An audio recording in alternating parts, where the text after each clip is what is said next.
Saturday mornings. Gotta love Saturday mornings and a nice mimosa. I've started the stream early, and I started the stream early because honestly I got up early, and I'm like, I might as well stop mapping. I'm sitting here and just like fucking around on Facebook, and I'm like, I should just like start colouring. And I'm like, if I'm gonna sit here and colour, I may as well sit here and colour and stream at the same time. So I'm still a little bit tired. I'm still a little bit like kind of get into the day. I kind of feel like I kind of want to be playing Fallout 4, you know. But it's we're gonna start nice and easy. I feel like I'm gonna just put my head down a little bit, take a little bit of a nap. But no, seriously, if I'm gonna colour, I might as well do it with you, right?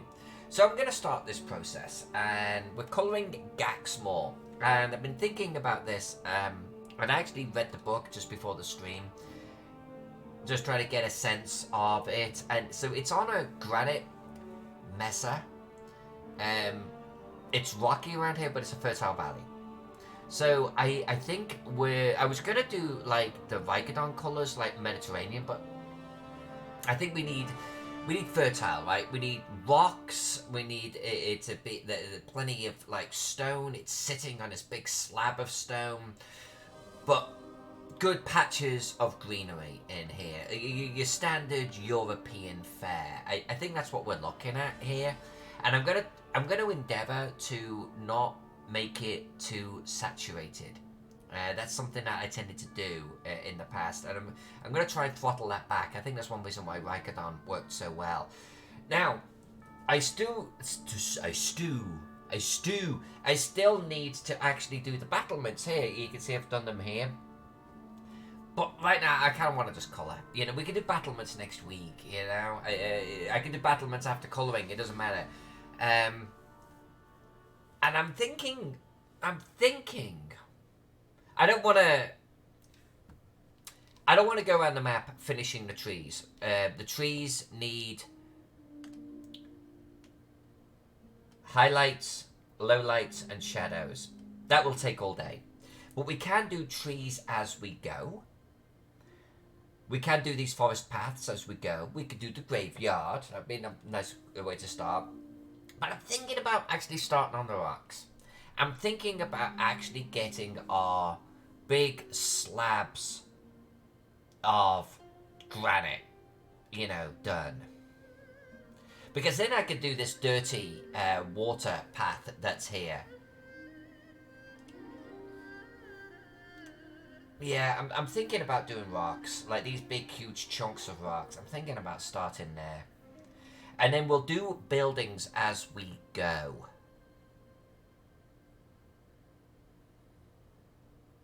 I'm thinking, I'm kind of leaning in that direction. Box office, hello? Did someone say Fallout? I know, I'm jealous of you, baby. I'm jealous. Jelly. I want to be playing Fallout too, but I will this afternoon. Considering the fact that you've restarted, babe, again. All right, let's do some rocks. Yeah.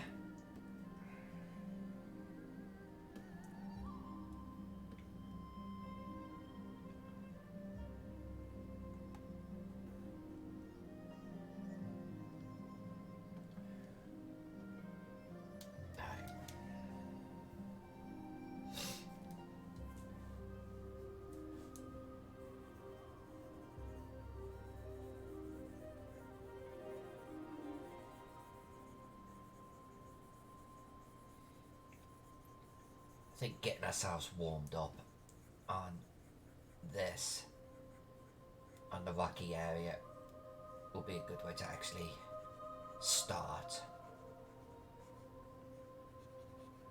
Now, if you're watching this and you're going, "Ah, Jesus Christ, my daughter can do better than that with a crayon," yeah, probably she can. Good on her. But my colouring style is one of layering. Okay, you'll see we've got like about five ground layers here. So that's the way I actually colour, is I actually layer to get the result that I want. So the first, I want to say 3 layers always look kind of like amateur hour, but it starts to then come together a little bit like what we've got going on over there.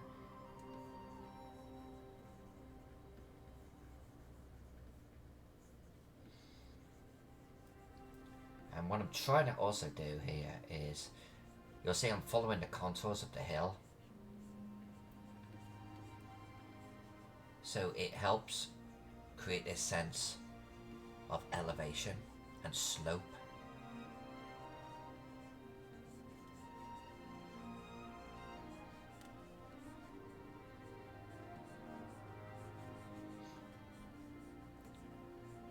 Oh, just as an FYI too, there were guest writers on Gaxmoor. This is obviously the 5E reboot by Trollord Games.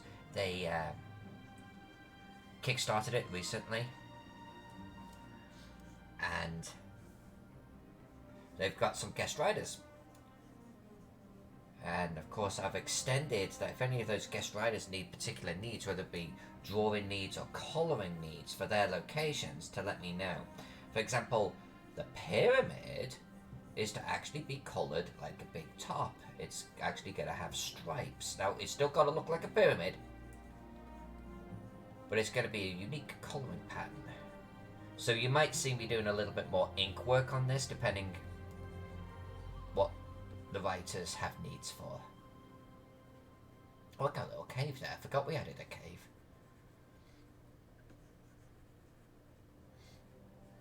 I try to do that with my maps. I try to always add something fun. Little hidden locations, you know?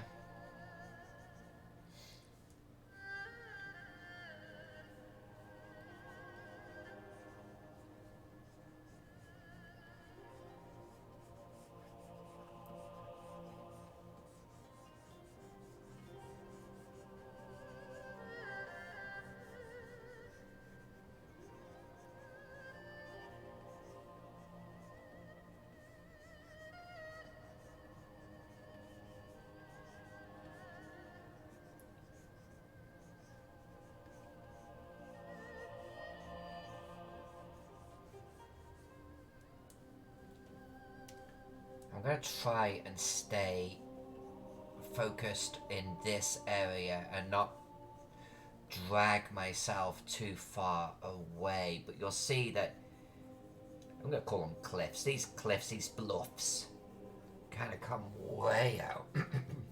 Excuse me, way out over here. But it is a nice contained location, right? So yeah, we could do all that. I'm not going to come up here though. I'm going to stay focused here. Let's see if we can actually finish an area before we move on.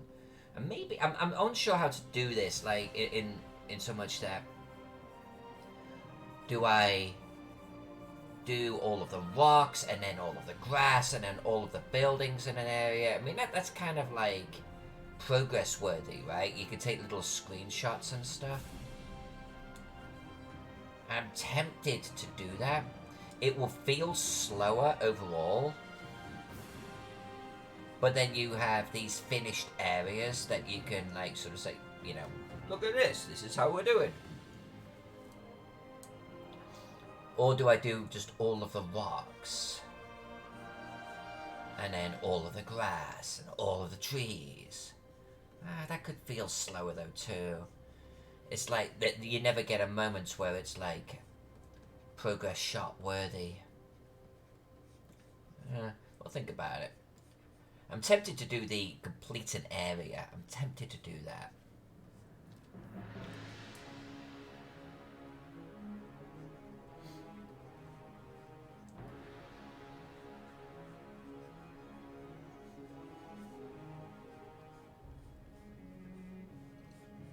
She said, don't go on the north side of the stream. And what is she doing? Going on the north side of the stream. Right, let's stop there.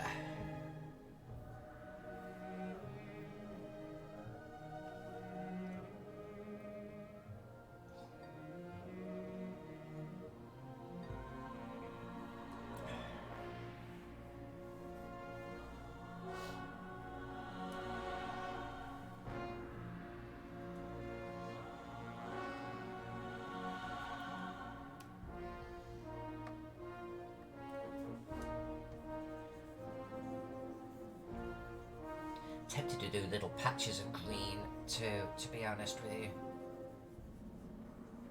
Yeah. I think I'll make that the next layer. Little shrubbery. Shrubbery!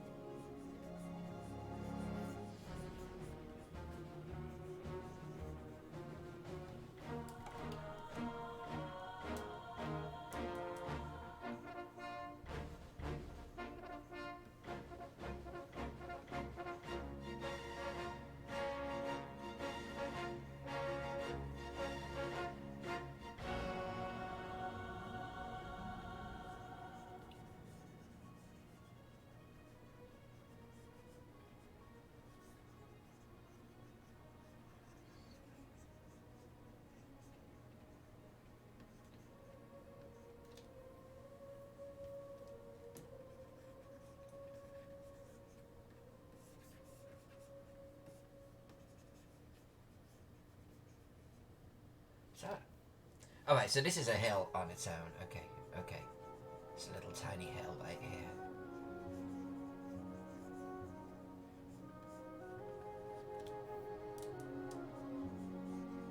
And this is a separate hill here.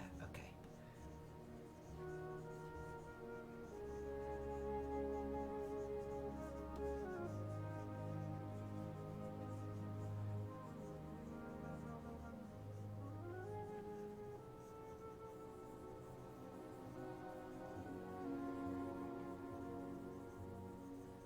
Yeah, a little bit of grass, I think, is going to go a long way here.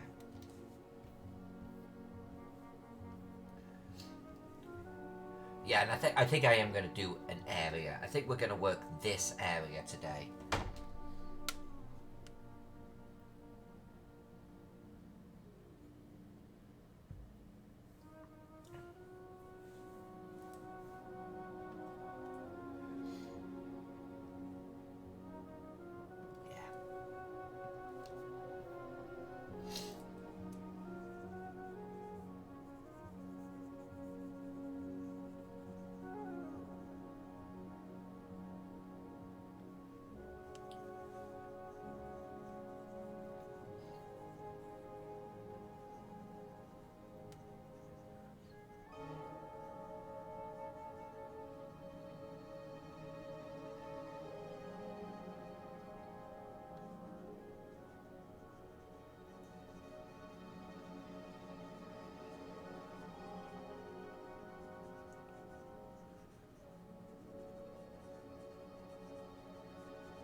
Alright, that's taking shape. That's taking shape.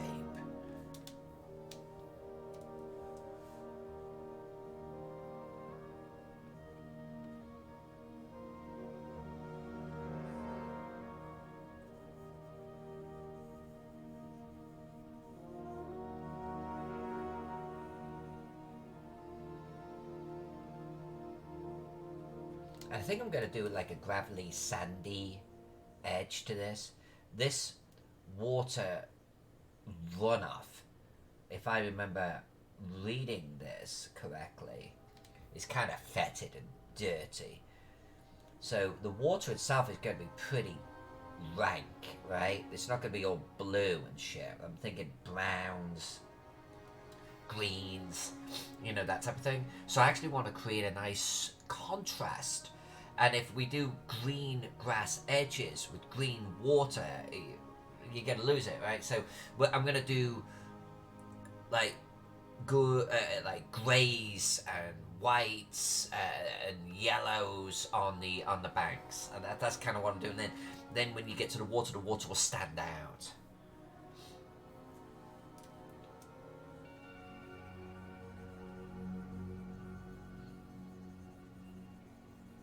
It's a little bit, honestly, there's a lot of this which is a little bit like painting miniatures.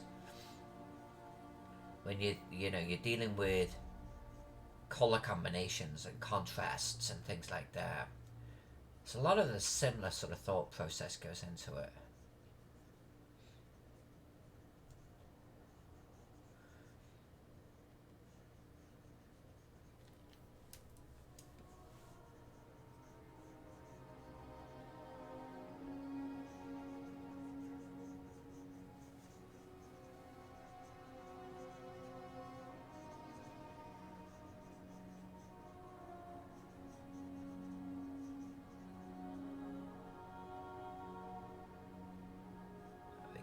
Let's get a little bit of a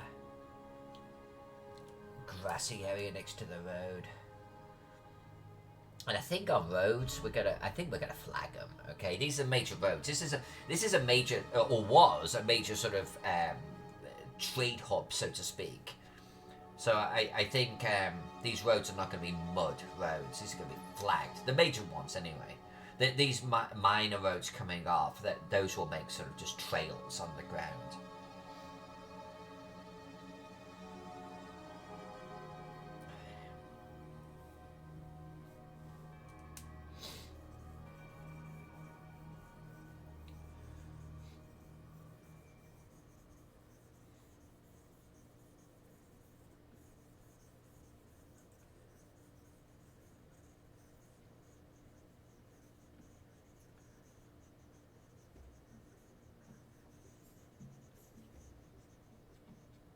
Now we're going to make the cave stand out right there.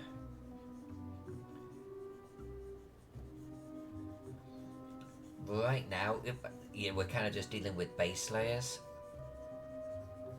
Getting our core colours in place. It's almost like painting a canvas, right?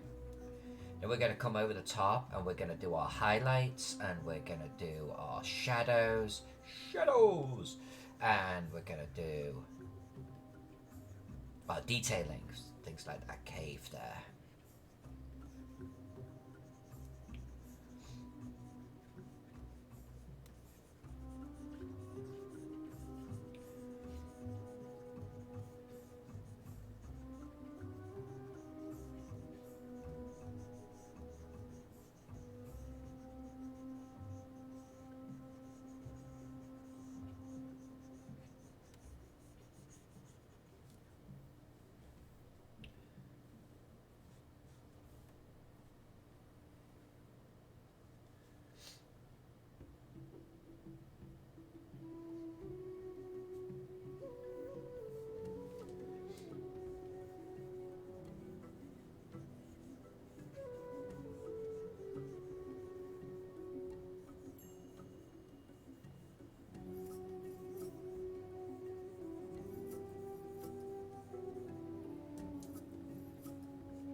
Now this still looks still looks a little bit basic. Don't worry about that. Remember when I said the first 3 layers starts to look kind of like agile? But the more we fill this in, the more the combinations will start to just like suck themselves together. Sometimes it takes me 7, 9 layers to get the look that I'm shooting for. So now we're going to move on to the 4th one. And I think we're going to start sliding back into our greys here. And I typically leave the darkest colour to last, just so you know. So I'm going to stay towards our lights here. Let's do one layer like this. Let's do one layer like this.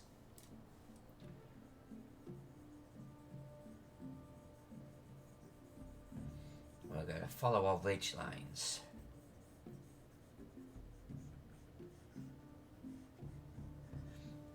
Now this brush that I'm using, Happy HB, it has a quality to it. It's almost like an airbrush. You can see there's all of these white gaps in there. I love it because of that. Because what we'll do right at the end is I'm gonna come in with a super dark color, and we're gonna fill in those white sections.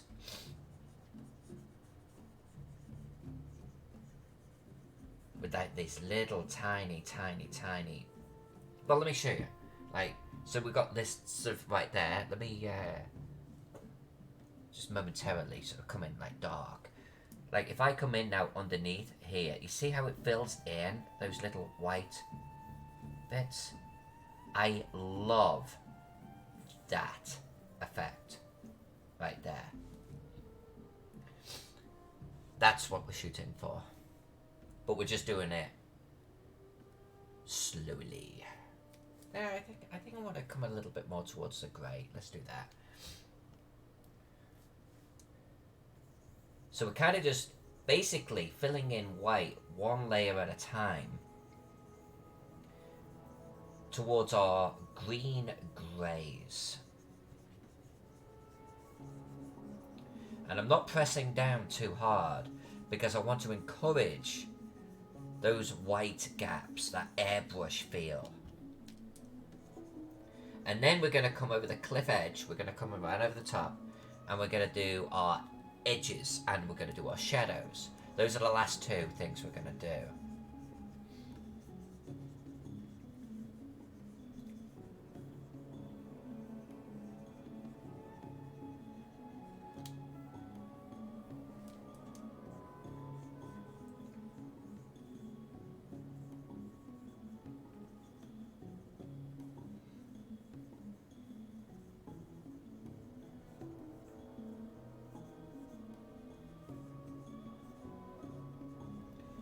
I don't want this to be too green, but I also don't want it to be just pure rock. So we're going to try and strike a balance here, okay?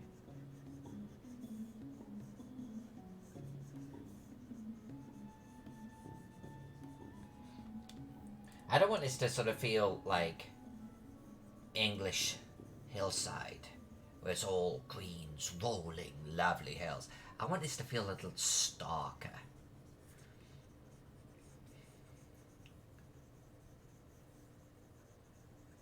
This city has been through some shit. I'm not going to do any spoilers here, okay? But it's been through some shit.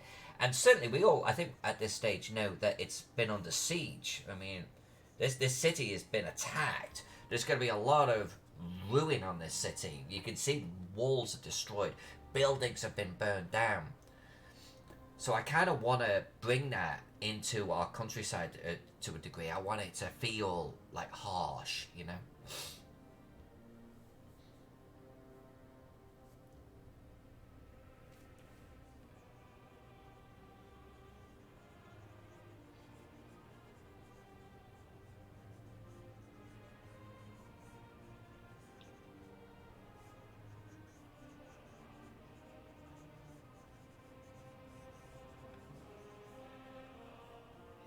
I think we're gonna come into the green, the greys. We're gonna do some more greys, I think.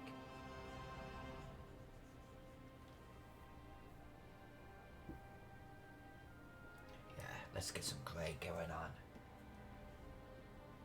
Let's do some light grey, and then maybe we'll do some spot browns.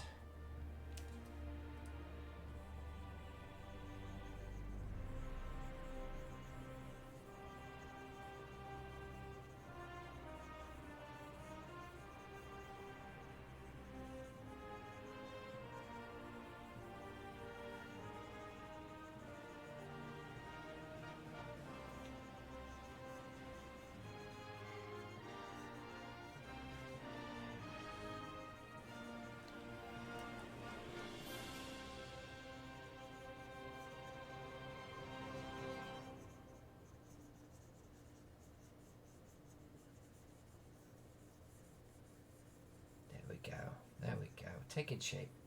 Taking shape one layer at a time.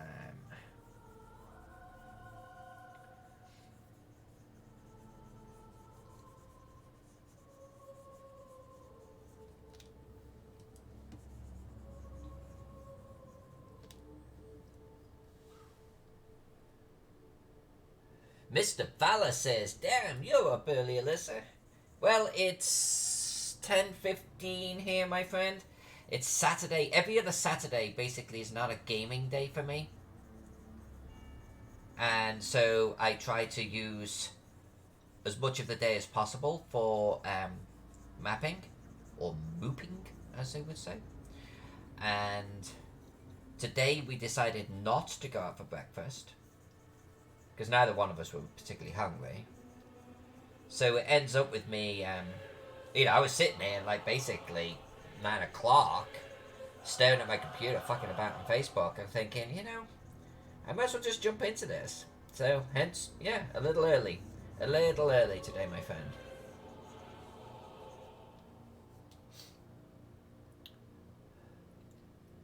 Juvenile says, if the countryside has been part of a siege, there's probably a lot of dirt patches. Yes, exactly. I think, and we're gonna do a lot of dirt. I want this to feel like a war zone, So we're gonna do harsh rock, mud. I don't want it to feel lush. I don't want this. It's in a fertile valley, but I don't want it to feel like a fertile valley. I want it to feel like there's been a battle here, even though it was a while ago. I want it to feel ravaged. That's the word. I want it to feel ravaged. That's what we're gonna shoot for. Good to see you anyway, everyone. Good to see you this morning. Maybe a little quieter, a little bit more subdued than I would normally be in the evenings.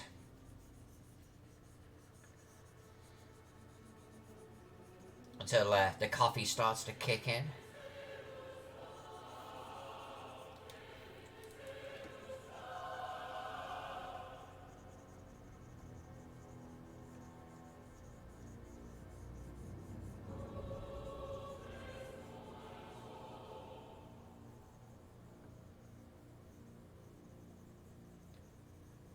I think we'll have a special guest with us a little later today, Dungeon Tomb. Dungeon Tomb is over in Europe, so he can rarely join our streams, but on the weekends he tries to get in with us.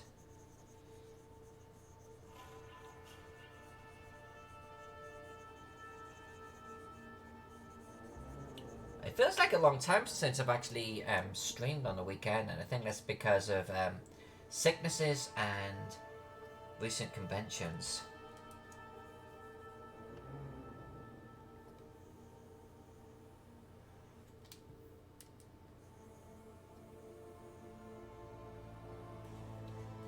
And don't worry about the spill over into the water area, because we're obviously gonna come back and do the water later on. That will clean all of that up.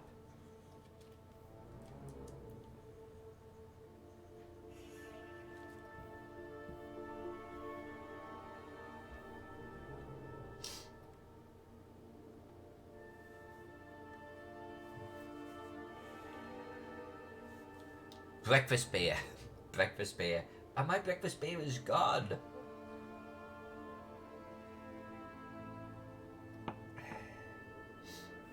I might have to steal the last of what's in the pot. Hold on.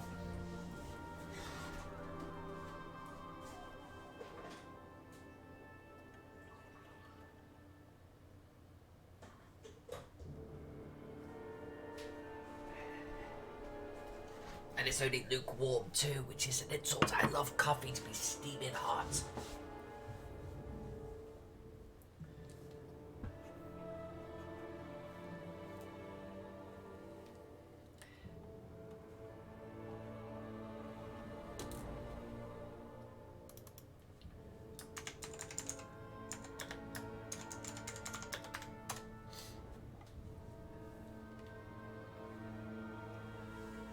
Alright, we're gonna do highlights, we're gonna do shadows.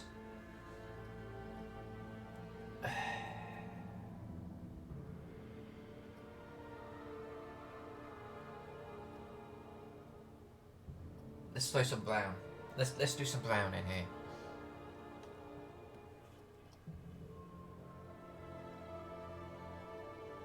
See what this looks like.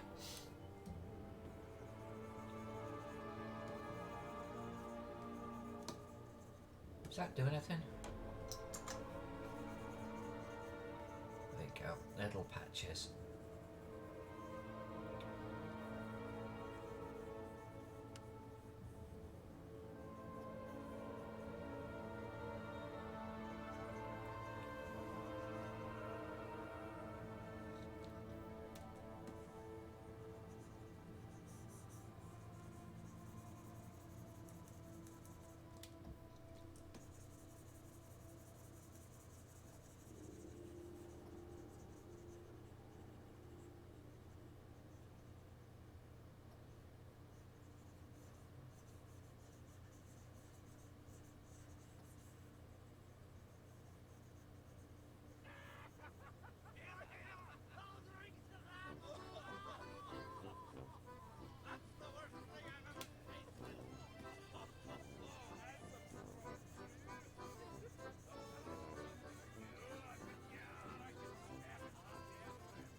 Unsure about this. Unsure.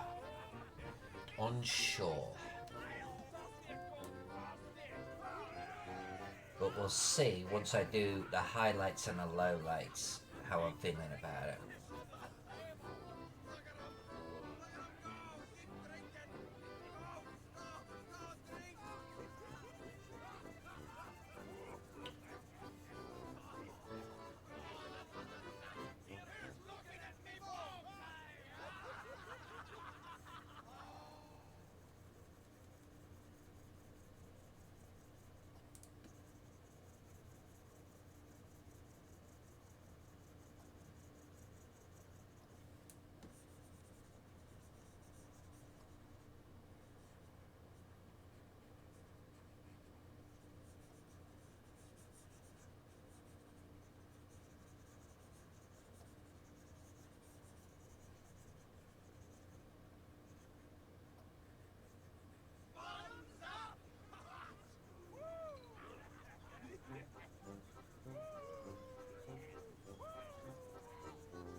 Phantom Jen. Hello, Jen. How are you? I was just thinking about you. How are you and Zach? You both have been poorly. How are you doing? Are you bouncing back?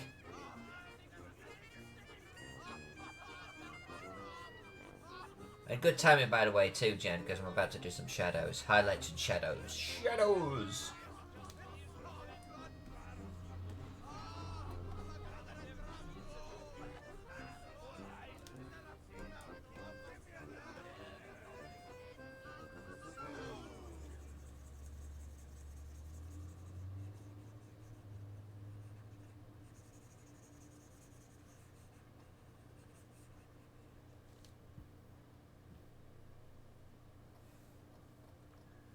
We're on the mend.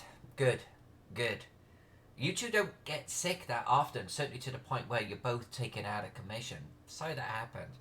But Zach's also been doing a lot of travelling recently, hasn't he? So I guess it's only a matter of time before he brings something back with him. And he probably got it from me.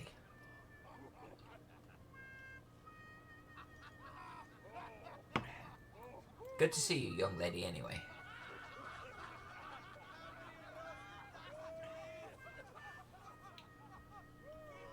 Let's do some highlights. Let's do some highlights.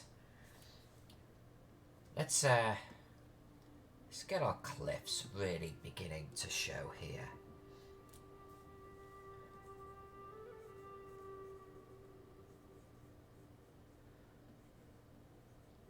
This is where we now pick out our elevations.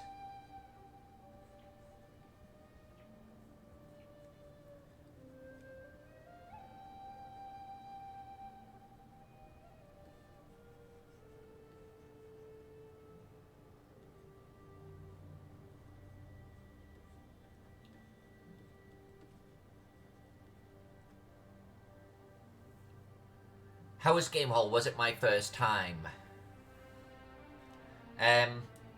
No, actually, I was there last year. Gamehole last year, I think, was my first convention I'd ever done in my life. Amazingly, right? Well, no, I mean, I've gone to conventions before, but typically as a vendor. Like, I've done Gen Con, but only as a vendor. So it was different. But last year, Gamehole Con was the first time I'd ever attended as just, like, a player, you know? And it was fun. It was good this year. It was good. It was a little bit different because I had to obviously run games, not just play games. And I did a seminar with Anna Maya, and I did a workshop. You know, my usual sort of mapping workshop, which was fun. So you know that obviously that eats into the time a little bit. But we managed to get some good games in. So some of the games were not awesome, I'm going to be honest with you. But that's you run that risk. You know, GMs that don't seem to be prepared or don't understand that it's a convention game. So why are you running a sandbox, you know, adventure?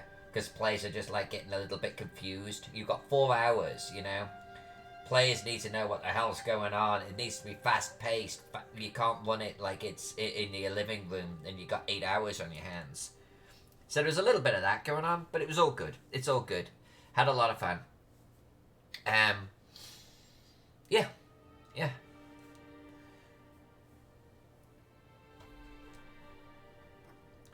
And yeah, for you, I mean, you and I have not known each other that long, right? But I've never known you to get sick. Like, at least, you know, heard about it. And I'm guessing in your line of business, you've got a pretty robust immunity system, right, in your line of business. So for you to get sick, something was going around.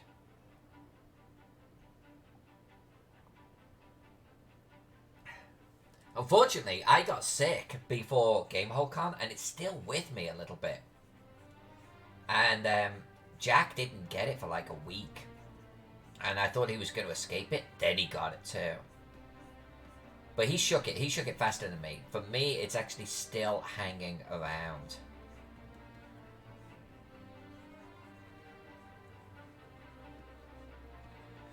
I mean, I feel okay. It's just I'm like, you know, all gunked up.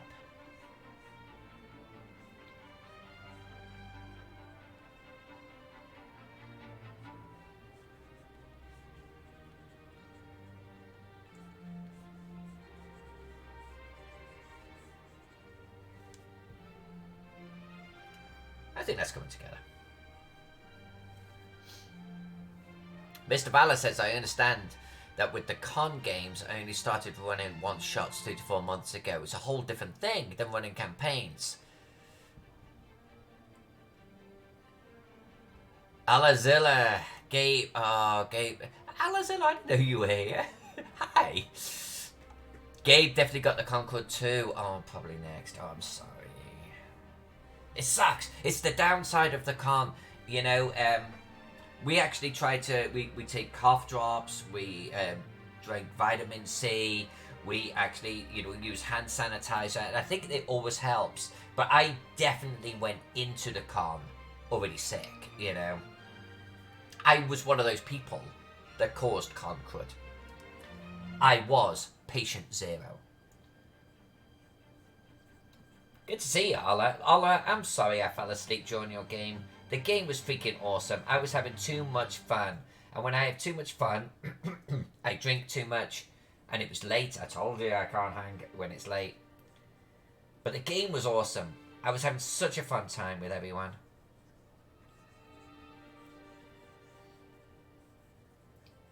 You're a great GM.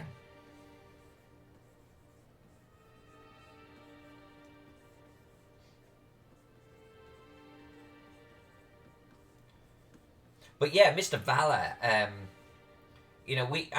not going to name names. I'm just not going to do it, obviously. But there was one guy, there was one game that we joined, and we've not played the system before, so Jack really wanted to sort of see what it was about. He has a big interest in this system. I'm going to be purposely vague. And the GM was setting it up in a very sandbox way. And so players, for the most part, were sitting there going, I don't know what to do next. There was a lot of that. And so I think you lose. You've got 4 hours, right? You've got this 4-hour window. And we spent, I want to say, like, easily half of it not knowing what to do. Or trying to figure out what to do. And you can't do that, man. You can't do that. I mean, I think it's okay to do sandbox. But then you've got to kind of pull your players through the sandbox right by the nose. You got to make it pretty obvious what to do next.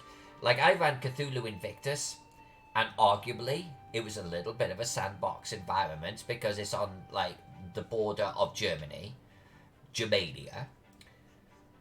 But it's kind of clearly obvious where to go, So yeah, you could go anywhere. But all things point to this village right here,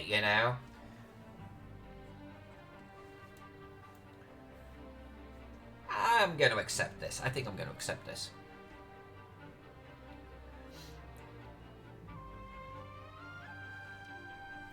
Allah, you creep and work your art. That's the wonderful thing I think about Twitch. It's not just about going... It's like everyone's doing their thing and just Twitch is going in the background.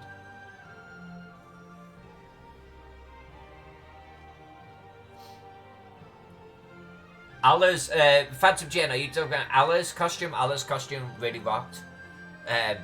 Jack's costume really hardcore rocked. We got no photos of it. I'm so disappointed.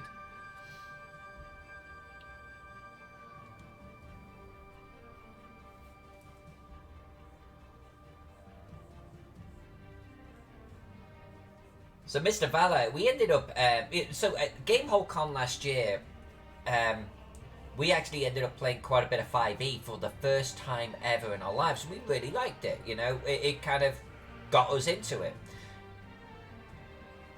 But there was one game where one of the players was an arsehole. He was just a dick, And we realised that you run that risk at conventions. Since then, we've done enough conventions to realise that sometimes the GM is a gamble too, And we had a couple of games. We did have a couple of games where I felt the GM could have done a better job. And I'm not talking about being strong and passionate and energetic. I think these things are important as a GM.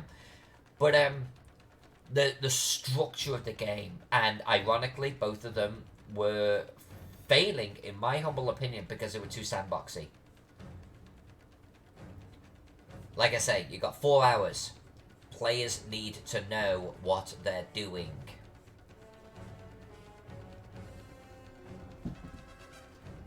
Like, it needs to be really freaking obvious. I've set myself like a goal to run a campaign in Cthulhu Invictus. um, like, you know, Masks of Nyala type of style. But it's got to be in 4-hour sound bites, like part 1, part 2, part 3, you know. And I'm still not sure how I'm gonna do it, but I think I'm gonna kick it off at North Texas next year. And over conventions, run apart, but you've got to be able to jump in at like part 7, and it's a self-contained adventure.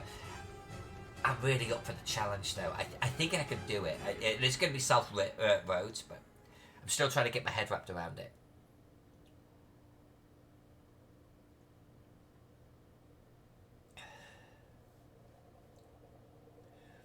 Ola does a cool one with mice that I've yet to play, but Ola in the chat right now.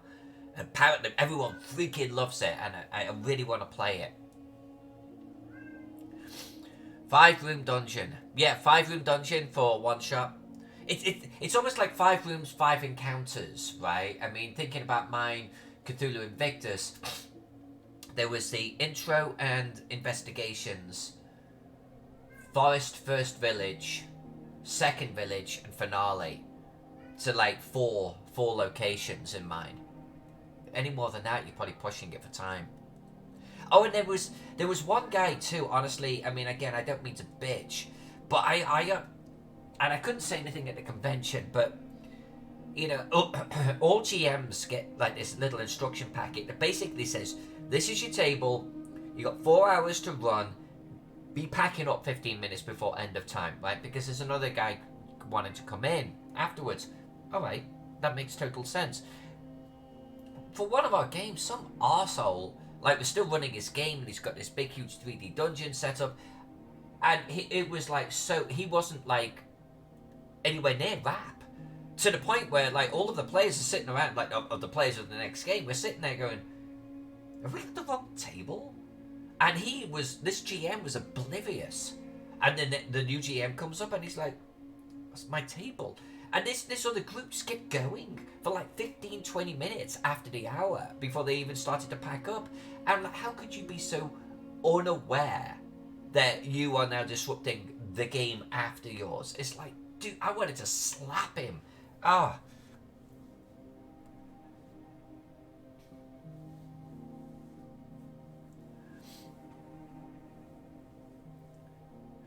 Phantom Gen, I did not do True Dungeon this year.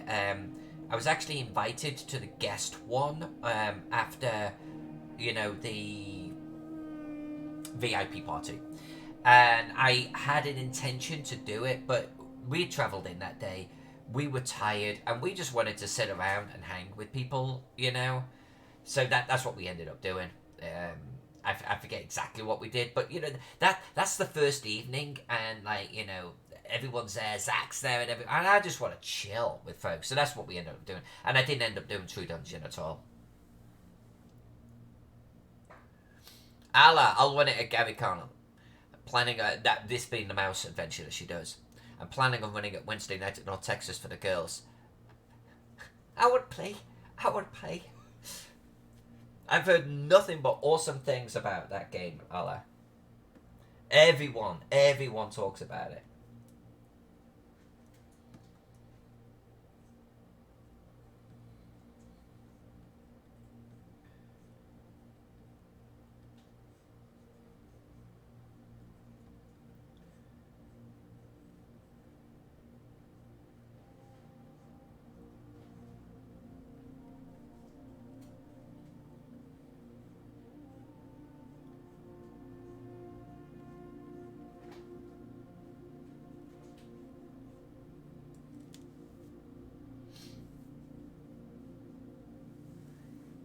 Allah, we'll coordinate with Jarl to do a True Dungeon as an organised group. That would be kind of cool, actually.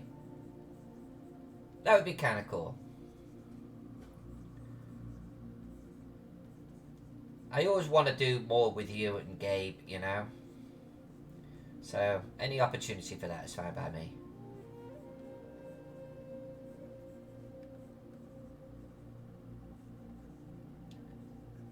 And I've only done True Dungeon once. And of course it wasn't with a group that I knew. I think part of the risk too with True Dungeon is if you're in a group, like, and you've got some socially unaware people or too many kids, then I think you're going to have a very different experience than if you're with, let's say, a group of friends or mature people that really genuinely want to get the most out of the experience. So I'd be willing to give True Dungeon a go in that context.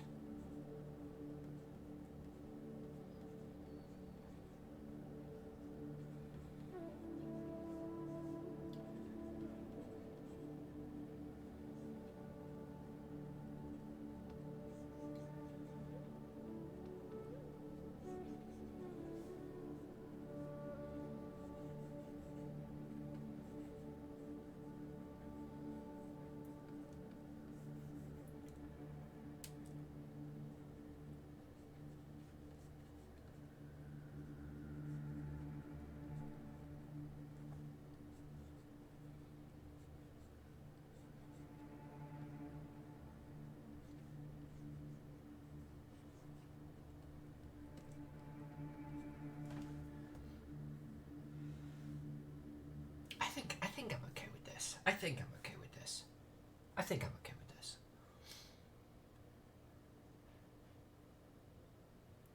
Phantom Jen, what is your next map after Gaxmoor? Great question, young lady. So, I am going to be drawing the program map for GaryCon. So you know that when you get the little plan of the convention, I'm drawing that.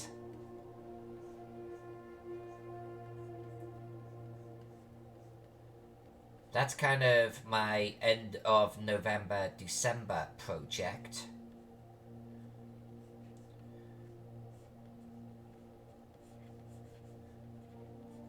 Then I've got a project to do that is...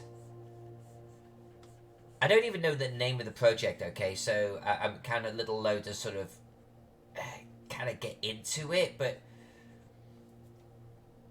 it's basically a whole bunch of... It's a very 3D environment that's almost Japanese or Chinese in appearance, but it's almost like elevated on cliffs and between cliffs and stuff, so a guy's been very patiently waiting in the wings for me to be available, so that is probably going to be the next one after that. Bodhi Gazilla. Welcome, Bodhi.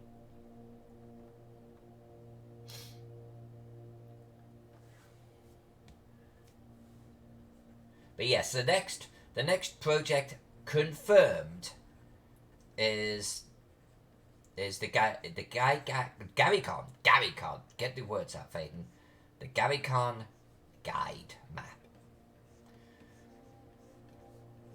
And yeah, I mean, it's a floor plan,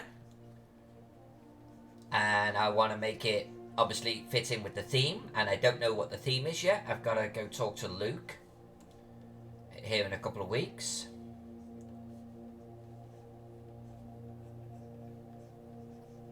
And I want to make it feel like one of my maps. But it's still got to be clear, right? It's an informational guide. Players have to... Attendees have to open this map and be very clear about where their room is, about where their table is, etc, etc, etc. So I can't be, like, you know, drawing a map like this, but I still want to make it feel like my maps. So that's going to be an interesting project, I think. Bodhi Gazilla, were you saying that you're booked all through next year as well? Well, yeah. You know, but a lot of the time, so yes, the answer to that is yes. For example, at the convention, Bill Webb from Frog God Games told me that he wants me to draw Necropolis. Necropolis is a dungeon map. It's a lot smaller than Teagle, but he wants it done Teagle style, i.e. battle map scale. So I know the odds on I am drawing Necropolis next year. There was also a delightful fella called Brian, if I remember his name correctly, who wants me to do 3 city maps for him, in theory, starting at the beginning of next year. Also, Two King Games said that they want me to do 24 city maps for them over the next, or 12 city maps for them over the next 2 years. So, while no contracts have been signed on any of those, in theory, I am overbooked for the next 2 years. In theory. But then in amongst all of that, I tend to take on other projects, right? I tend to take on too much. So there will be other things that we'll do as well. And even though I can sort of say, yes, I am, in theory, booked for 2 years, for actual confirmed and the next project I tend to work about 1 or 2 projects ahead. It's almost like chess moves. I can't think too deep. In theory, I know what I'm doing. In theory, I know that there's a whole bunch of projects that people want me to work on. But also, plans change, right? I don't know if Two King Games will actually truly go through with, their need for 12 city maps. I don't know if Brian and his cities will actually sort of happen on schedule. It was meant to be, something that happened earlier this year, but yeah, overbooked. Overbooked.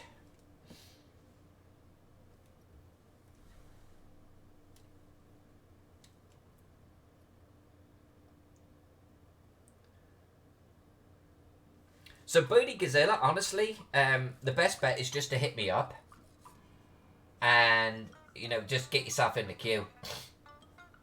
I definitely know that I'm solidly booked, right, this year. But then things move around. So, okay, so, there's another guy waiting for me to draw a city map for him Q1 of next year. And there's Brian, let's say, so in theory, and Two King Games. So in theory, if all of those hit, I'm going to be overbooked, but they won't. Schedules move around, people say, actually, I'm not going to do the Kickstarter yet, or, the Kickstarter didn't fund, shit just changes. So just, honestly, just hit me up and say, hey, can you do a city map for me? And, unless I'm, like, in a project like I am right now, or I know that I've got to do, like, the Gary Khan sort of guide, I typically will fit you in. Alright, just hit me up.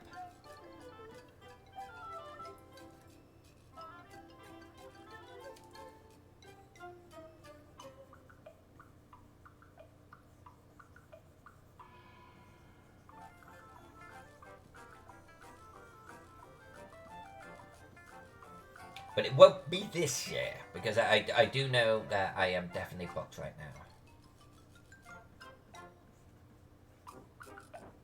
Also, if you are down with it, there's a certain young lady that comes into this stream who has been learning my style and can draw a city map that looks identical to my city maps to the degree where even I go, wow, did I draw that? Like, literally. And she's called Miss J. And I'm hoping that she and I can actually collaborate on some projects. And if you're down with it, I can have Miss J do your city map for you. You'll get it sooner. And I can help sort of, work with her. So you get my influence. But, like, I swear, her pen looks identical to mine. Just her penmanship. It's crazy. So if you were down with that, if you wanted to entertain that, then that's always an option. I'm actually, because I tend to get overbooked, I'm actually hoping that she and I can basically sort of work on things together. That's the plan. Especially because, like, I can't tell her cities from mine. It's nuts. It's nuts to see her work. It's kind of freaky. Honestly, I've told her that. Phantom Gem, plus you have minis to paint. Yes, I have a lot of minis to paint. That's why, honestly, Jen, I jealously try to keep, and vehemently try to keep my Friday night whiskey and paint, because otherwise I'll just end up mapping all of the time, you know. So that's my one evening where it's like, no. This is my time now, right here.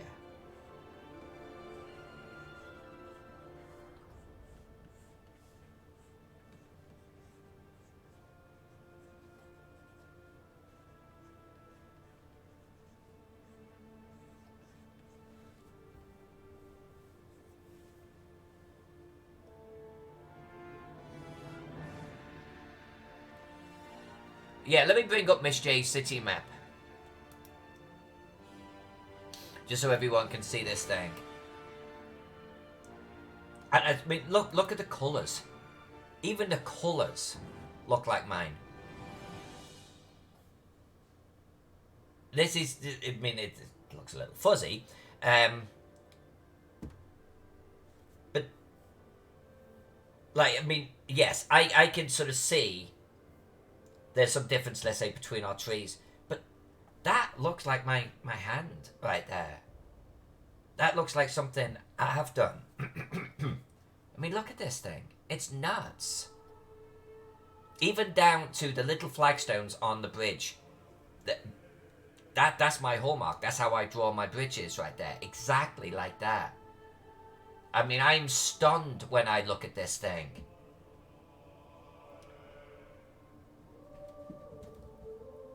I swear, you know, she and I could just like collaborate on all of my projects, and I'm not sure people would be able to tell them apart from each other. And the plan, honestly, the she and I have spoke about it. The plan is like for me to funnel like assignments to her, for her and I. I'd love for her and I to be like a team, basically, because she's capable of copying my style so closely. You're not just hiring me, you're hiring us, you're hiring our team, you know, and we will get your map done. I've worked with two guys in the past in a similar capacity, and one guy actually was really good at copying my style, and you know, it was a small to one side. When I was publishing back in the day, I actually used a shop of artists, and they would say, what style do you want? And you know, we'd tell them, and they would go off and get an artist that matched that style. But I worked with the shop to get my art done, and it was great. It worked out great.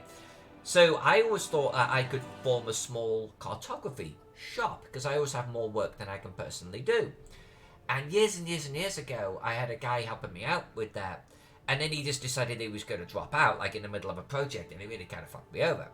More recently, I've been working with a guy, like to get some stuff done, and he does great work, but he can't hit a freaking deadline to save his life. Like, he cannot hit a deadline, so I can't work with that.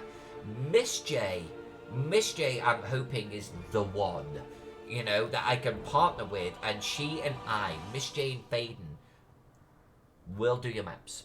You give me the project, I'll manage it. Miss J and I will bust it out together. But, you know, I could get twice the amount done that way. So that's what I'm hoping Miss J and I can do as a team. That way I can maps all day long. The one, exactly. I'm hoping. She seems to be at a point in her life where you know, she might be able to actually be the one. I'm going to finish this section because I want to see if I actually like what I'm doing here.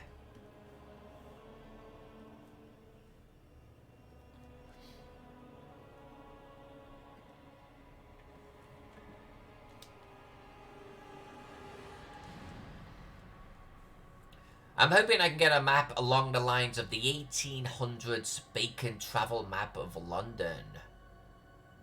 In terms of scale and scope. Well, shoot, man, that sounds like fun.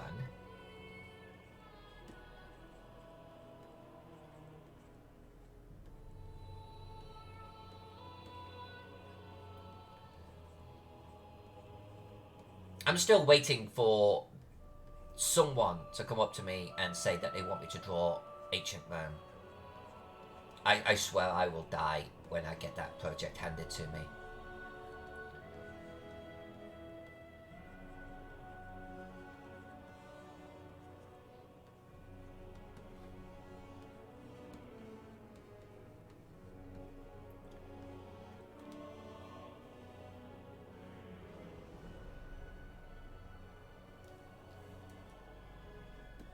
I think it might, Mr. Bella. I think it might. I have hope. Honestly, it's just stalling on me right now. I need to get into my Sundays, and last Sunday I was traveling all day. My Sundays are admin day, when I sit down and catch up on emails.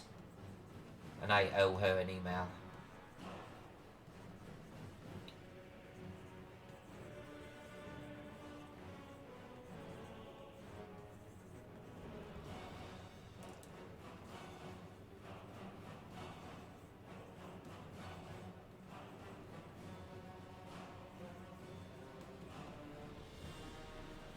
Talking about the one, this whole Matrix movie that they're gonna do, like, everyone's dead, but the characters are coming back, so I'm really curious about what they're gonna do with that.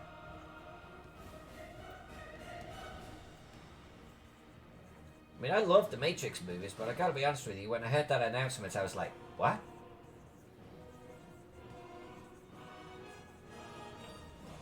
Right, I'm not going to get carried away with all of our trees here, right? I'm just trying to finish the layer, or this section. I'm going to completely finish this section, and I'm going to see if I like it or not.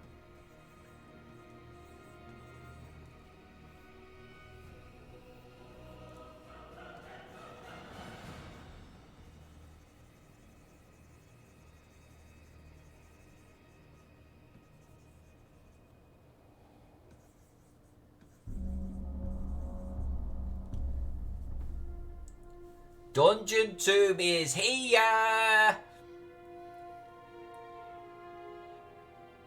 What do you mean I don't recognise when you're here?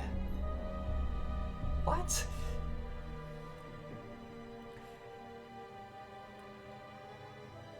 Oh, wow! Bodhi Gazilla! Oh my god!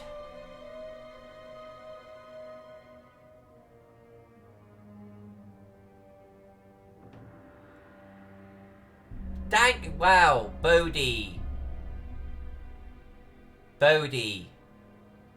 You've blown me away. You've blown me away. No one's ever done anything like that. That is fantastic. Oh my god.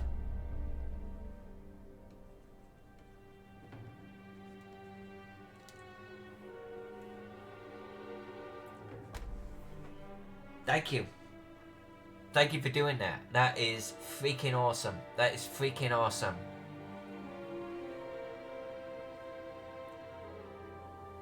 That is that's fantastic. That's fantastic. That has to be maybe one of the nicest things that anyone's ever done in this channel. Thank you so much. That rocks, my friend. I owe you one. I owe you one. And Dungeon Tomb, of course I recognise you, my friend. Been waiting for you. Even actually Dungeon Tomb, you need to take that back, because I was actually talking about you earlier on, and I actually described you as a special guest. As people in the channel will attest. Oops, I don't know what I just leant on. Alright, let's not get too distracted by trees, but let's get these done here.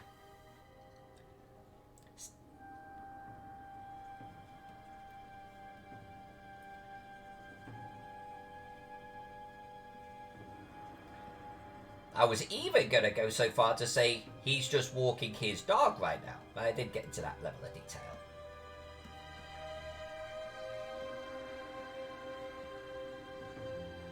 Wow, Bodhi, I can't get over that, my friend. Thank you so much. That's really awesome. Yeah, let's not get too far down into these trees because it's leaving the zone that I want to finish.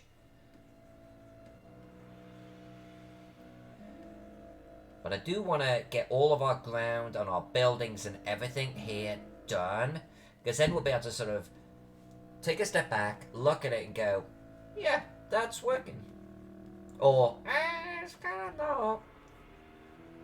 And I think it will. But with all of the white around it, I'm having a hard time visualizing the net result. I also want to get some shadows done for the cliffs. But shadows on white is just not going to work. So we have to get like proper shadows done on proper ground.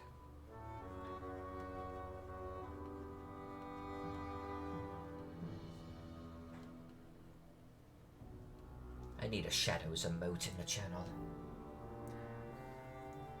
I think this could work.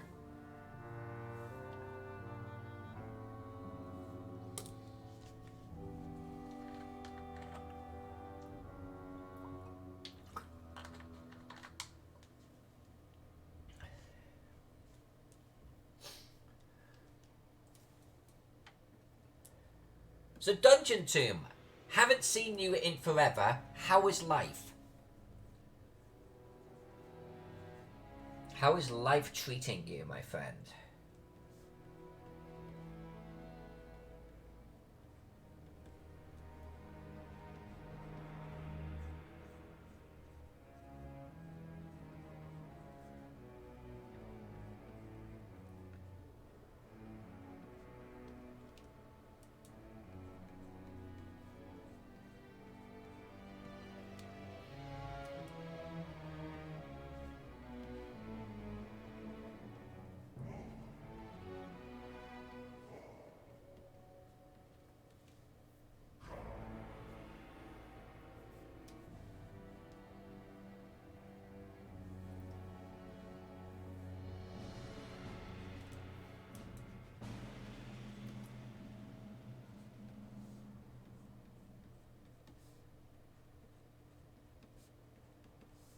I think I've got those done.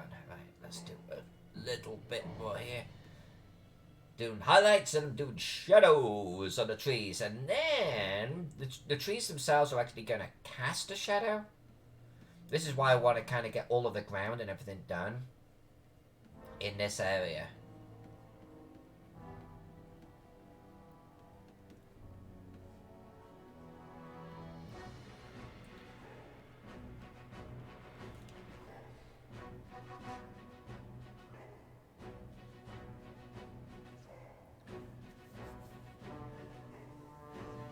Mooney says, seems like such a nice little house with a yard there. Oh, this one? Right here? I think that is, like, it's called the Traveller's Inn or something like that. If I remember the location correctly, which I think I do. That was, I think, one of the first buildings we drew on the map. I think. If I remember rightly, which I probably don't. It was certainly one of the earliest ones.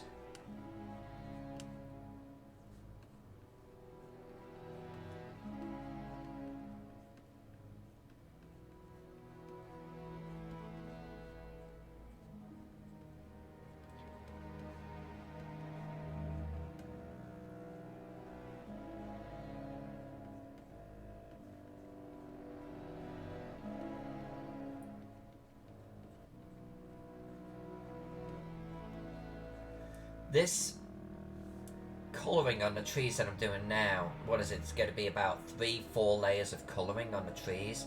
I don't always do this on my maps. Sometimes I only do 2 and a shadow. Sometimes only 1 and a shadow. But there's so many trees on this map, I feel like it's important that they don't just look like a carpet of green. So that's why I'm trying to go the extra length here.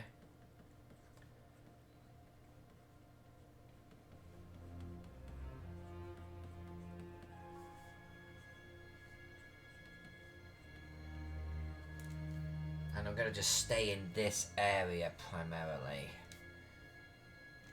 like what I've got on the screen. What I've got on the screen. Wow, come up here. Like that. I'd like to colour that today. I think that's my objective today, and it should be doable. Dungeon Tomb. I've been on some hard times. Oh, I'm sorry. And today I got my daughter because her grandmother on my ex-wife's side passed away today. Man, I'm sorry. She was old and sick for a long time. It was time. So I have my daughter watch you stream also now. I'm so sorry. Big hugs. Big virtual hugs. I'm so sorry. It's hard times. I'm so sorry. Dungeon Tomb. She asked if she could draw on my tablet again. Last week she drew over 5 hours. That's fantastic. That's fantastic. Get a little artist out of her. Bodhi Gazilla. The Traveller's Inn. A bed, then breakfast. When you go to bed, you wind up as their breakfast. In this area, wouldn't surprise me. Wouldn't surprise me. I don't think there's anywhere on this Gaxmoor map that is perfectly safe.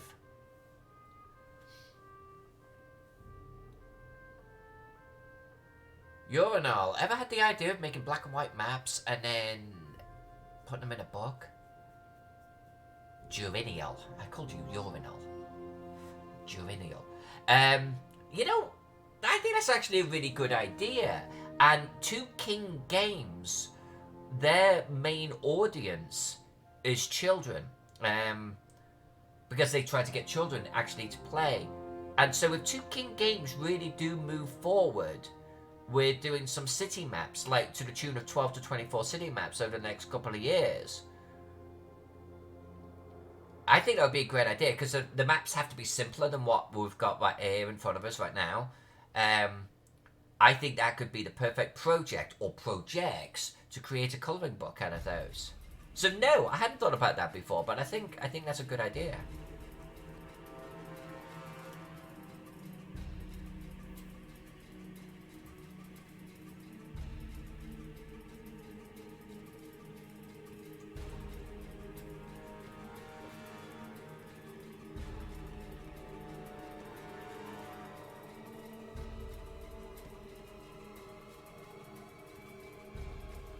Right, there's 2 more things that we're going to do with these trees. I am going to add some low lights. And then we're going to turn on our shadows. But our shadows, I want to get the ground underneath them done first. Because otherwise the shadows just don't look as good.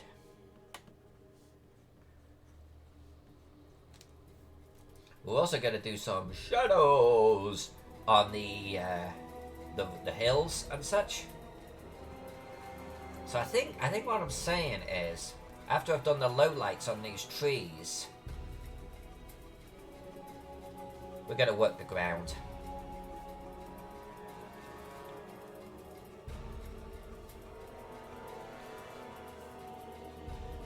So ground. What's our ground going to be?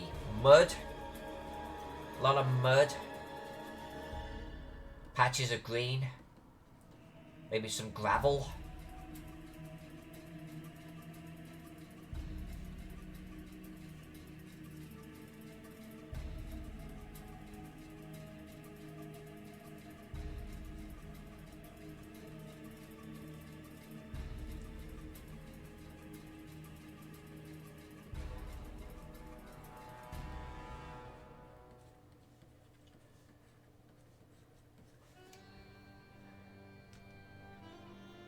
Right, see, look at that. That's beginning to take shape. I think, normally, by the way, I would actually start with the ground.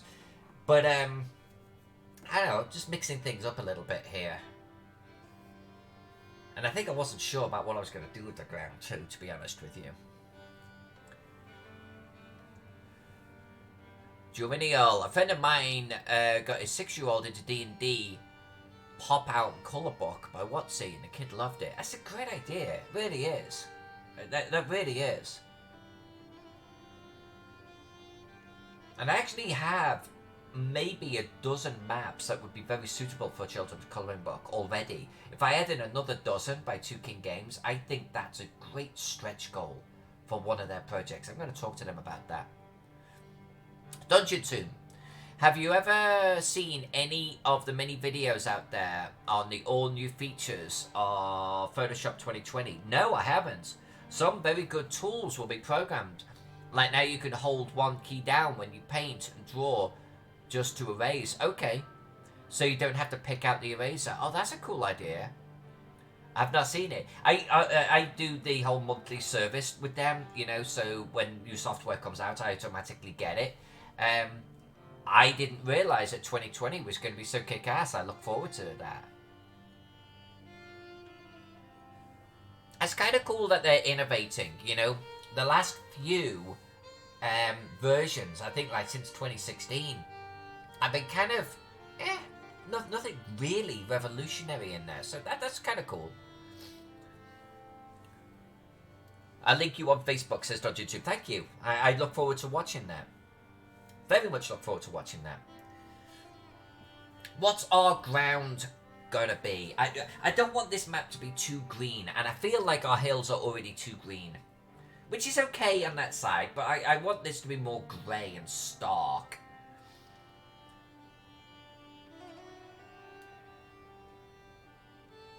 Browns, whites, greys.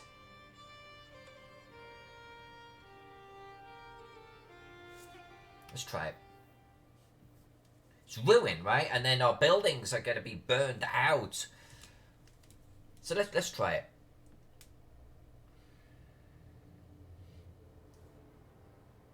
Oh, we were going to do tree shadows. Hold on. We were going to do tree shadows. One project at a time, Finn. One project at a time.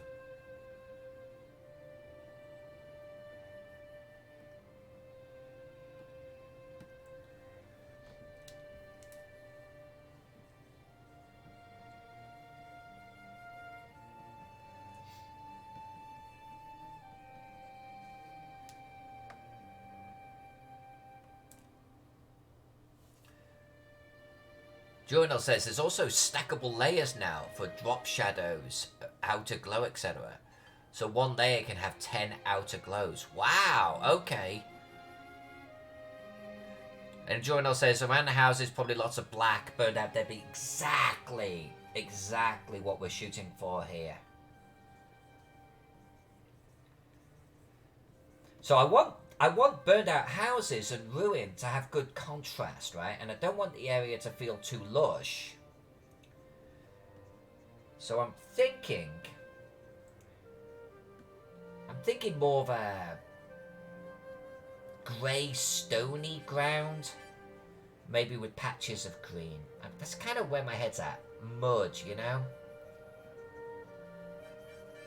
So it's almost like, in a way, what we're doing right now is a swatch. We're creating a swatch for how we're going to treat this map elsewhere. And if we don't like it, that's fine. This area could sort of stand alone, and we'll change it as we move elsewhere.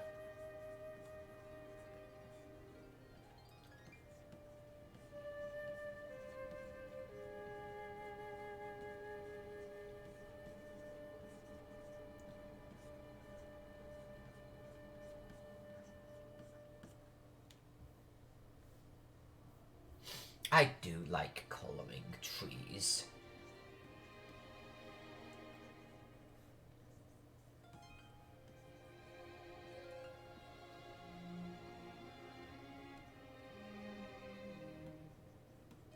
I just get the strangest of stares when I go back to work on a Monday.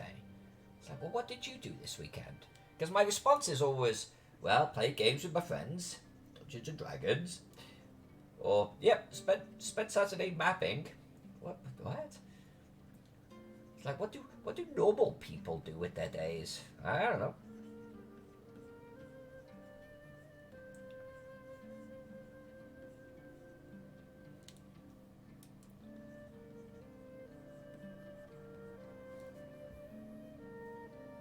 Yeah, look at that. Those trees have got some shape now. I love it. I love it so much.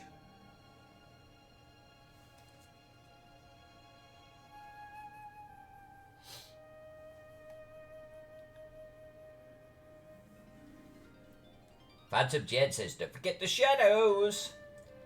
So the story behind that is, when I was doing Teagle earlier this year, Phantom Jen seemed to drop into the chat every time I was adding shadows to something. Every time. And it got to a point where she'd come into the chat and go, shadows! Or I would say, don't forget to remind me about shadows. And she would come into the chat and remind me about shadows. And then, goddamn, she bought me a t-shirt that goes shadows across it. And it's actually one of my favourite t-shirts because it's so comfy. So Phantom Jen is now my shadow girl.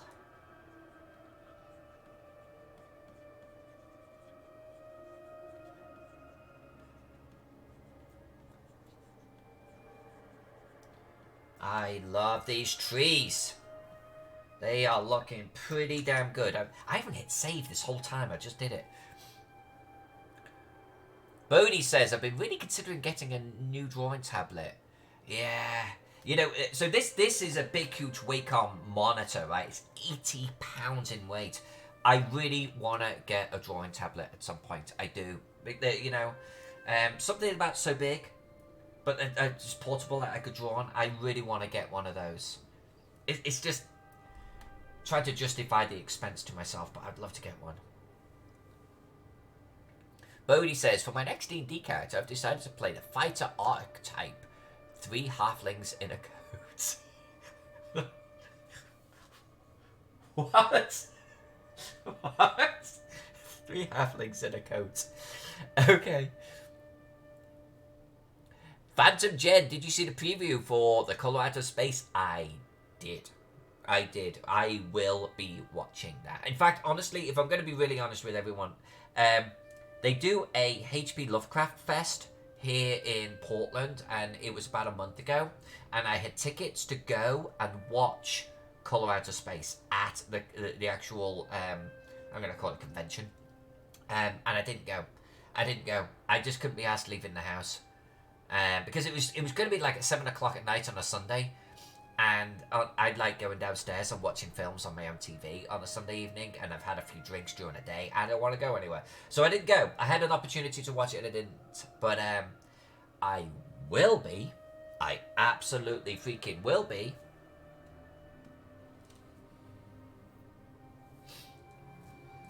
Alright, let's draw some ground. Let's draw some ground. We've got to bite the bullet on this at some point. It's like I'm fighting with the concept of brown. I don't really want to do brown. I think we're going to do more towards the greys.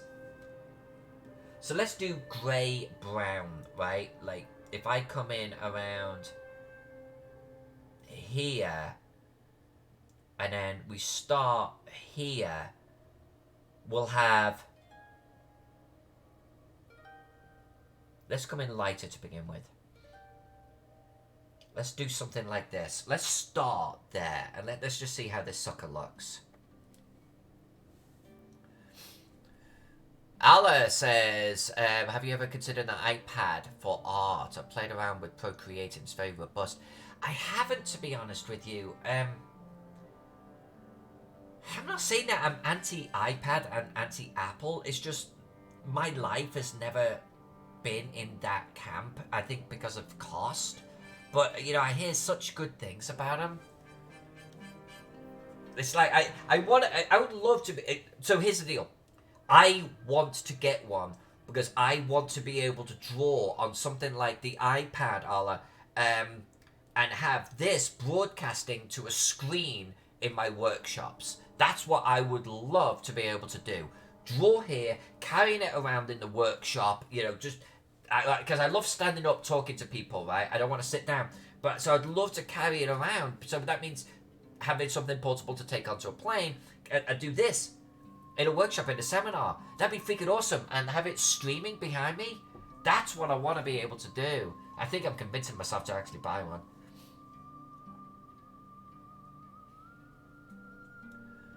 How do you break a pencil? Or one of the Apple Pencils? What did you do with it? Alright, let's break it. Let's just...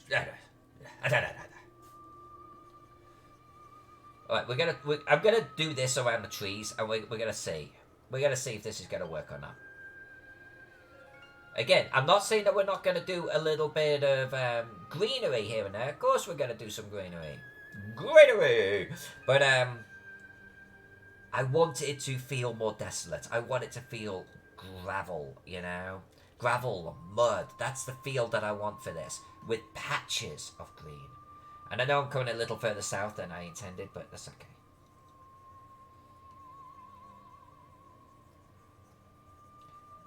And I am experimenting right now, and that's okay. We do a lot of experimentation on this channel. Sometimes it works, sometimes it doesn't. We figure it out.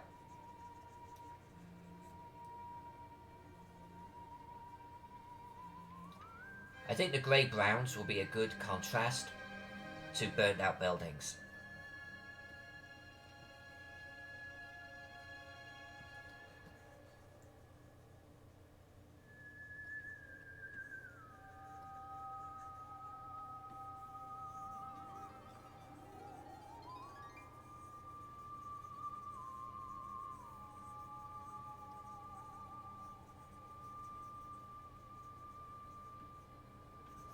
We're definitely going to do some mud, but I kind of want to have that gravel feel too.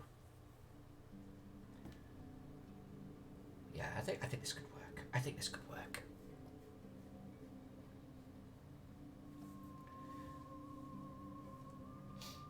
Bodhi said it just stopped working. So is it one of those things where it's like pretty damn expensive to replace? I got more hills over here. I completely missed these. Let's come up to our walls.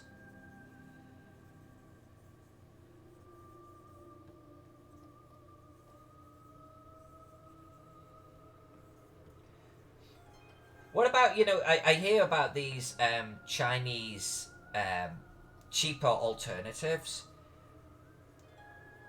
to the iPads. Should I just avoid those? Should I just, like, jump in and get the iPad? Wacom do a line too, but Wacom is kind of, like, expensive, you know? I always think that Wacom charge more than what their products are actually worth, and I actually kind of like that they've got some competition now.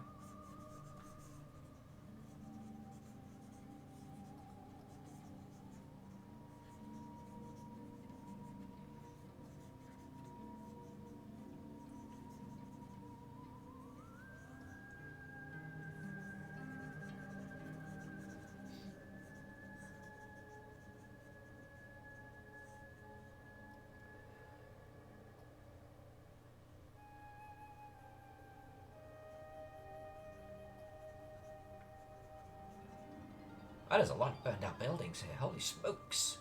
Literally.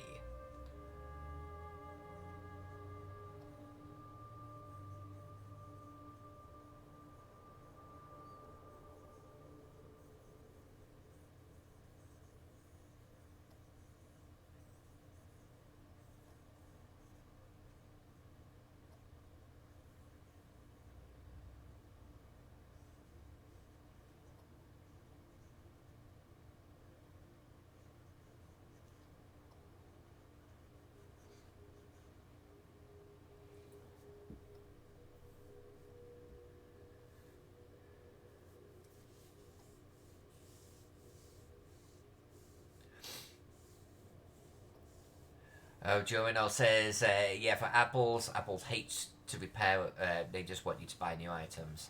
Alright, figures. Dungeon Tomb, I knew you'd know it. The new Huon Canvas Pro 2019 looks very good. I knew you'd know the name of it. Yeah, and they're a lot cheaper. I was seriously considering one of those.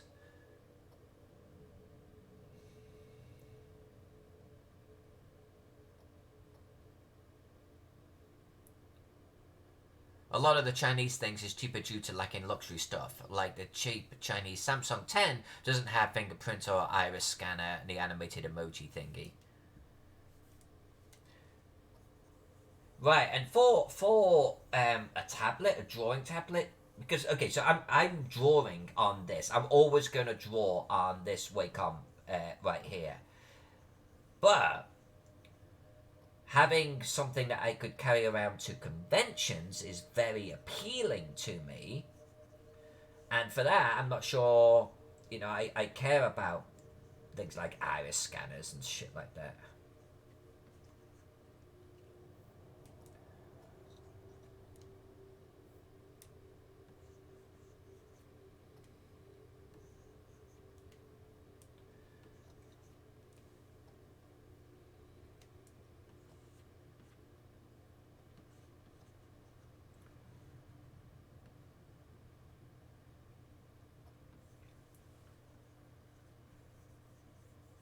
I'm not going to go too far north because we haven't done any of the hills up here, but I am wanting to get this dirty waterway done today. That's one of my objectives.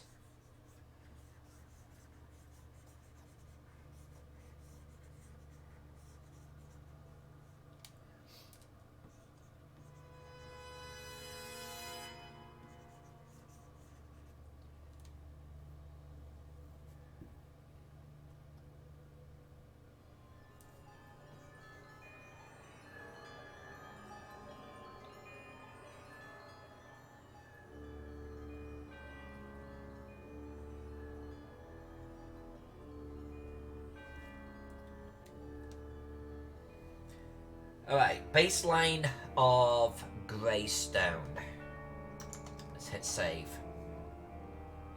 Might work this, might work. Get the buildings and everything done on this. I think it could work. Because Photoshop on the iPad is not as robust and won't give you the tools you need to draw like this, you probably have to use Procreate, and that's what Ola was saying earlier. I believe she mentioned Procreate. It's a great app, but would require learning it. You know, and I'm down with actually doing that. If you actually look at the amount of tools I use in Photoshop, it's like this many. My needs are simple. I basically, you know, just give me an ink pen. You know, it's that type of thing. But yes, understood. I would have to learn it.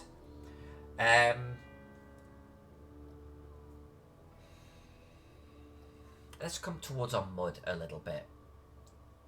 Let's come towards mud.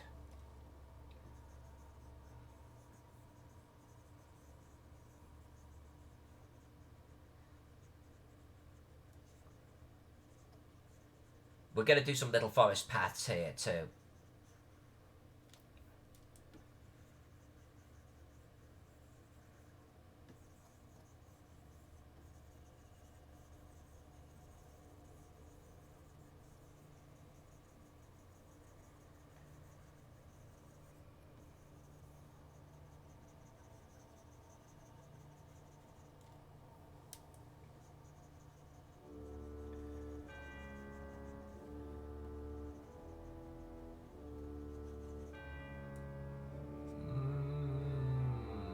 Yeah, let's leave that for now. Let's leave that for now. That's fine.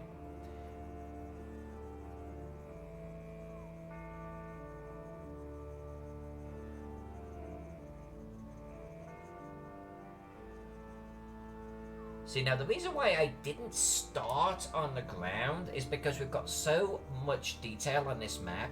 Like, the nature of the detail is burned out buildings, that I had a concern that I would start to obscure my own details, and it would make coming in and actually then colouring those details in harder later on. And that's what I feel is happening right now. It's like I'm obscuring my own work with the colouring.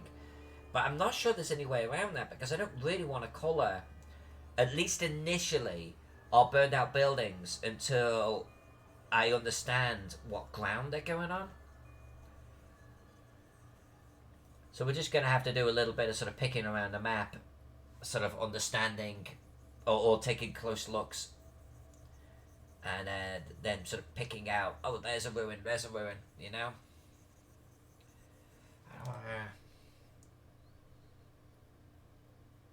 Yeah, I think this will be okay.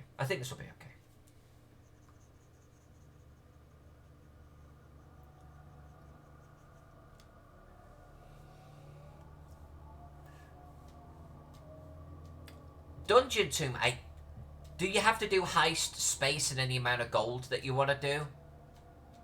Like this, I think. Oops. Heist 100. There you go. So if you want to join the heist, type in exclamation heist, space, and the amount of gold you want to throw down.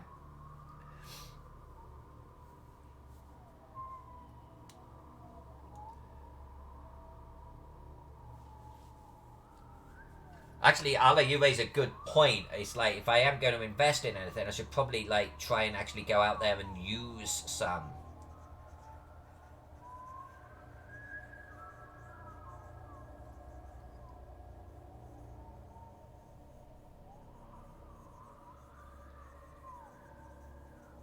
Things like pen delay and everything would drive me nuts.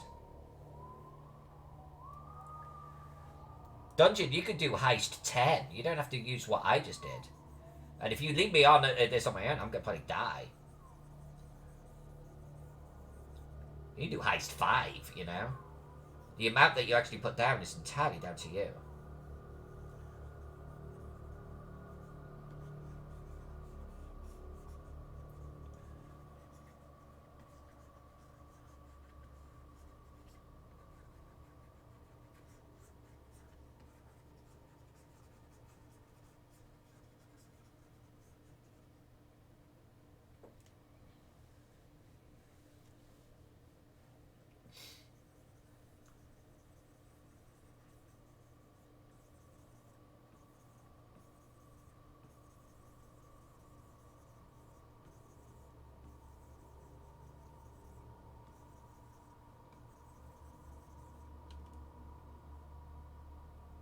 Holy shit, Bodie. Oh, I think you got a whole bunch of gold in the channel because of the subs that you just threw out.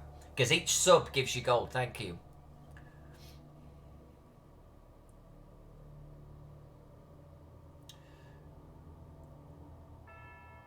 The whole crew got wiped out. I'm sorry, guys. We literally all got wiped out in the heist. We all lost our money. You know, the last few heists have gone that way. I don't think we've had a successful heist. I think the last 3, everyone's got wiped out. Allah says there's a wee bit of a delay in Procreate, but after you get used to it, it's very pleasant to draw on. I'm going to have to try this. I've been noodling on getting a Pro, and if I do, I'll bring it to one of the cons for you to try. Thank you. That would actually be kind of cool.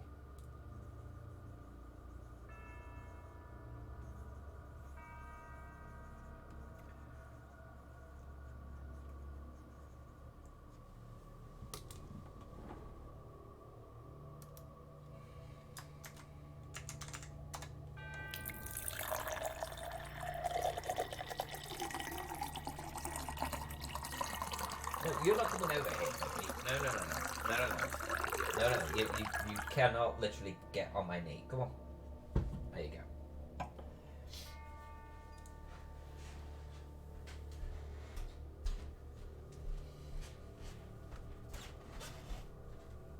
Thank you.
Told you, Dungeon Tomb, that you're one of the special guests around here. Jack's looking after you.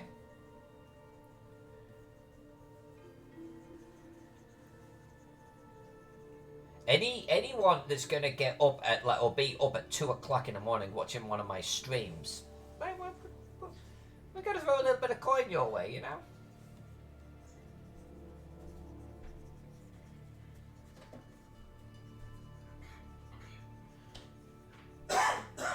Jack's dying in the kitchen. Thank you, darling.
I'll have to tidy up that little pond right there. I didn't realise that I had actually coloured the pond on the ground layer, so I'll have to fix that.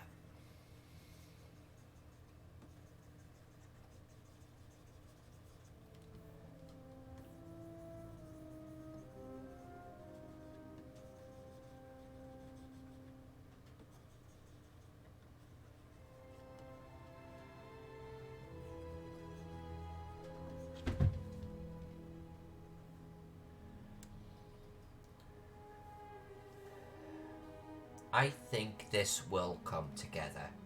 And then if this is like our proof of concept area. If this gets dialed in and we're okay with it, then we'll kind of then start expanding that out elsewhere.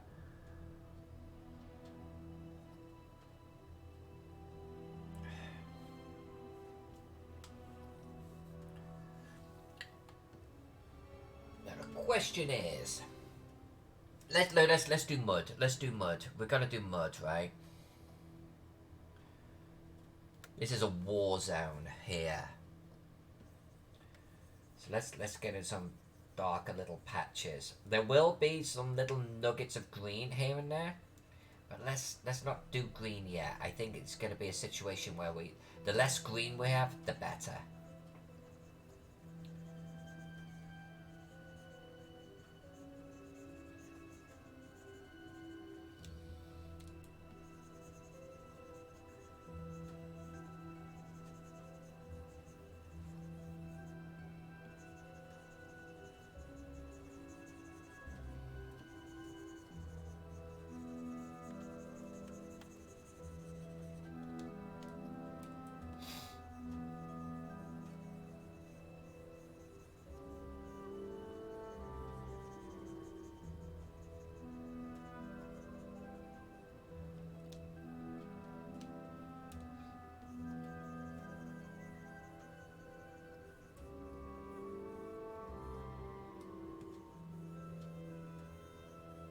do want to make sure, though, that with our burned out areas, that they're sitting on lighter ground, so the burn, like, stands out.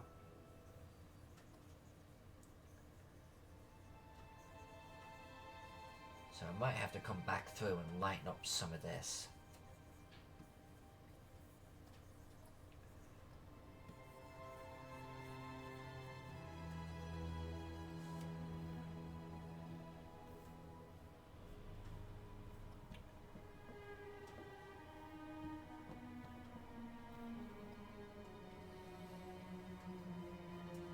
Mr. Valor, looking good. Thank you. It takes a little bit of time with the approach that I've got for like the pieces to actually start coming together. But when they do, I always think that it's worth it.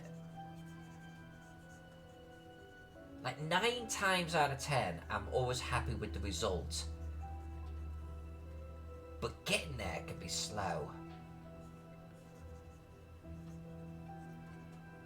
I think this is beginning to gel. This is beginning to gel.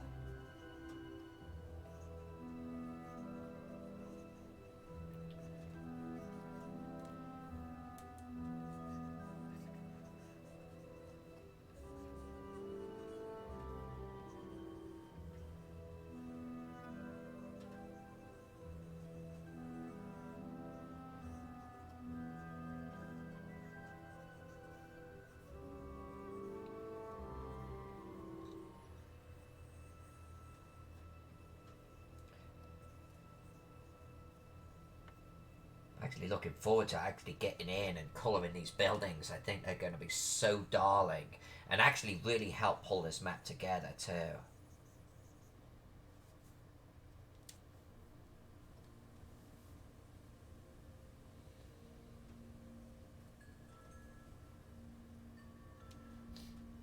Alright, let's come down a layer. Save!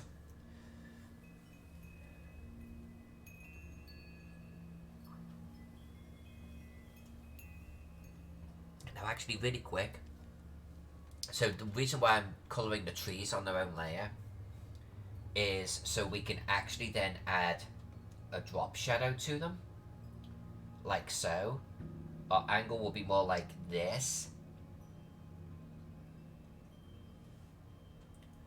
Maybe we'll make it a little larger. Let's try 24 maybe. Yeah, so something like that for the trees. That's why I wanted to start colouring the ground, because then you get a true sense for how the trees are going to look, you know? It's that type of thing that I was shooting for right there. Gentlemen's thoughts, welcome back to the stream, sir.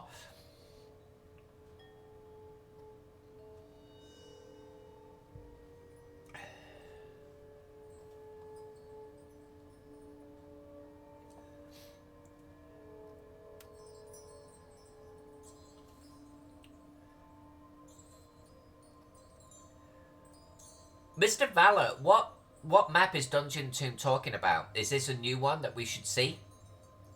Feel free to share if you haven't already. I'll bring it up on the stream. Booty Gazilla, you're sitting on a mountain of gold, my friend, you know, an Equites. Just so everyone knows, gold is used in the channel for playing games like Heist. There's the arena fight that you could do. You could duel each other. All of these things take gold. We're going to do a raffle towards the end of this month as we get into December in the holiday period. And I will be giving away canvas prints of my maps. You get to pick which one you want. Gaxmoor will be one of the options, okay? So when we finish Gaxmoor, we're going to do a prize draw. And the in-channel gold that you are accruing and winning by fighting each other and stuff, that will be able to buy you tickets, okay, to play in the raffle. So that's my plan as we roll into December. Canvas prints for everyone.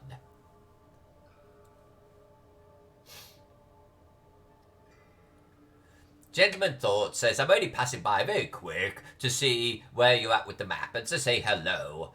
Yes, well, my friend, it's always great to see you. Thank you for popping in. This is kind of where we're at, and I think it's taking shape.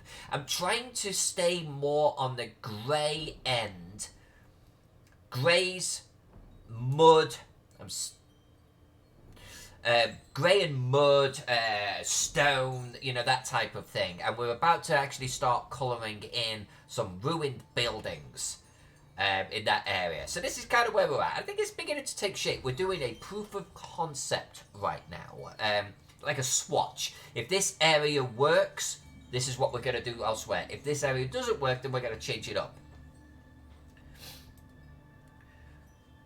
Mr. Valer says... Oh, yeah. Yeah, we brought this one up on the last stream. I love the textures of these roofs, by the way. Quite a bit. I love them. I should actually, like, grab this texture from you. Because I could even use that on my small roofs here, and I think it would show through. And that one, too. I think they I think would show up on this scale.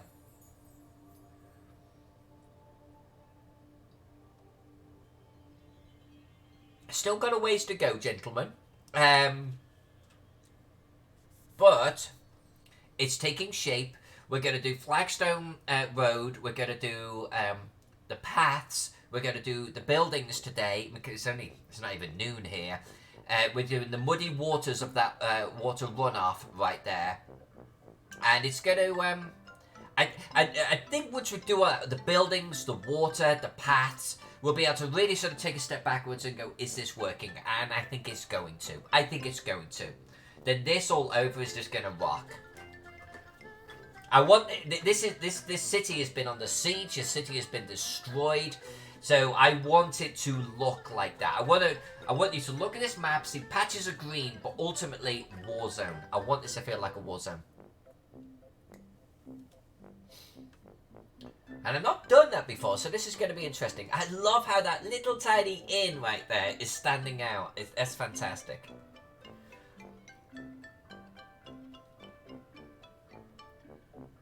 I'm doing a lot of rotating of this map today. For some reason, I can't.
Dungeon Tomb. Valor has been doing a map a day, I think, right, Valor?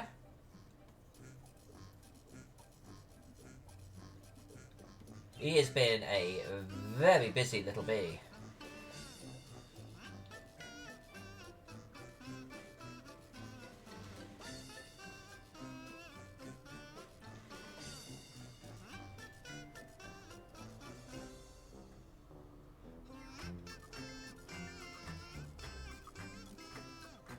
This music is slaying me. This music is slaying me. I'm just gonna let it run itself out.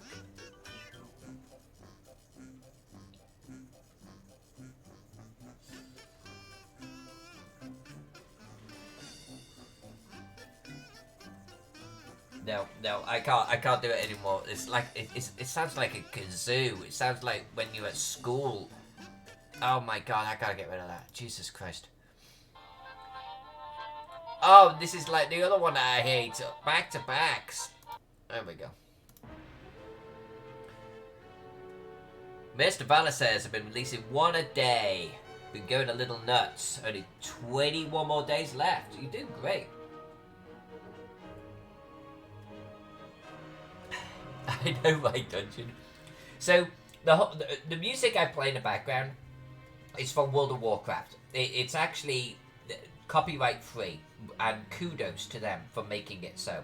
So you can use it in a stream absolutely legally, and it doesn't get blocked out or anything. It's fantastic, and some of the music is actually really kind of cool. But there are certain tracks that are just obnoxious as hell.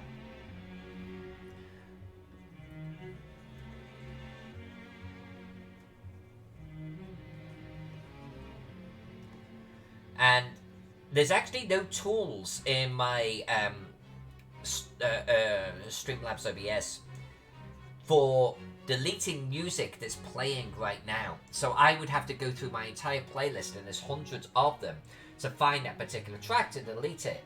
And so I never want to do that on stream, right? So it's kind of one of those situations where they stay in my playlist, but I want to get rid of them so bad. They're horrible. There's probably 4 tracks that really annoy the crap out of me.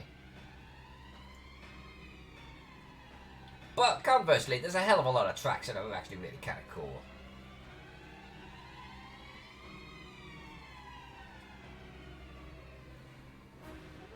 And the music is very diverse too. And it's just good to have just playing in the background, you know. I think on the raffle giveaway, when we do it,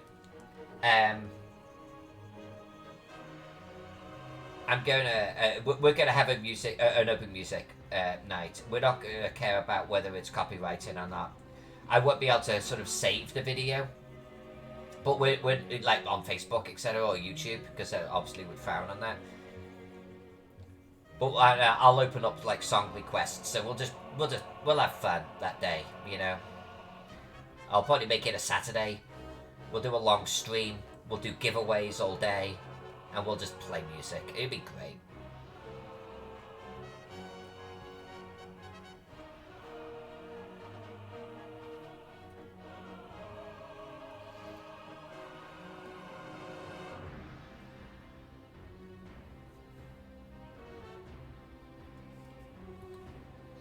Was it you that told me about it, Dungeon?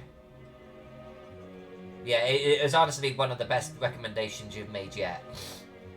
I've been using it since.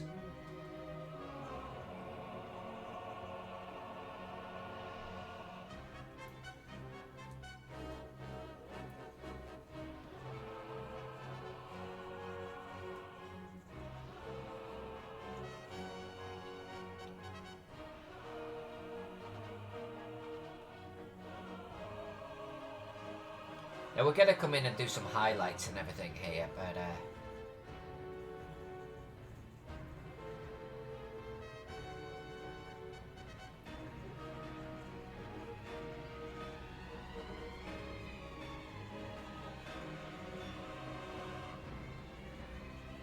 yeah, I really want to get that pond coloured in properly.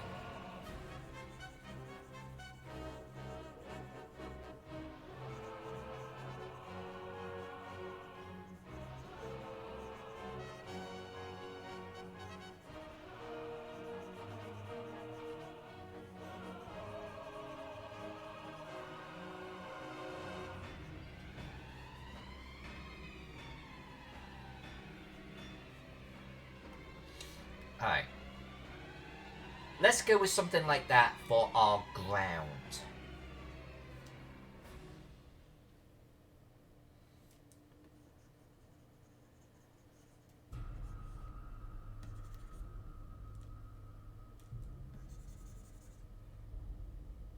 Let's go with something like that for our ground. Now we do still need to do shadows for the rocks there, the hills. That's okay, we'll come back to that.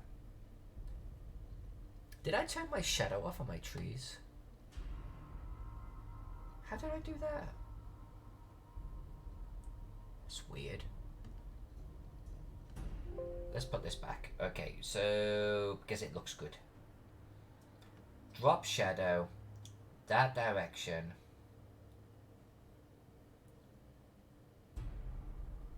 Size. Well, so remember the size. Okay, so something like that. And hit save.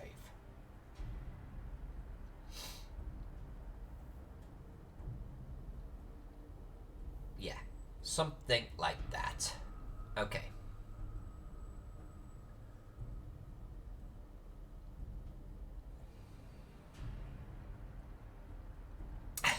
Dungeon 2. Oh my effing god, I just noticed that it's my fault that the chicken music is there. Kinda, yeah, man. Oh, now, in all fairness, the good music is your fault. Kudos. The chicken music is also your fault.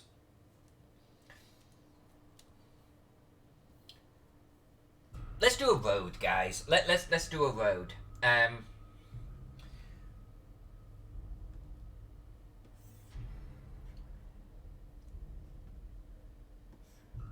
Alright, let's give this a soft edge. Miss J did this, by the way, for me.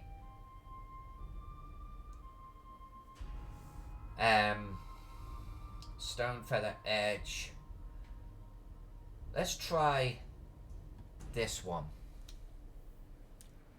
Let's see what this looks like.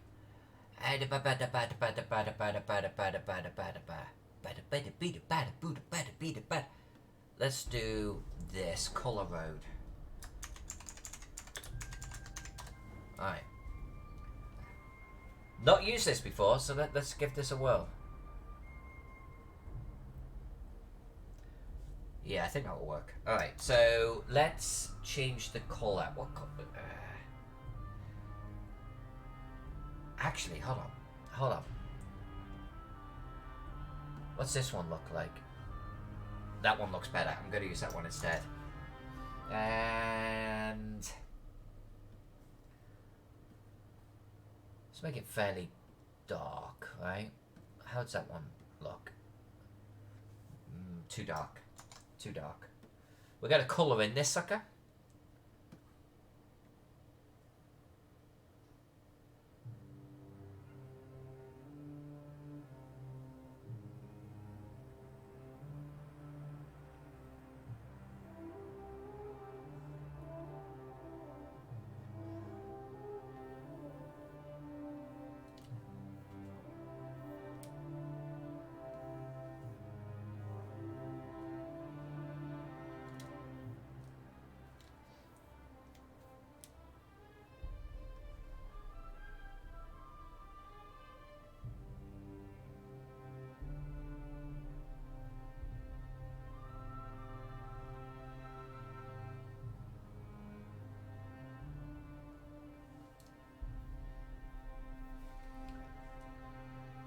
You know, I actually need to make Miss J a VIP of this channel for just creating this brush. I mean, how awesome is this?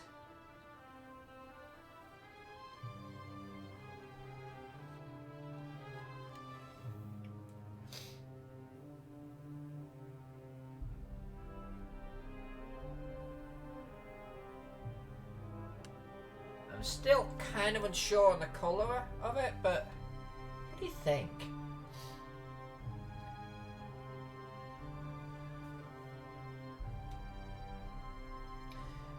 I like it. I mean, I kind of like that. I kind of like that.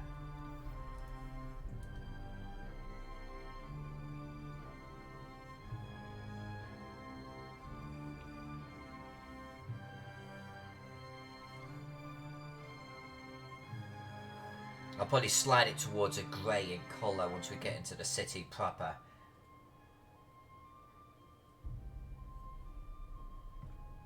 And then, what I was thinking about doing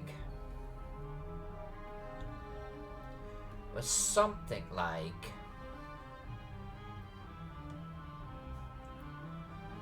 this.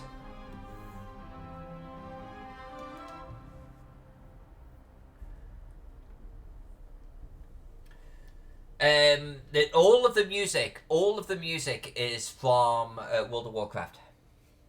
Bodhi, all of it.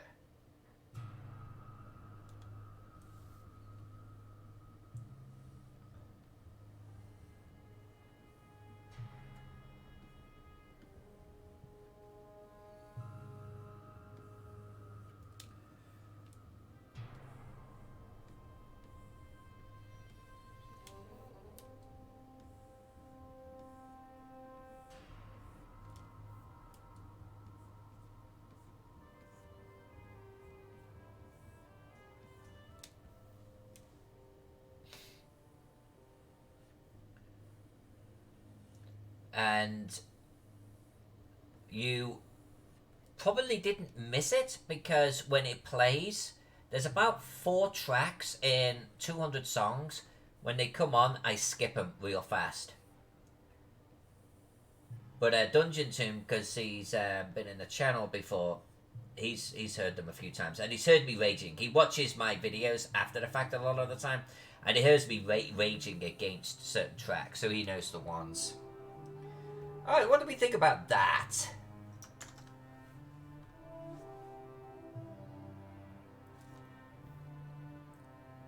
I think it works, right? I think it works. I'm not sure if the flagstone pattern is too small.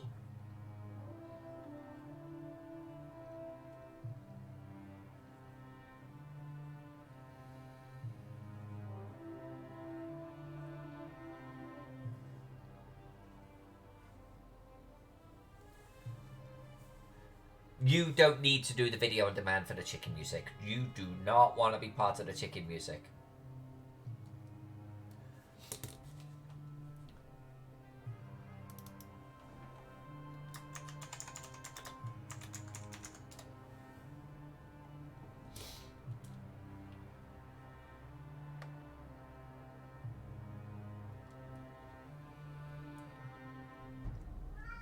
Oh, there's a little Bucky. Little Bucky wanting attention.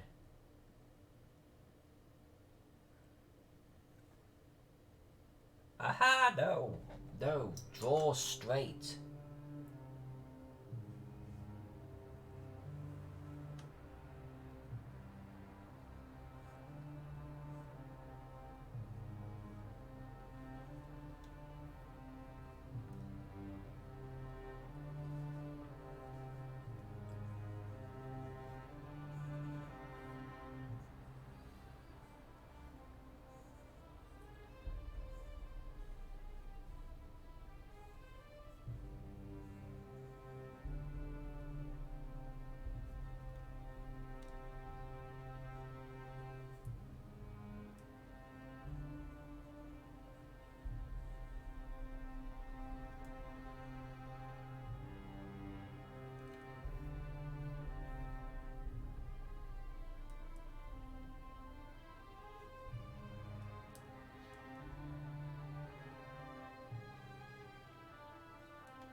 I love drawing little paths on the ground. It just starts to really pull the map together, you know? Now granted, we've still got to actually colour in our buildings and things like that, but look how it's actually beginning to gel. With each layer that we do, just more and more, it starts to come alive.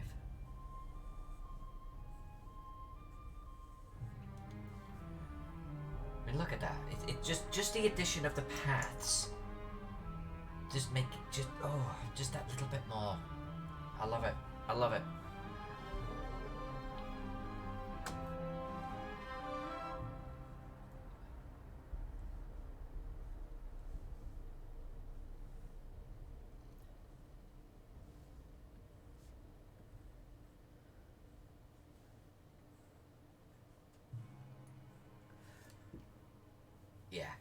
Very, very nice. Very, very nice. I think this sucker might work. This is going to be a fold-out poster-sized map, too, in the Gaxmoor book. It's going to rock. You're going to get some good detail on this map.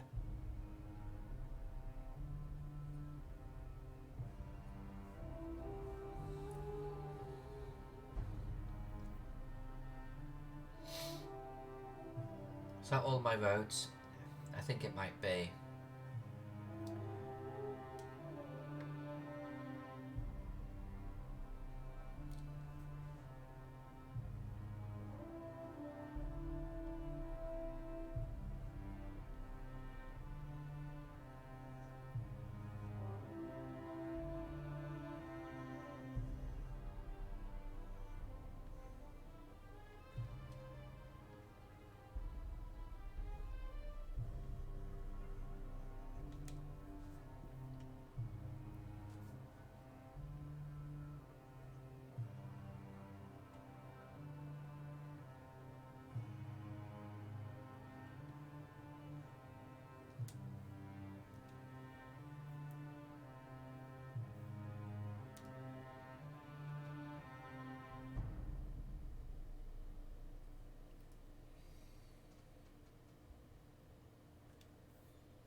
What are you doing? Come on. Come on. Alright, let's do some buildings. Let's do some buildings. What are you doing?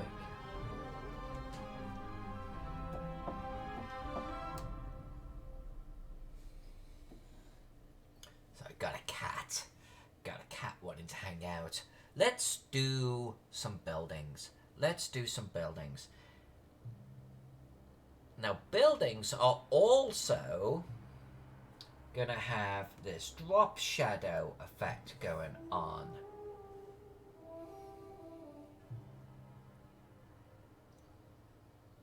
But I think because they're smaller than trees, we're gonna bring down the height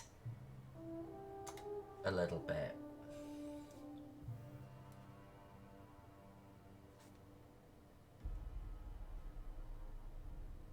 Yeah, and we might actually make that shadow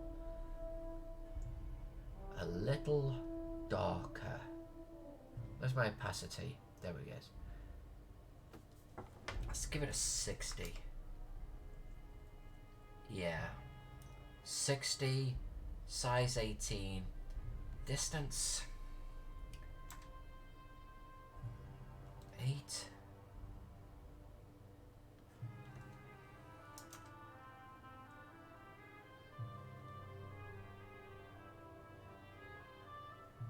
I think maybe our opacity up a little bit more. Yeah, something like that. Something like that.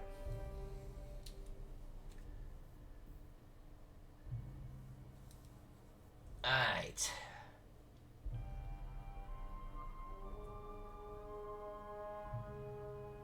Buildings. Buildings, buildings, buildings. Let's do it. This area is modelled off Rome. Or I should say Roman architecture. So I'm going to stay towards our terracottas, like roof tiles, unless the building is wood or is like some kind of temple or something. But for the most part, I think I'm going to stay within this colour range. And then the destroyed buildings, obviously lots of blacks and dark browns. But let's get our baseline colours in.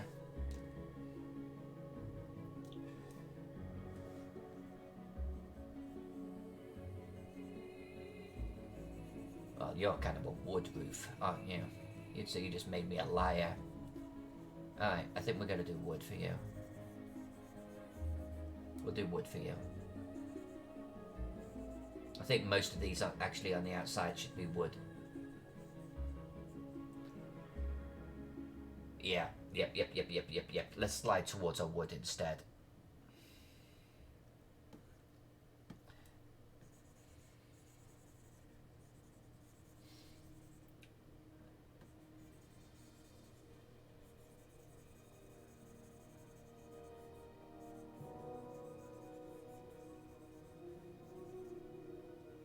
And I think you as well. Terracotta on the more opulent buildings. Wood otherwise. And now some of these buildings are obviously destroyed, fire or otherwise. But let's just get our basic colours in before we actually start adding the detail of ruin.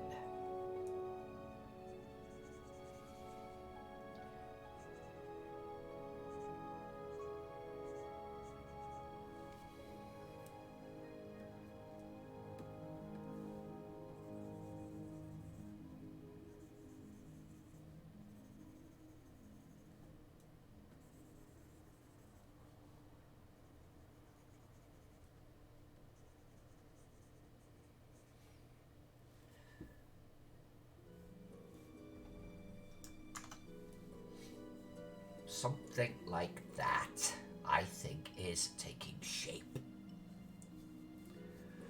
Dungeon Tomb, what's the next project after Gaxmoor? Actually, so it was asked before, but you weren't in the stream.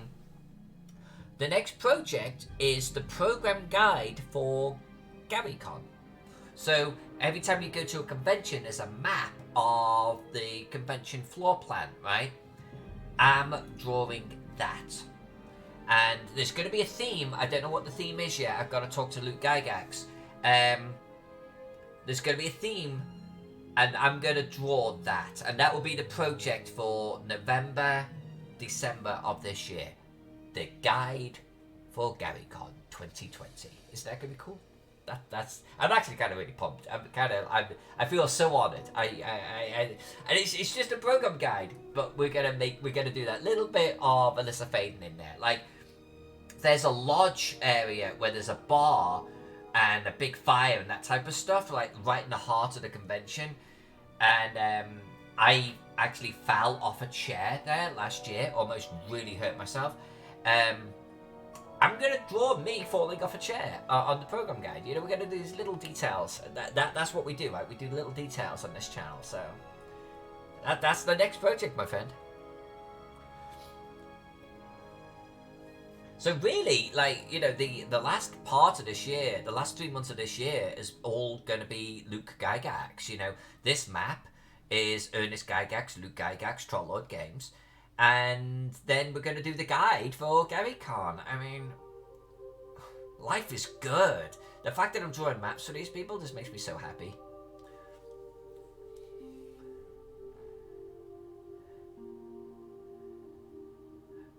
Phantom Jen, you are no damsel in distress. Yeah, I am.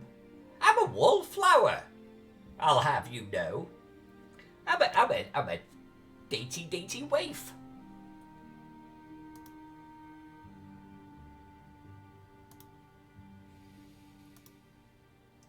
I knew that wasn't going to work, you little poo.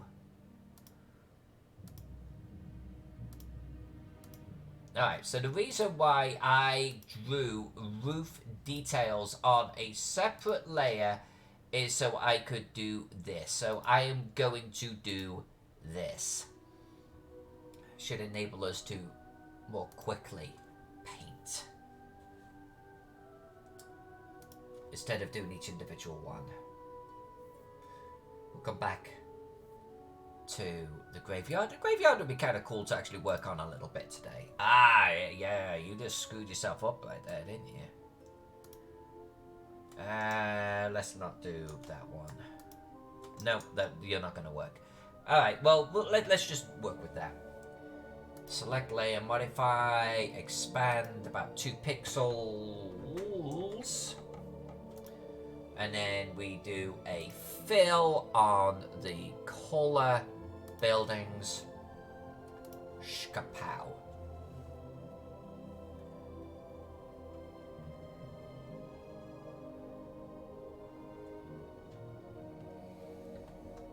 this. And we'll do this. Alright, now we're gonna add some fire ruin to these in a moment.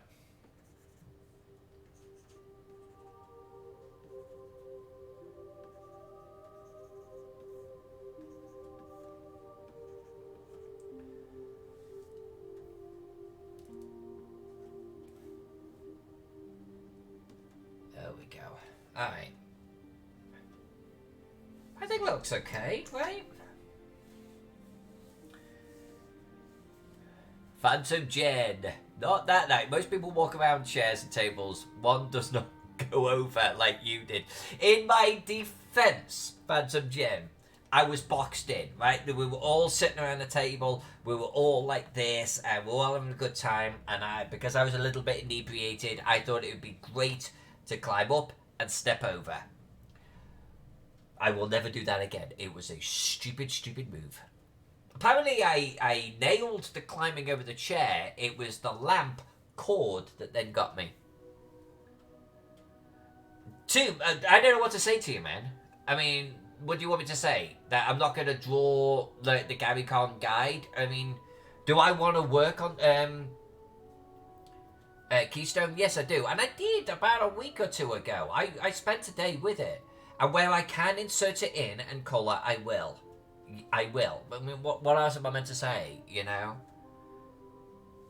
Are you going to sit at gathering dust? I mean, what am I meant to say to that? What am I meant to say to that? What's my response meant to be to that? I don't want any project to sit and gather dust, okay? It's not my intent. But when I've got a hard deadline on something, like they need the guide map by January, then am I going to sit around, like, colouring in pet projects? I think that'd be a little bit irresponsible. So no, I don't want it to sit around gathering dust. But at the same time, I need to hit deadlines. Deadlines are more important. Deadlines are the difference between people using me, you know, and not. So, come on, man.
Alazilla, some projects need quality time to really grow. A good fermentation. Yeah, you know, I was liking back around, what was it, September, October, when we were working Keystone, that I was doing Keystone like 2 or 3 times a week, and then we were doing projects on the other part of it, and I felt like we had the time to do that. I'm not sure that's the case for just the next 2 months. Because they have to go to print on the Gary Con guide at the end of January. They have to. Otherwise, I personally am fucking up part of Gary Con. And clearly, we can't have me do that. So I feel like that wonderful Keystone project has to be put on hold for now. And I don't want to because I'm loving the project. But I feel like it is the responsible thing to do. If there is a convention with a date that cannot be moved, I have to bust that out before I go back to pet projects, right? I mean, I have to. It's responsible.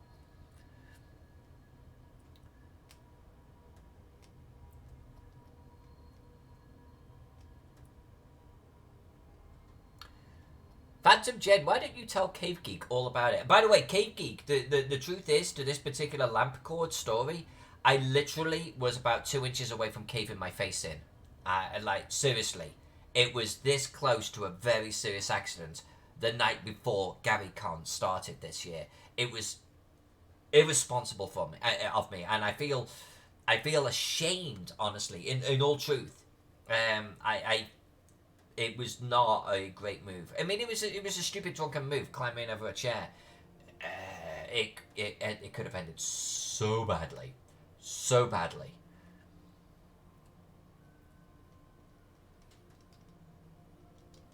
Box office. Actually, Phantom Jen did not have a close up. He was actually with a different group of friends, and he saw me fall. But he was like, ah, she's got it. It was when everyone clambered around me that Jack was like, oh no, shit, she doesn't have it. Yeah, that was like dark times for me. Dark times.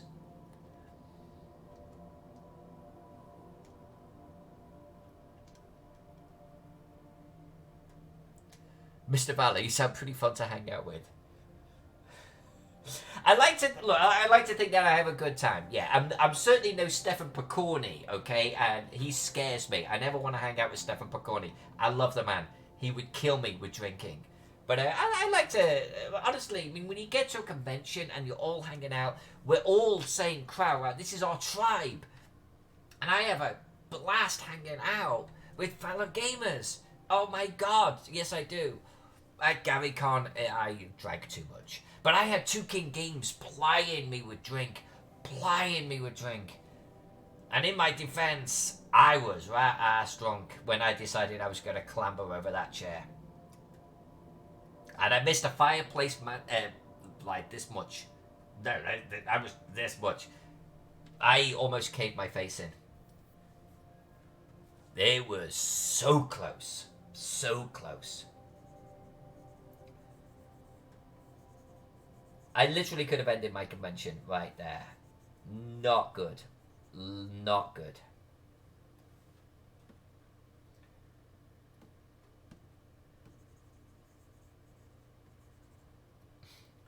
I actually felt embarrassed that I didn't manage to get over the chair, but I was told, no, you got over the chair. You navigated the chair just fine. There was a lamp cord on the other side of the chair, and your foot caught the cord, and you went. That's what I was told.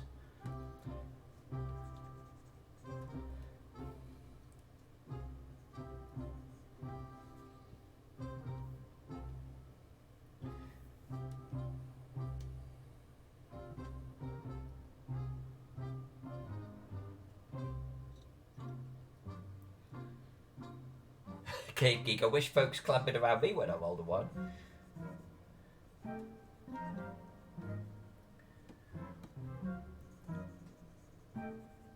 I think it's kind of like awesome that everyone was like, "Oh, well, this is God, she's got it." You know, just everyone assumed that I was going to be okay. You know, tough girl, all the rest of it. And when it was like clear that no, she really doesn't have it, then it was like, "Oh shit, no, that's serious."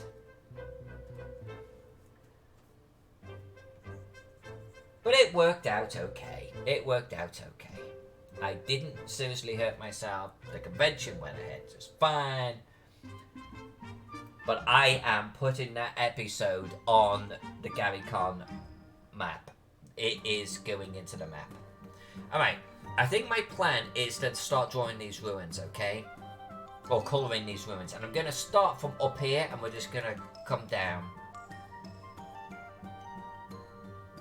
And it's going to be a combination of, I'm going to do stone, and then we're going to do blackened ground and stuff. I don't want to make the walls black, even though they might be black after a fire, because the ink is black. I don't need to make it more black, right? Black 3.0.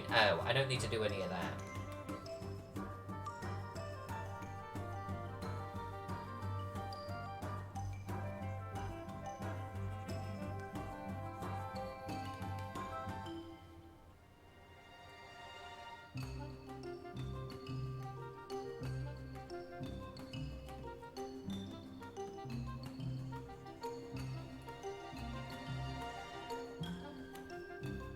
Let's do it. Let's come in over here and let's have some fun with this thing. Alright.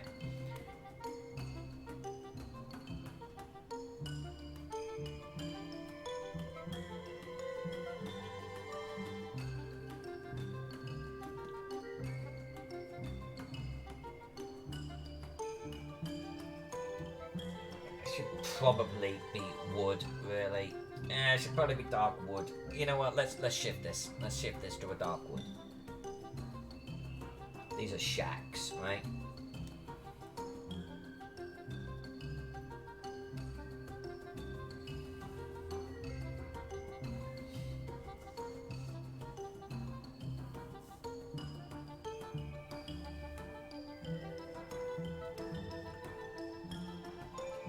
Wait a minute, Ola, I feel partially to blame for encouraging drinking earlier in the night. Well, yeah, I don't know. I think I'd already decided I was going to drink. I mean, it's the night before con. Everyone is on this high, right? That's not your fault, Ola. Two King Games, they brought, like, bourbons and stuff that they wanted me to sample. And they were plying me with freaking drink. There's no one to blame but me. I drank too much. Although, I mean, I ask myself, would I have clambered over that chair even sober? And I'm thinking that I might have. You know, we were jammed in. I could not get away from the table. And I think even sober, I probably would have felt that I could, like, climb over the chair just fine.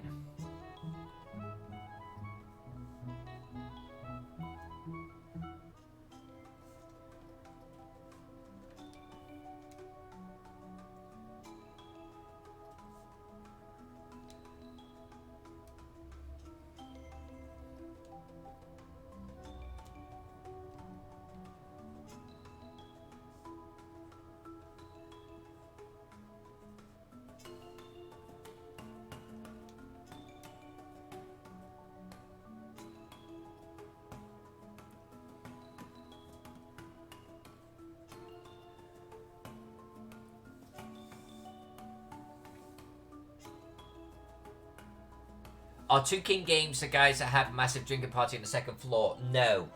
Two King Games, in all truth, are, you know... So, King Bashman is one of them, right? And then there's Randy Price. I don't know what his online handle is.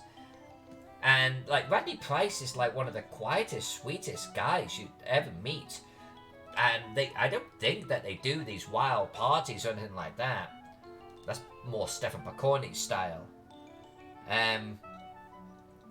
But they are good friends in that, you know, if you're friends of theirs, they're going to sit down and they're going to start pulling out the bourbon that they just brought to the convention.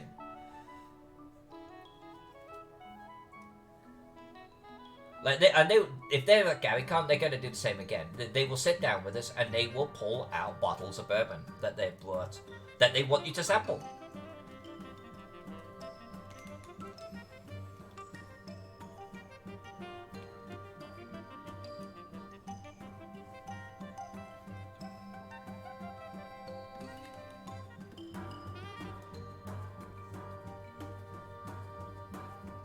And you know, in my defense, you're sitting at a table with people like, you know, Jennifer in the chat with us, and Ola, Bill Webb,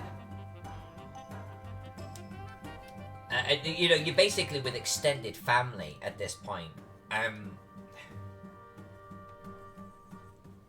It's good hanging out with family, right? And it's way too easy to knock back one too many.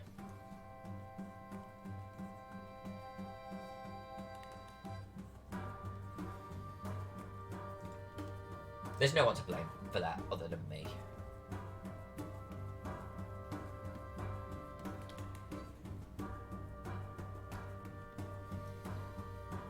But Cave Geek, if you go next year, and I certainly hope that you do, then obviously come over and hang out at the table with us. Jennifer will get to watch you falling off a chair.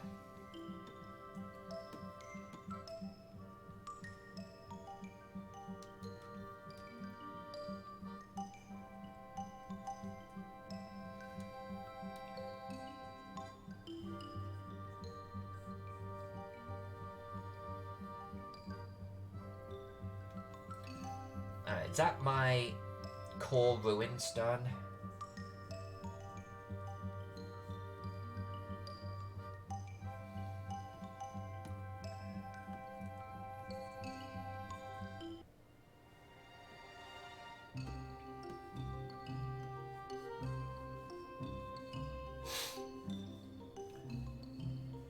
Hey, who started the heist? Someone started the heist? Oh, the cops are giving up. If you want to get a team together, type heist amount.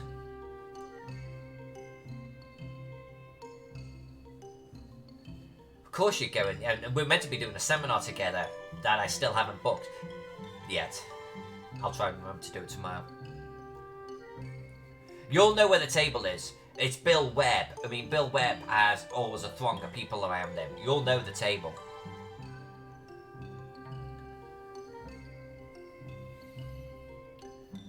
Jen, you can't lay down a story like that and not explain the shit that Cave Geek's seen. What has Cave Geek seen at GaryCon?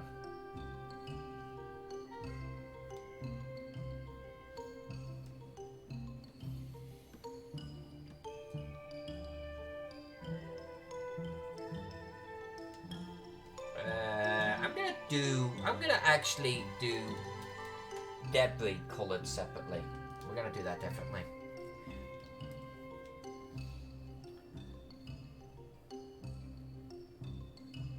Alright, core buildings. Core buildings done.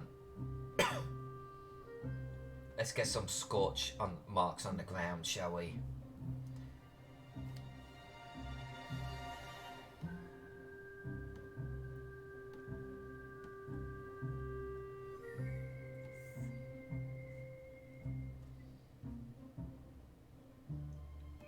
Let's try this one.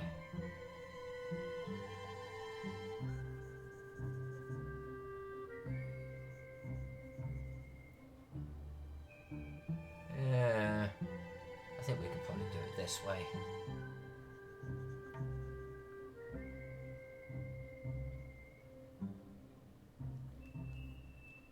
Let's make it. Do I want to do darker?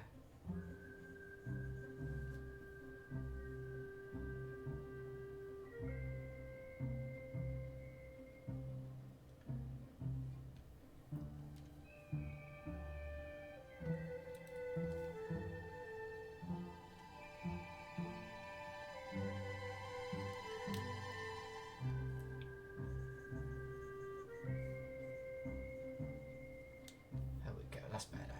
That's better. That's better.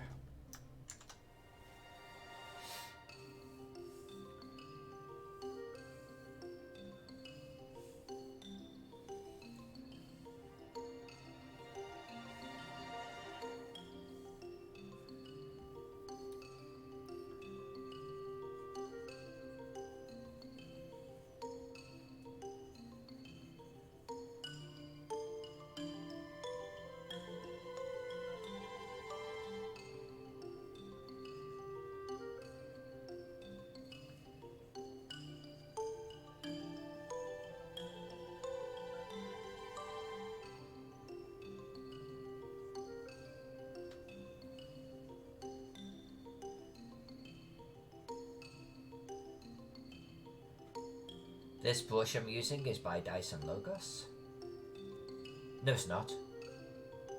Jay Shields. Jay Shields did this one. Thank you, Jay. It's actually a little handy dandy brush.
So I guess the question is this working? I mean, I feel that it is. I feel that it is. What do you think? What do you think?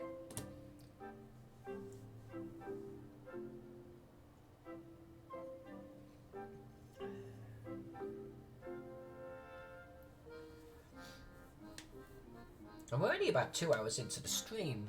Right? Oh no, I started early, right? Ish.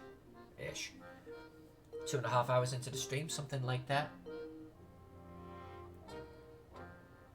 Oh, this. We've got to do the ruins down here. Got to do those. I don't want to make the areas too black, you know, but do you think that's black enough?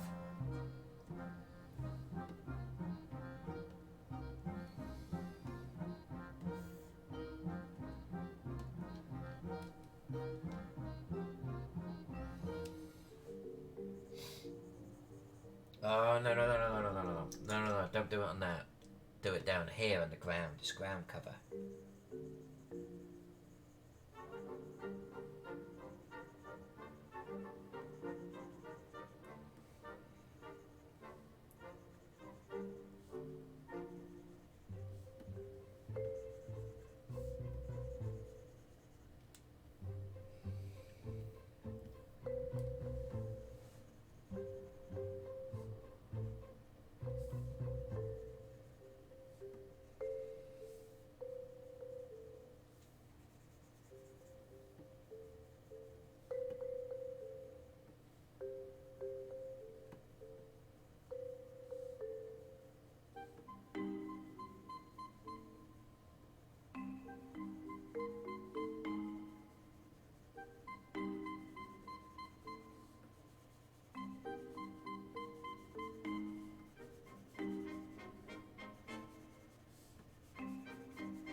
I like it. I think I like it. I think that's working.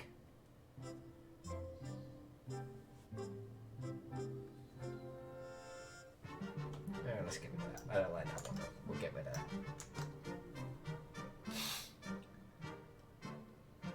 Thank you, Dungeon Tomb. I think that across the whole map. I think it's gonna rock. This water's killing me. You're killing me, Smalls. You're killing me. So let's do a colour water layer.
There. Okay, so I'm gonna read out location. Oh, we can't see it because we're coloured all over it. Alright, I'm gonna read out that water. We're gonna colour that water. And that water is A23 and 24. A23 and 24.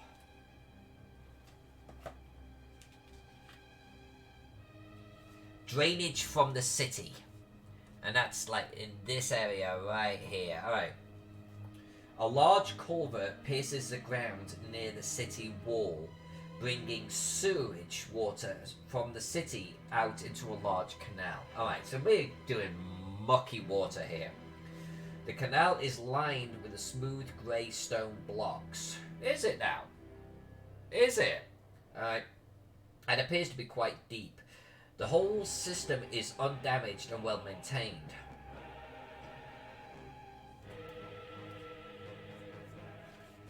Alright. Then 24, a little further down the canal turns into more of a sluggish stream.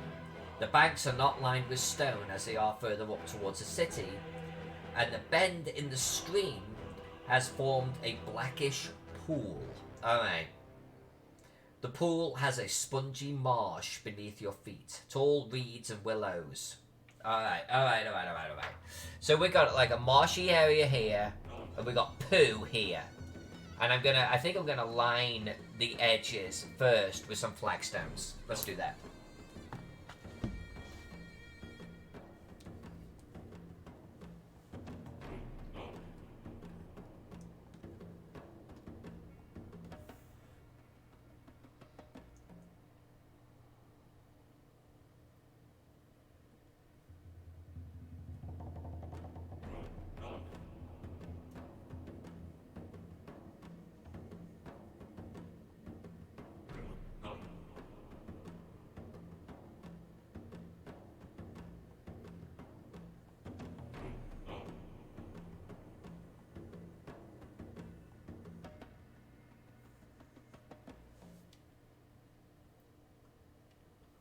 Then we're gonna do the water over there. And I forgot, we've got a cave here.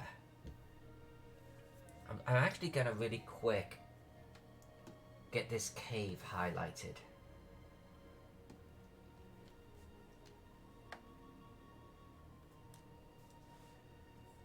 Now we do have to do our highlights for these hills too. Well, our lowlights, I should say. Get our shadows in here.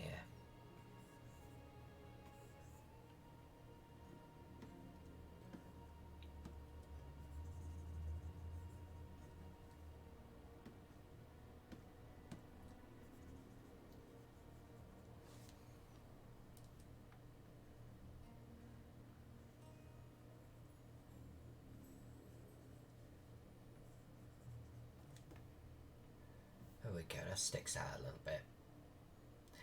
Oh, you know what we should do? What we should do? There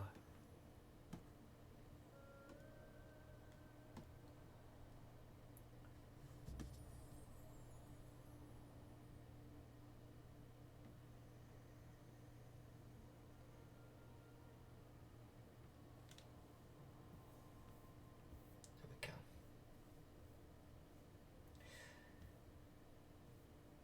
Alright, water. Water.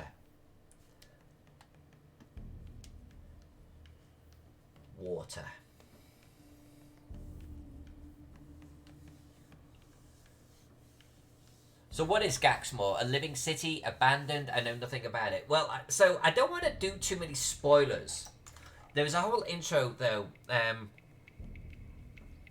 So basically, Gaxmoor was in this really wonderful empire, and a magician... the empire started to fall into ruin, and like dark magic. So a magician protected Gaxmoor by actually scooping it up with a magical staff. He created a complete duplicate of Gaxmoor, like in this pocket plane, and he transported the Gaxmoor into this replica. And Gaxmoor lived in this pocket plane where time travelled much slower, and it was meant to be where the people would live and prosper in complete safety. Then evil forces came along and decided that they wanted to bring Gaxmoor back to loot its resources, right? So where this country where Gaxmoor came from is fallen into evil, and it's like this jewel of the city is gone. So they were like, well, if we could find the pocket plane, if we could find the magic staff, then we can bring it back, and it's like looting Rome. So these evil forces managed to somehow bring Gaxmoor back before its time, and like it reappeared in its old zone, surrounded by evil now, and the citizens were not prepared for it, and like all of these evil forces just poured into Gaxmoor and destroyed it. So the city was kind of like safe, bring back, destroyed, and it was sacked. It was like just utterly ruined. But the people that had not been prospering in this pocket plane, they were actually kind of destitute. They were poor. They were miserable, and so like orcs and hobgoblins and these much more foul beings, like just wiped them out. And now the city is occupied by largely the evil forces. So I think the lost city of Gaxmoor is because when the evil took over the land, Gaxmoor wasn't here, and so it was kind of brought back, and it was sacked, and now it's occupied by evil. And so it's really a campaign setting, right? It's a game setting where you as players can now go in to this long lost city, now returned, now occupied by evil, and I don't know, try to loot it, something. That's kind of what it is in a nutshell. I'm kind of liking the green that we've done there. I'm kind of okay with that, and I'm actually okay that we just did an area, because it's like it's finished. That little area is done, rather than having the whole map not done. The evil forces of the Decepticons. Sure, let's go with that. Because I don't want to issue any spoilers. I can't tell you, like, you know, an arch lich or a mind flare. And honestly, I don't know. Because every single time I get close to reading anything about an actual location what's in it, I skip past it. So I don't know. I know the locations. I don't know what's in them. And I kind of know the backstory because I read the backstory to try and understand the area that Gaxmoor is in for colouring purposes today. But outside of that, you know as much as me, so let's go with Decepticons. It is indeed occupied, and there's plenty of things in here pooping. Let's just put it that way. There is plenty of pooping Gaxmoor.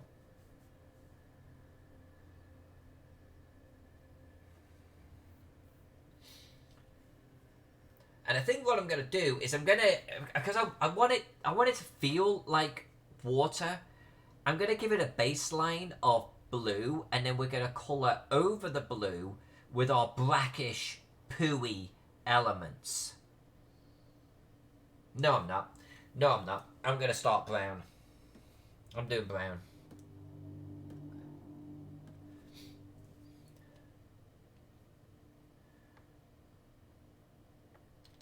Is sewage brown? I don't know. I don't think I've ever seen sewage.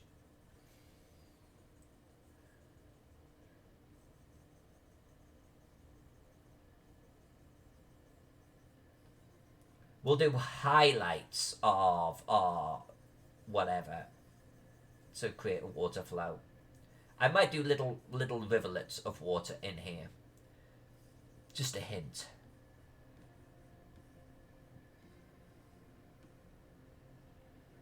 Alright, then this gets into the blackish bit, it is described as.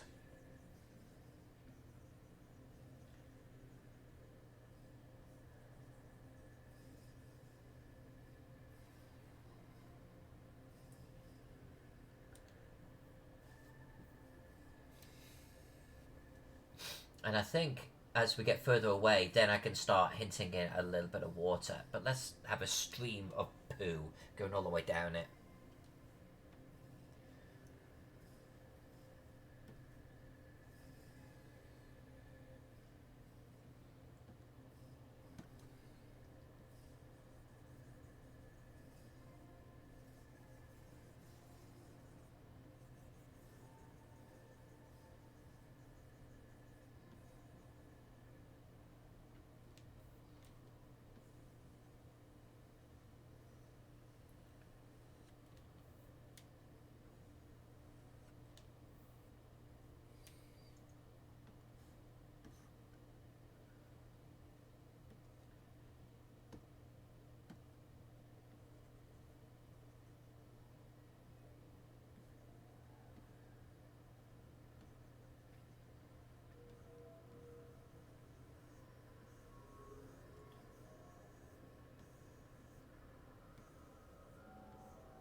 And if there is, I think I should probably draw a pipe in here, right about here. They're spilling this foul effluence into the city. Well, out of the city, I should say.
reasonably pooey.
Well, that's right, we've got some reeds and shit to do there.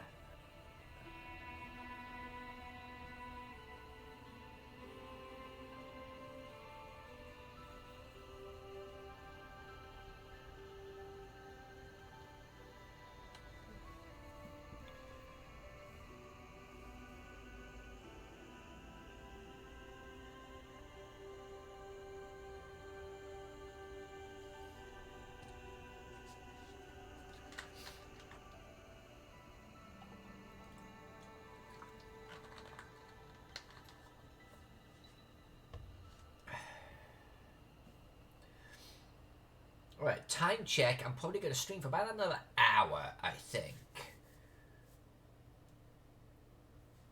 And I'm going to do some reads in the brackish area here, because that's what the description has. And then I think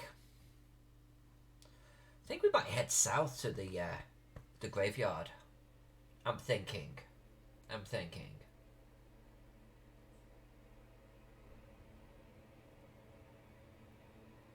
Thing about the graveyard is I'm gonna have to make sure I read the locations, because I think some of them are like, say, things like gold roof or red roof, so I need to make sure I read those.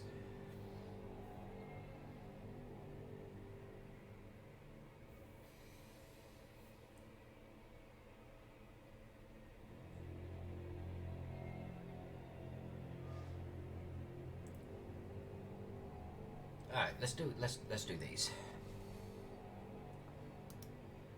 So, most of my drawings are top down, right? So what's a reed look like top down? Well, kind of like a stick, well, a little dot, right? But sometimes actually doing something side on with plants looks good. I think what we're going to do is a little bit of a combination of both. So we're going to super small green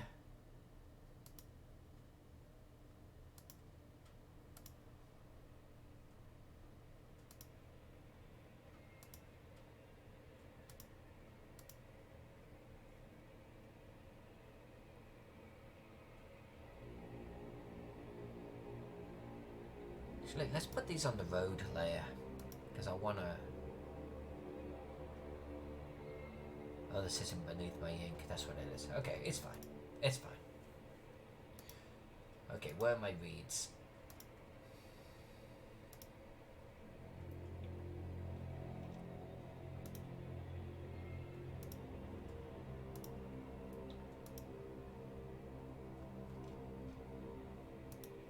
Could have just drawn them by now. Maybe I will.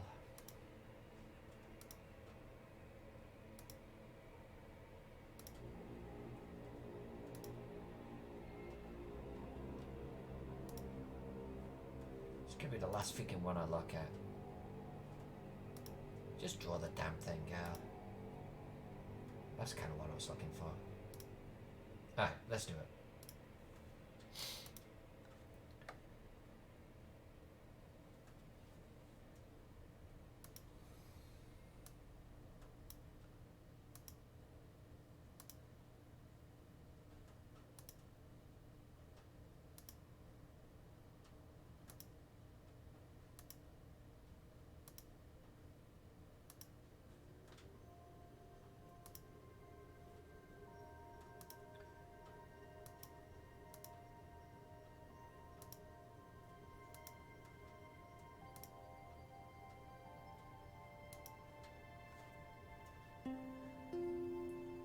Was that really worth the fuss? Probably not.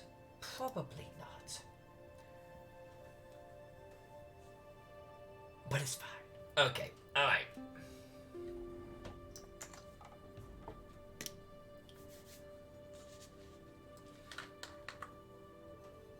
Five-minute break.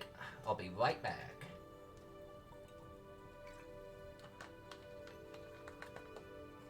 Do we do the graveyard? I'm thinking the graveyard could be a good fun one to do.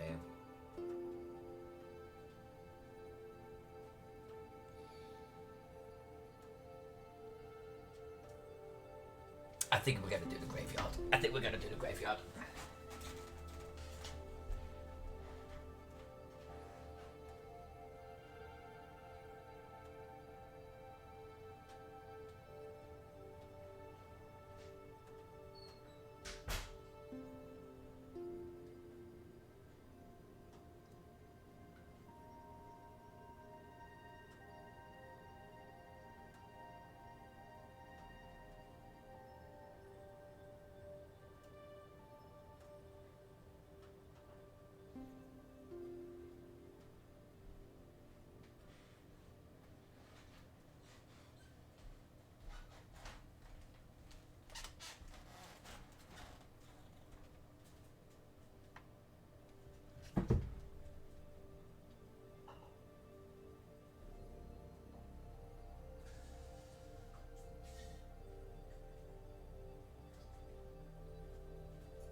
Alright, graveyard time.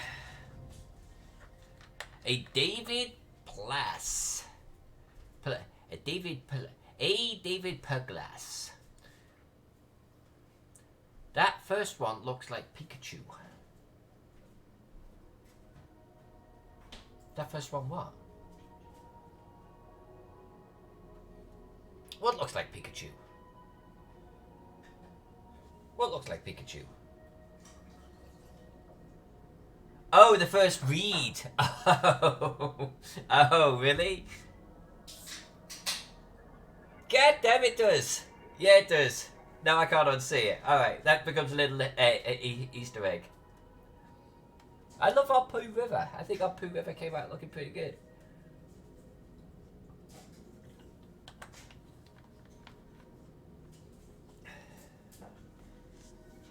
Alright. So let's quickly hit up our cemetery. Let's see if we've got any special things that we've got to do here.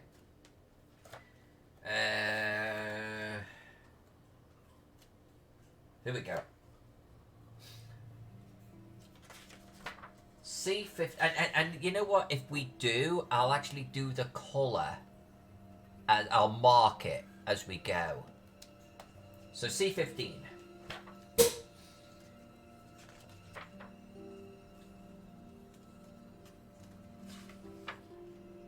Here we go. Rectangular building constructed of black stone.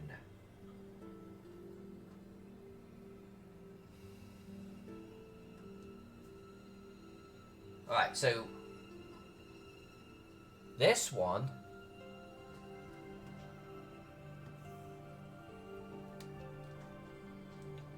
is, yeah, it's black. Now, we're not going to obviously do the whole damn thing in black. I think what we'll do is a combination of black and purple, you know, on that one.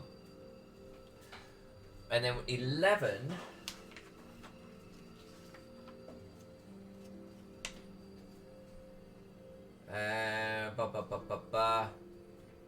is completely open, so that's fine. We can do what we whatever we want with that. 9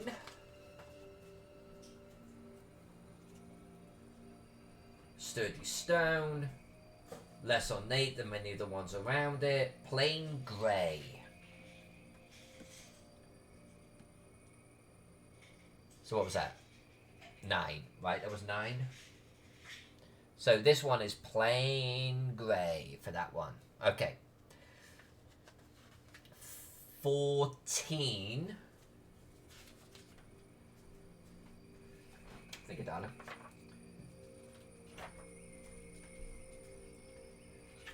14. Far better condition than the others in the graveyard. Circular in shape. Miniature mausoleum. Bright blue. The low outer wall is bright blue.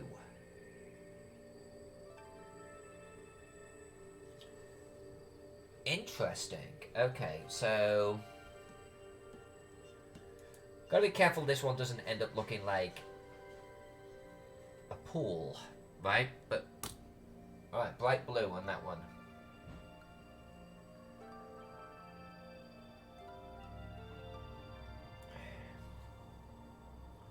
$13.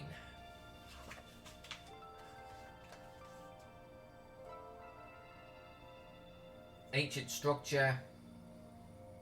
Pale greyish marble.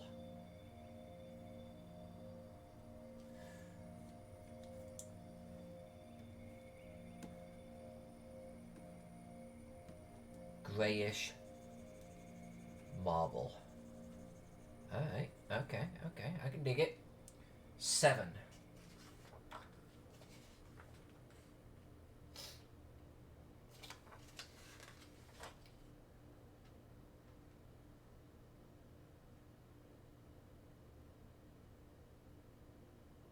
Anything we want. The ones that we could do anything we want with, I might give them like gold roofs, gold and yellow, you know, that type of thing. Gold, yellow, white. 6. Where's 6? Ah, the circle right there.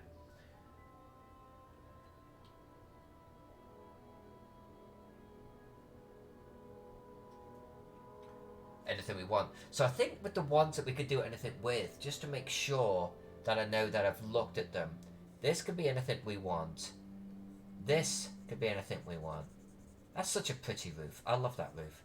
The graveyard is actually what we drew first, right? I remember now. Alright, 12.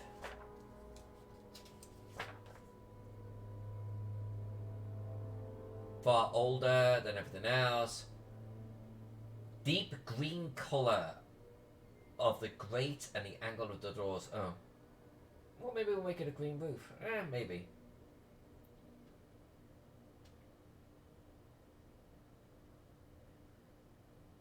The entryway between the grates and the inner doorway has some remnants of peeling white paint.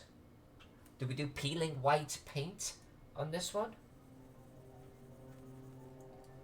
Maybe that and green. So let's do a combination so I can remember. Peeling white paint then we're going to do on that.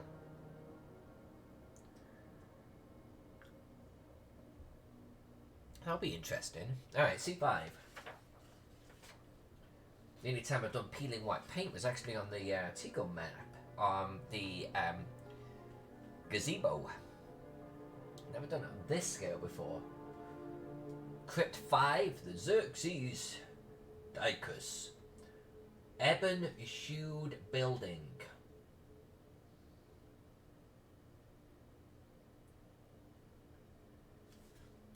Ebon's black, right? Is Ebon black?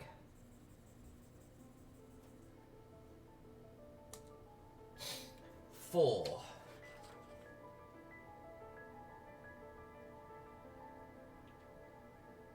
This is a house. The building is painted dark green with white trim. But that wouldn't necessarily mean the roof is the same. Should we do the roof in like terracotta to make it stand out? I think we will.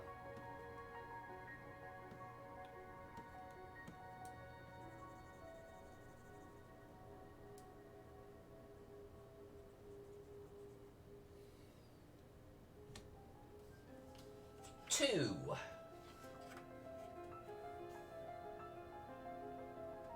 A large building constructed out of huge blocks of alabaster stone. Now, is alabaster white? I seem to remember from my youth that it is. I don't know. Alright, we're going to make this one white.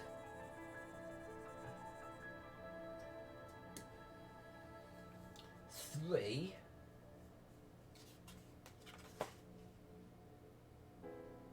Where's 3? Stone mausoleum. It could be anything we want. Alright, so it can be anything we want. 1.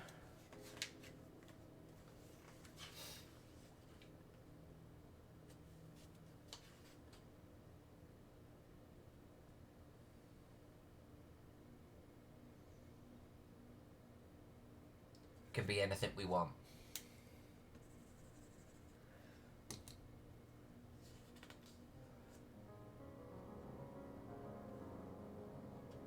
Which leaves 8. And there's one up in the northeast corner there too. I don't know what number that was.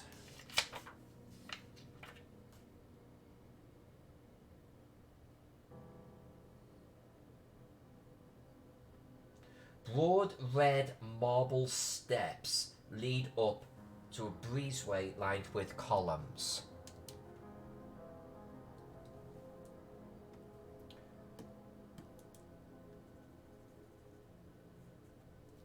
Red steps.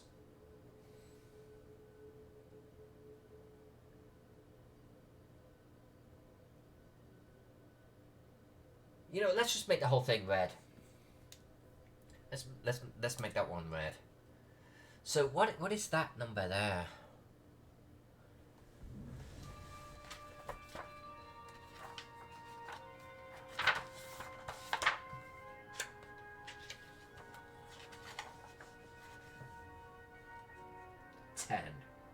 Is that 10?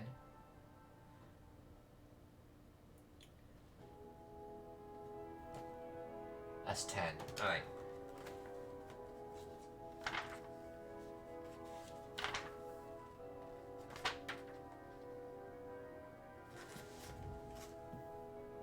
Yeah, 10.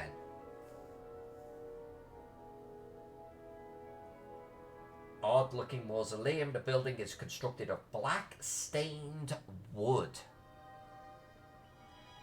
with broad leaves covering the roof. stone pathway leads up. Alright, so black. Another black one. Alright. Those are our colours. That's what we're doing. So let's start with that one.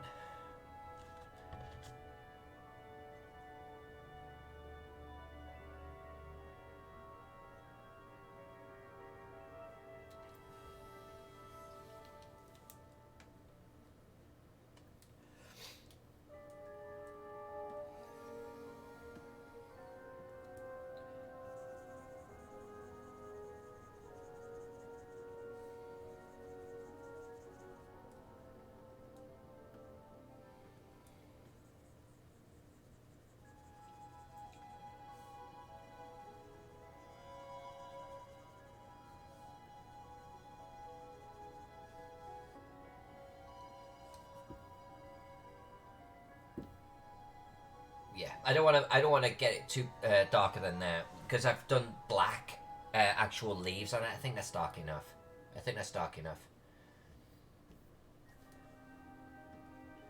Better.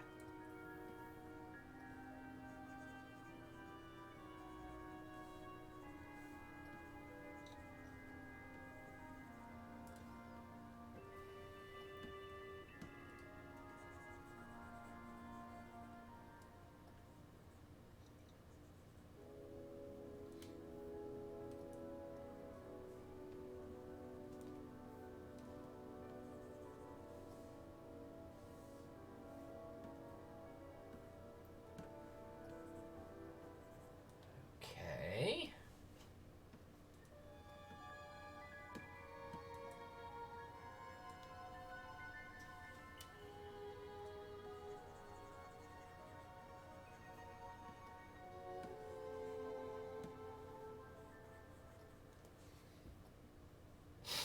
Okay, so C11 was anything.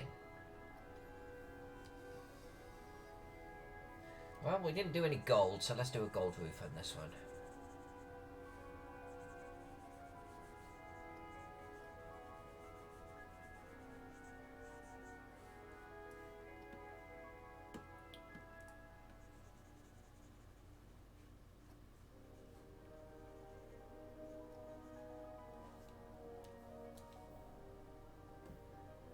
Yeah, that will work. Alright, black roof on C15. So I was going to do black and purple, right? So let's do a deep, deep, deep purple.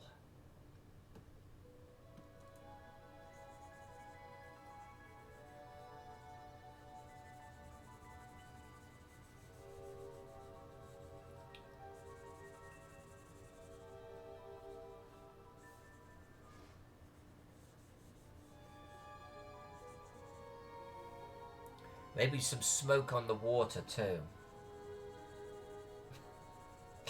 You know, I was about to respond to that, then I got it. Fuck off. But you have reminded me, actually, though, in all seriousness, this area is a smoking pit, so we are going to get to draw some smoke. It won't be on water now. Alright. Is it black? How... I'm not sure we're going to do black. I think we're going to get the feeling of a very, very, very dark colour this way.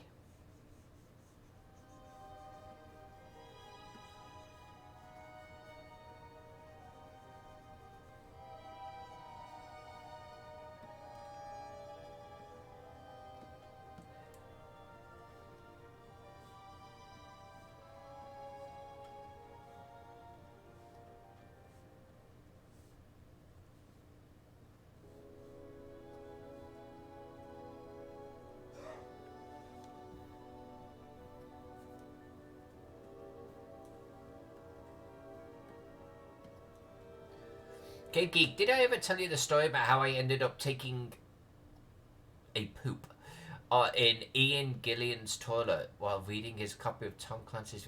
No. No, you did not. Or is that just basically the entire story now?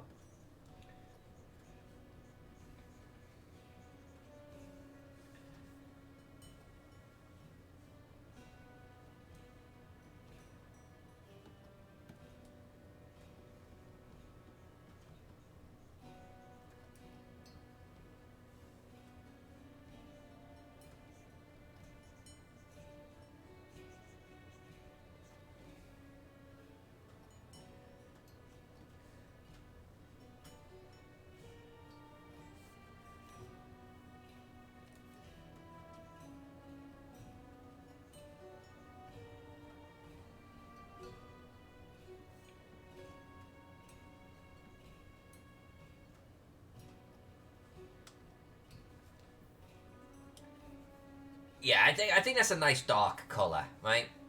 I think that will work. I think that will work.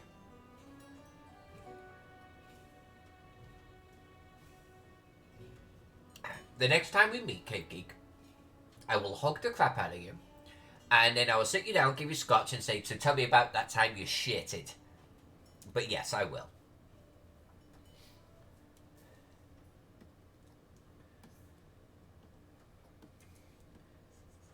You're a character, my friend. You are a character. It's like everyone has stories like that. Yeah, I tell me about that time that I took a shit in Arnold Schwarzenegger's toilet. It's like, and I have no stories like that. I'm not sure I've ever met anyone famous, to be honest with you. Never mind, took a dump in their toilet.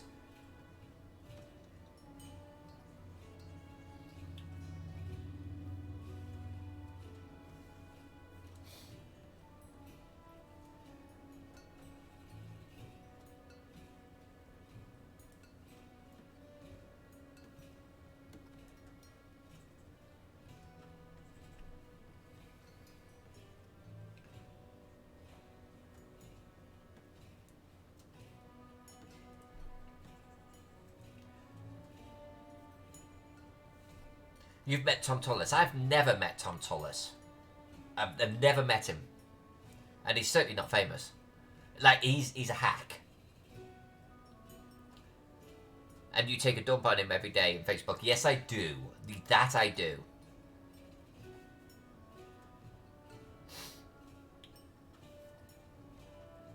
Jen knows where it's at.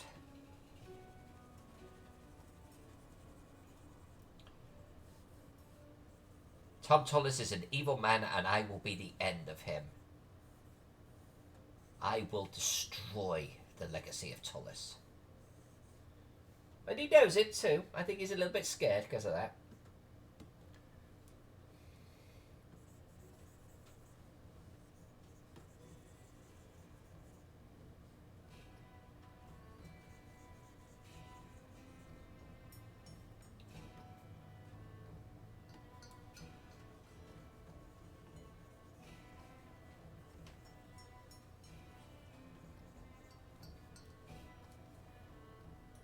Nice. Nice. Looking good. Looking good. I'm actually kind of glad that we read through it all first. This is making this bit a lot quicker.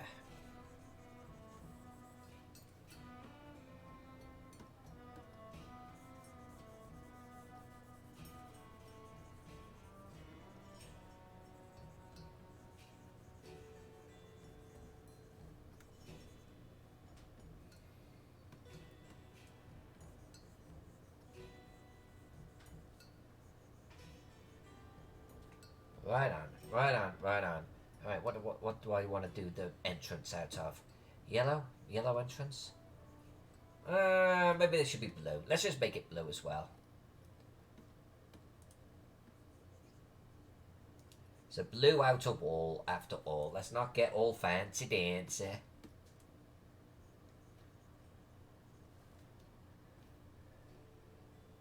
Cool.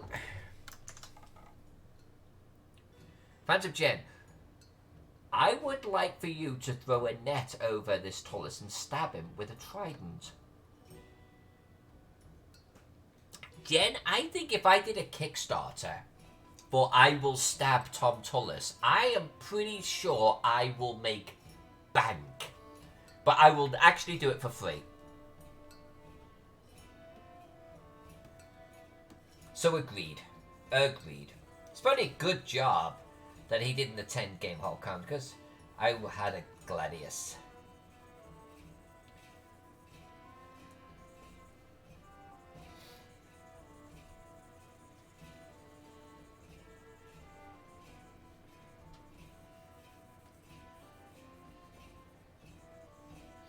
Cave Geek, I'm going to be running a couple of Cthulhu Invictus games at Game Hall. And there's probably going to be an invite-only private game as well of some description. And I think it's my turn to run it. So I would hope that you will join me, my friend, playing my game.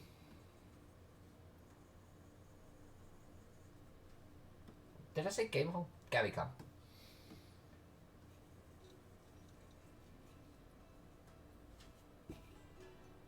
Ah, this is taking shape.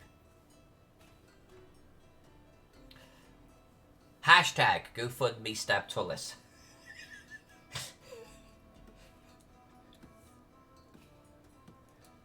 And I will donate all of the money for the Stab Tullis Fund to all of the people that he has psychologically harmed and physically harmed throughout his horrible existence.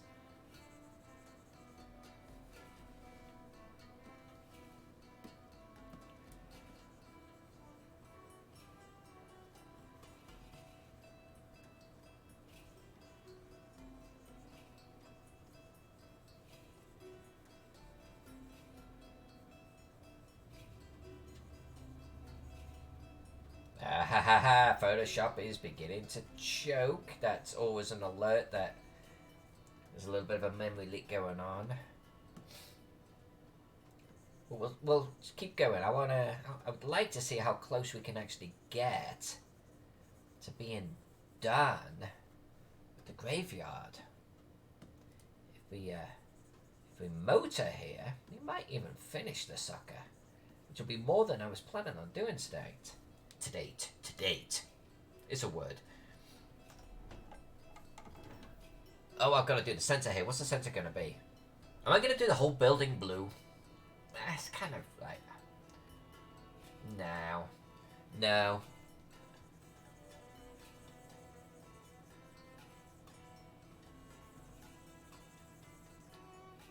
What about gold roof? Gold contrasts well with blue.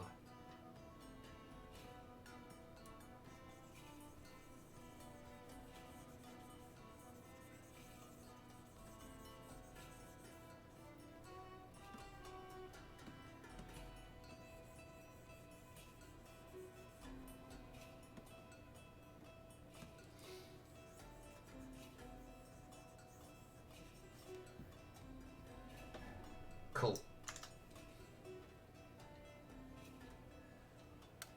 Cave Geek. Yes, talking of which, we really need to discuss Gary Khan seminars. Yes, we do. We do.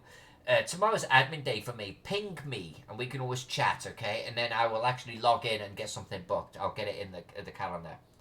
So ping me tomorrow, and let's do it.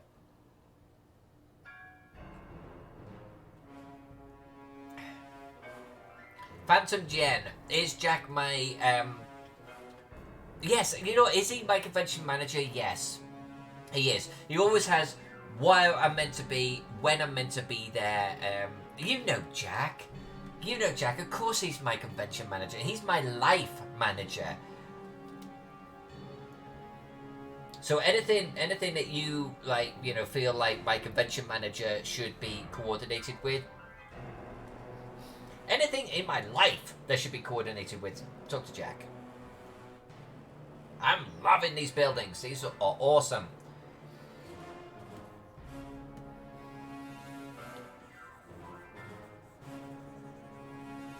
Honestly, Cave Geek, even if we don't chat tomorrow,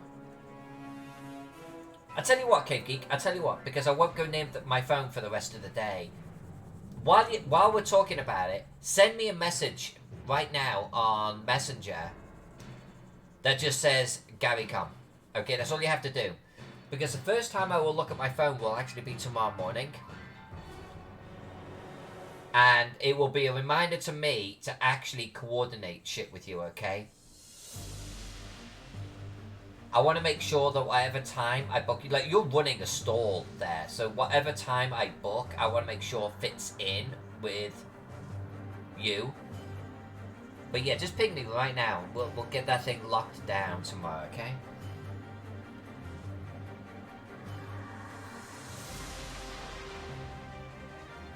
Phantom Jen, I was worried you were going to hire Bad Mike.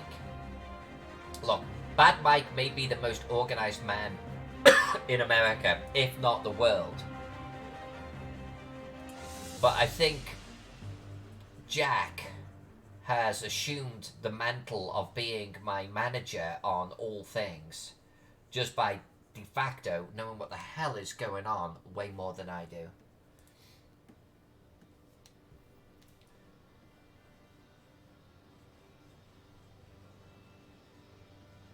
He's the equivalent of you.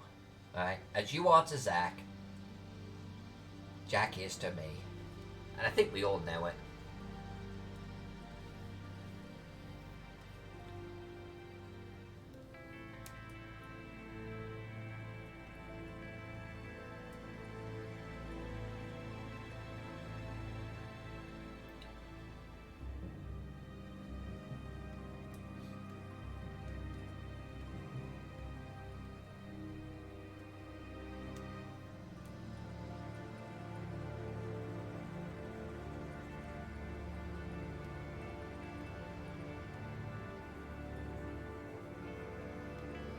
Yeah, this is looking great. This is looking really good.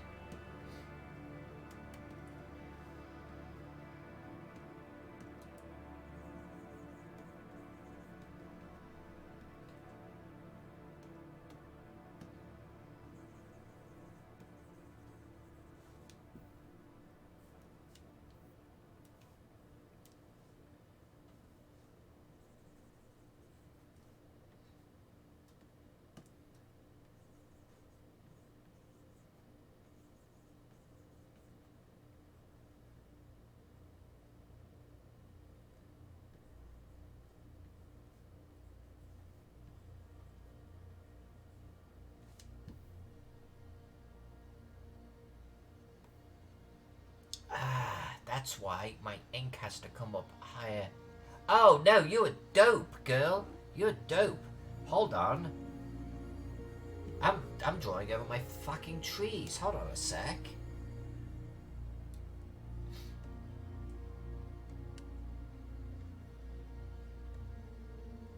I should merge my trees.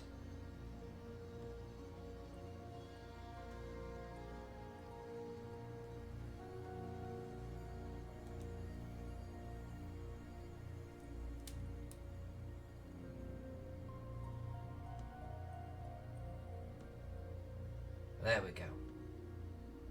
There we go. Alright, we got it back. We got it back. Hit save. Okay. Alright, okay. Colour trees. Jeez. Jeez Louise.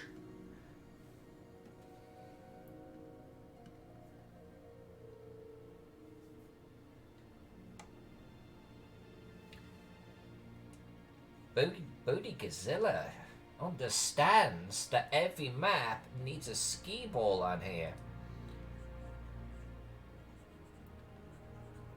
You know, that is actually a really good point. On a city map, I typically make a ski ball factory or something. Yeah.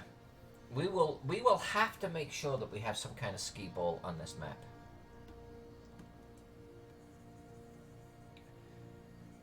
It's not a fading map anymore unless we've got some kind of ski ball in here.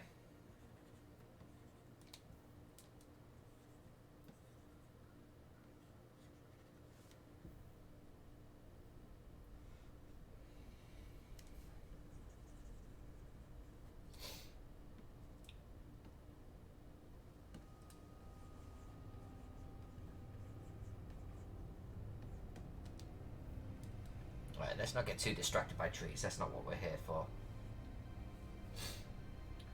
What's the blue building? So the blue building is described as it has a blue outer wall, a light blue outer wall. That's the blue building. This whole area is a cemetery, and most of the I'm going to do grey buildings, grey white, you know, but some of them have specifically got a colour assigned to them. So that's hence some of the colours here. That one is described as having a blue outer wall.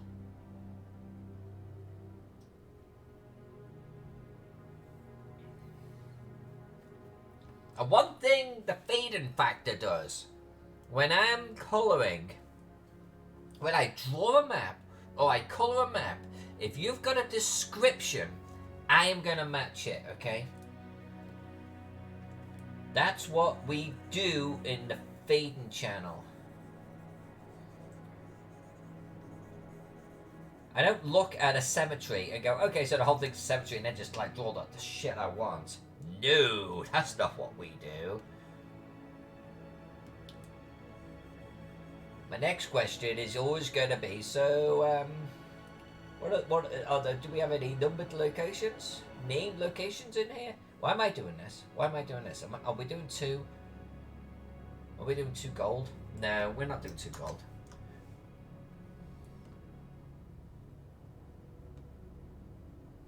We're doing 1 gold. We're doing 1 gold.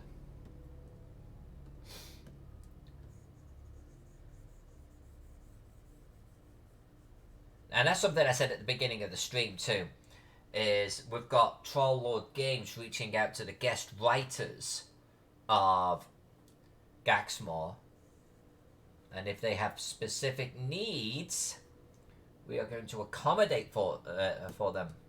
Whether it be drawing or colouring, we're going to make sure that on my map always matches what writers have done.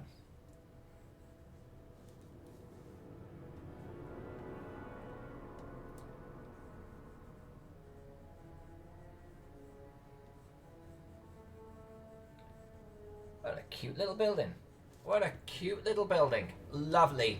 Absolute gem. Alright, this one. Peeling paint. Peeling paint on green. So let's get our green in first. It's peeling white paint.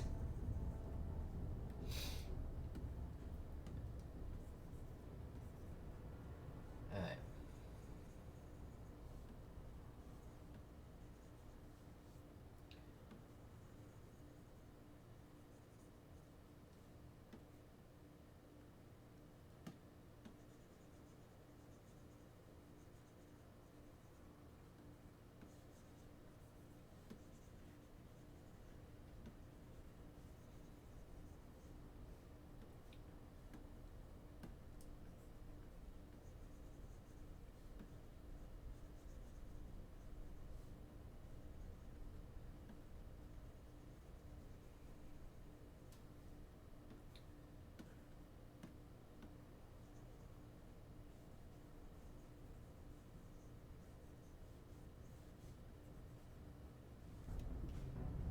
Peeling white paint. I think that works. I think that works.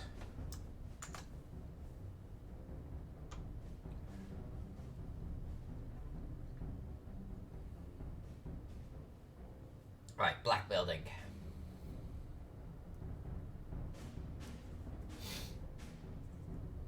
She says, doing gravestones.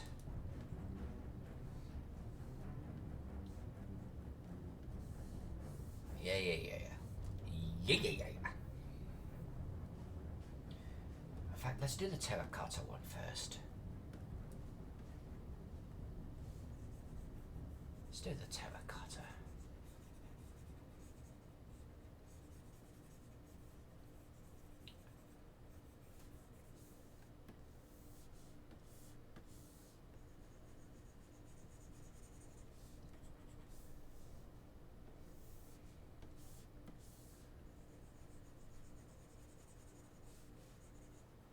Alright. Nice. Okay. Black building. Black building. Okay.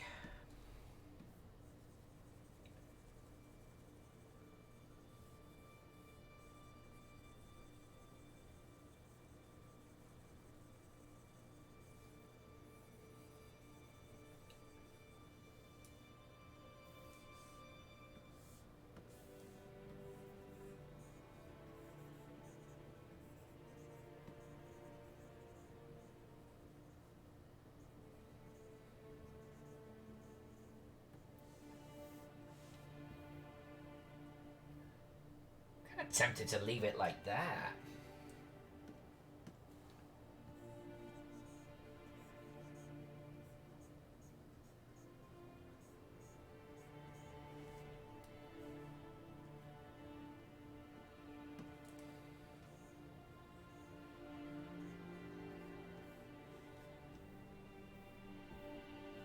Nice. Nice. Right. Grays.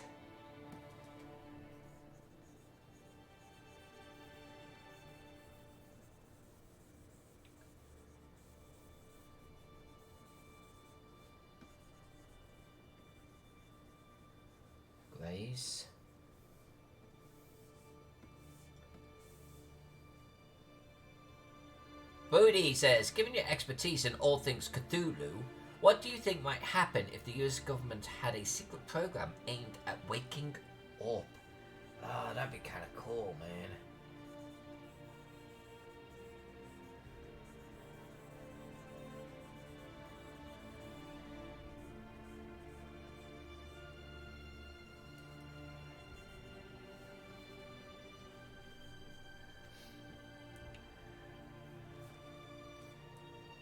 What would happen? What would happen?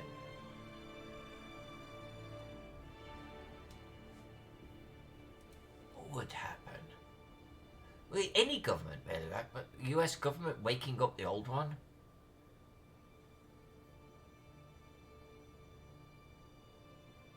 Well, you know, Cthulhu is never controlled, right? So, I mean, ultimately, if any government was successful in raising Cthulhu, I mean, it's game over. I mean, it's game over, man. It's game over. I mean, because Cthulhu, any of the ancient ones were just like wreck freaking shop at that point.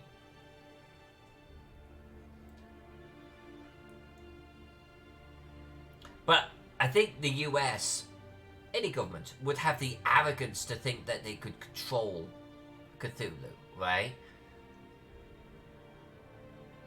So I could see a big, huge effort, financial and otherwise, put into gathering the books, gathering the scientists, which are occultists at that point, into like a Area 51 type of thing. A naval cordon in an area of the ocean around him. Submarines locking down the area. Stranger Things meets Lovecraft. Yeah, exactly. I mean, Stranger Things is very Lovecraft in many ways, but yeah, exactly. It'd be kind of cool, actually, as a game. I think that would be kind of neat. But very Stranger Things, now you mention it.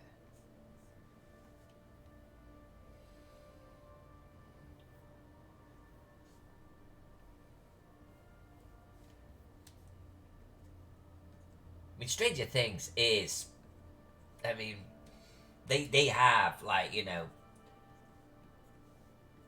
a lot of, like, the alternate planes and elder beings and shit in there. I mean, it's very much, it really is.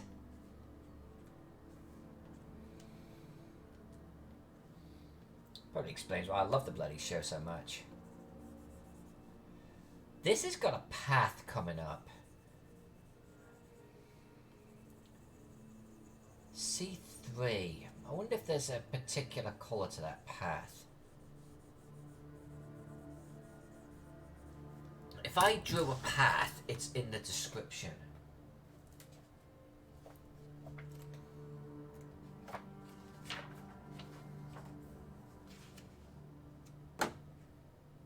You follow a stone-paved pathway as it gently curves towards a small mausoleum. So it's just a stone path. Okay.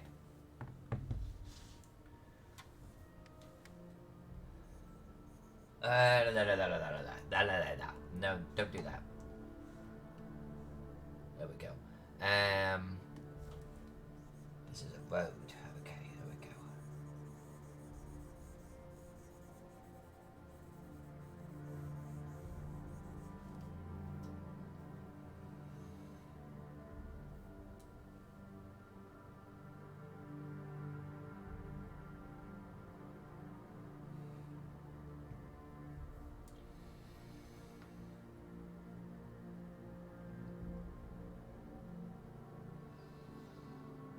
So Bodhi, that's your question. Actually, honestly, it's one of the things that I like about Cthulhu in general, but Cthulhu Invictus, because Cthulhu Invictus, it's like the monsters, the elder beings, they're actually this other world, shall we call it?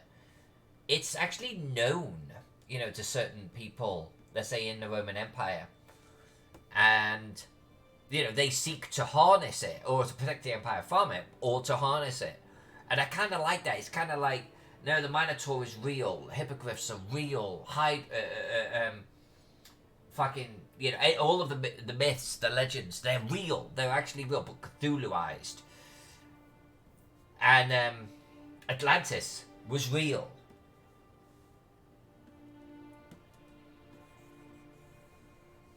And because Romans were very, let's call it, spiritual, they were very,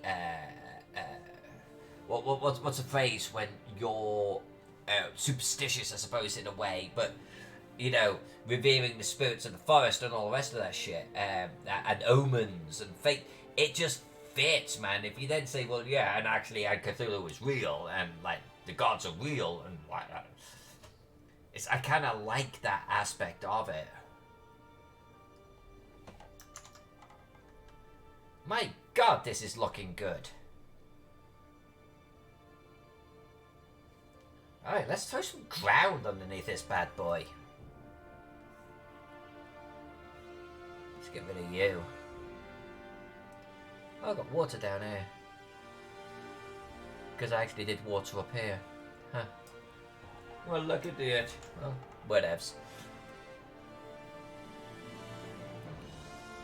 Brian's here! Brian! Literally, Brian, 5 minutes ago, we were talking about ski balls. Bodhi Gazilla, Cthulhu Invictus, have to do some reading on that. It's worth it. It's worth it. I mean, honestly, what I love about Cthulhu as a role-playing game is any setting and period works. The moon? Sure. Mars? Sure. 25? Sure. Modern day? Sure. Medieval? What about France? Revolutionary France? Absolutely. Every single setting and period in mankind works. And I love that. I love that so much. But, you know, Roman girl, it's like, Cthulhu Invictus, hell yeah. Hell yeah. I loved it. I did, at Gamehole Con, I ran a couple of games based on the German frontier, and it was awesome. It's just everyone got a feel that they were on, you know, the Limes Germanicus. It was brilliant. I loved that. I love being able to throw in a little bit of history. It's like Vesuvius, yeah, something Cthulhu related happened.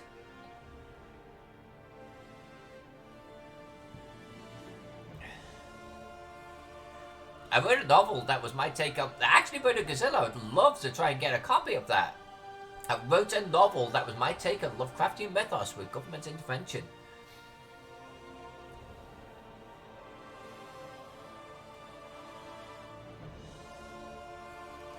Cthulhu Bunnies and Burrows. Well, now shit just got real, because now I'm not picturing your standard bunny. But actually, so the whole thing is, like, you play a ferret, you play a badger, you play a bunny, right? All of that stays. It's the other stuff, right, that you're going against. That's the bad shit.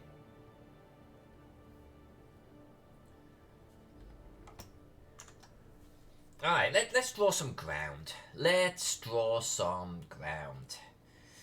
Ground in a graveyard, it's always overgrown. If it's overgrown, we're talking about greens and browns and dry, brackish sort of things. But lots and lots of tombstones, so we've got to get our greys in there as well. Yeah. Alright.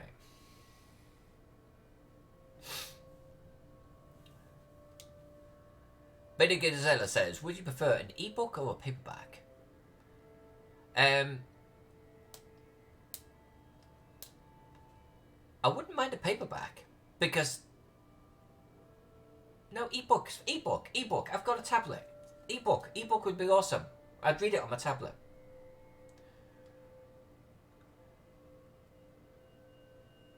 Yeah, I'd love to see your take on it, my friend. I really would.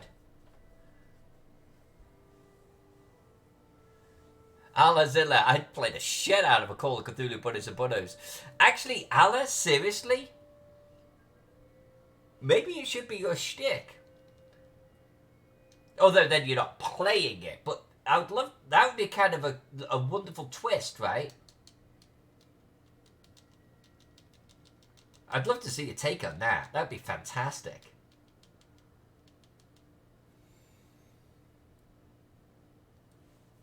But that's what I love about Call of Cthulhu. It's like, it doesn't really, it's like anything, any settings, like, you get people going, yeah, I'll play, sure.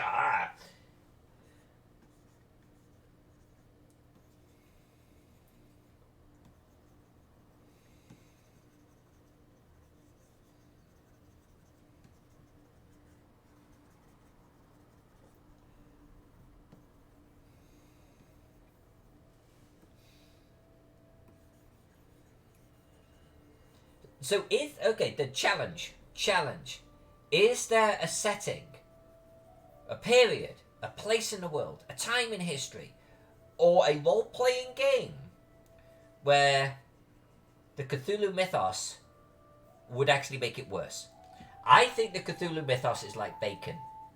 It's always better if you add Cthulhu mythos. But is there something where it wouldn't work?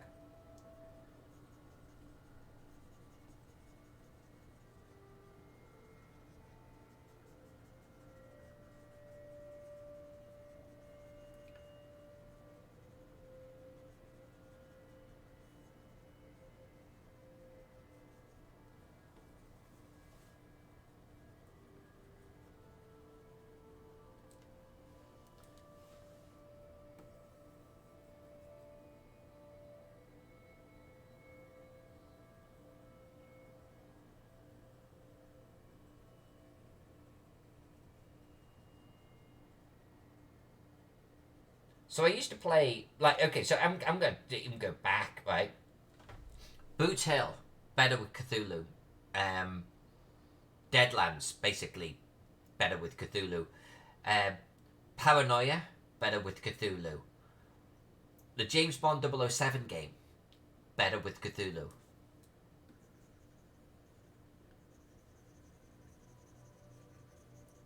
Traveller, better with Cthulhu.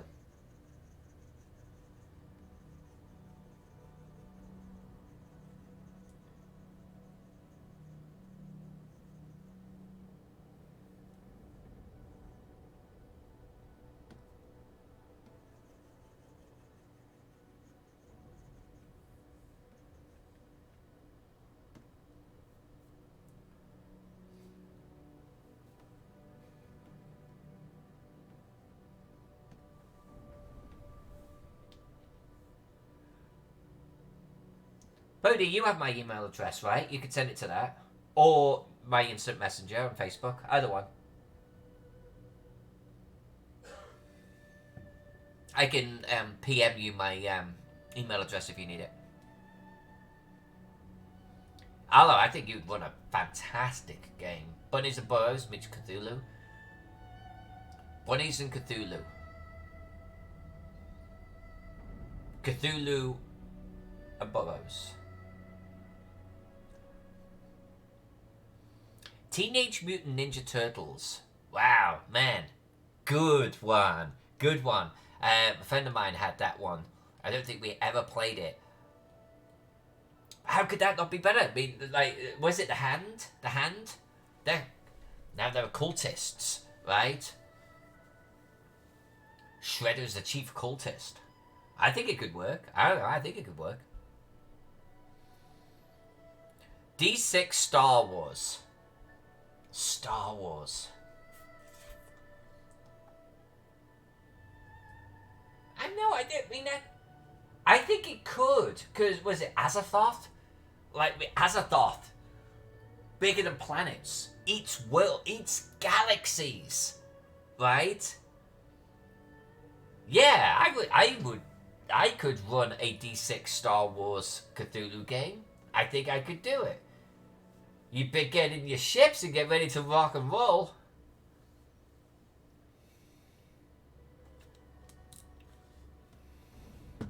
Let's just shoot Larry in the lounge lizards. My God, man, I want to hug the crap out of you right now. I had that game. Alright, how do I PM you? Whisper. Alright, so I'm going to whisper to you right now.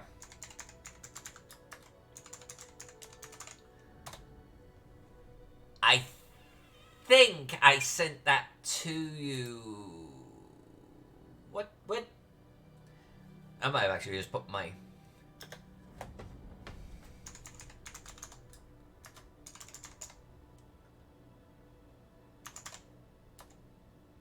There we go. Bodhi, I just sent it to you. Bodhi, that's going back, man. That's going back. That's some classic shit right there. Box office. Actually, there is a Cthulhu thing in Star Wars. Is there now?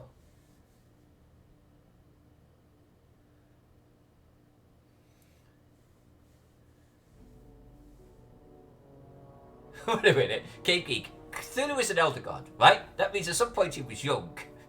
Cthulhu, the younger god.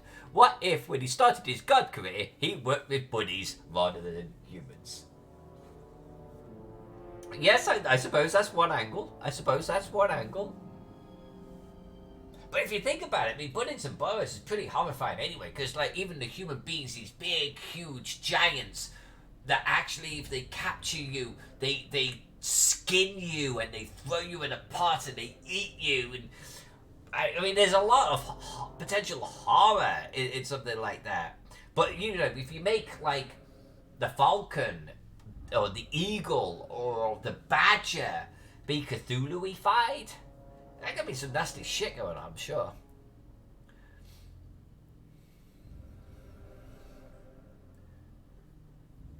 There was a Azathoth-like monster in the Solo movie. God, you know what? I've forgotten about that. I forgot about that altogether. I'm going to have to remind myself. I'm going to have to go look it up.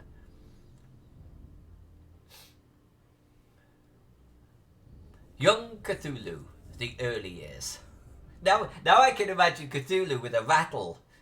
And he's got little, like, t-shirts on him.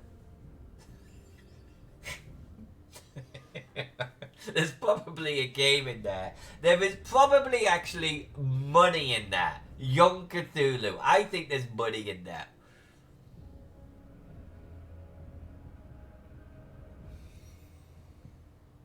Oh, right, the storm. Right, there was. Okay, yeah. I'm catching on. Right, there was something.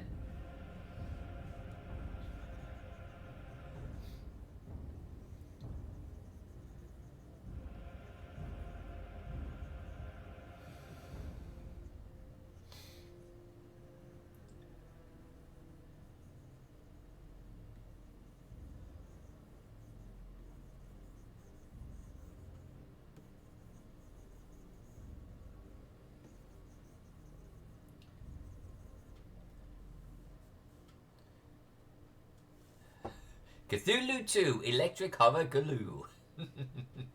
Eldritch Horror Galoo.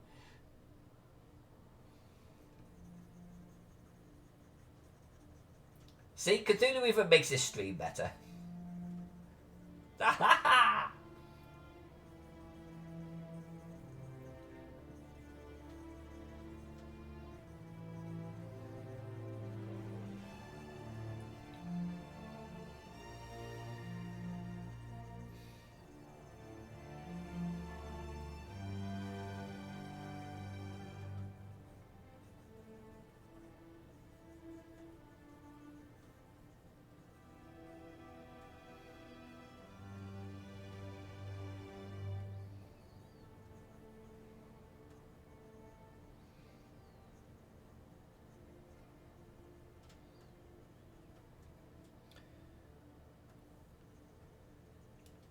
So as a time check, everyone, I'm going to go until we finish this graveyard.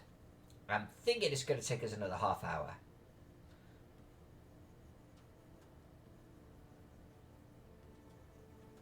So everyone has a little bit of context for when I'm probably going to end the stream. It's looking good. It's looking good.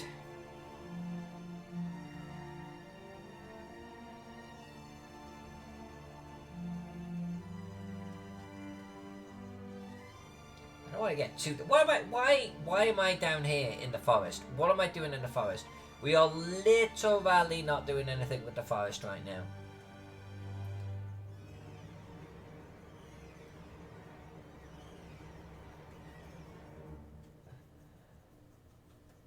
Just get away from the forest. Get away from the forest, girl. Alright. Alright. It's looking good. It's looking good. I think we did a reasonable amount today. This is not bad. We've got a lot to do, but I think we can finish this for the end of the month. That's my target. That's my target. This is going to make this... I think this is going to be an 80-hour map. I think I predicted 60 or 80 a while ago. And I think we're still on target for that. What we got here? Off-World Designs, Little Monster Baby one. Oh, right, wait. Cave Geek posted this. That is almost exactly what I was imagining, and that is so freaking cute. Oh my god. Okay, I'm saving this. Oh, why didn't it let me right click save it? Alright, well, I'm gonna bookmark it.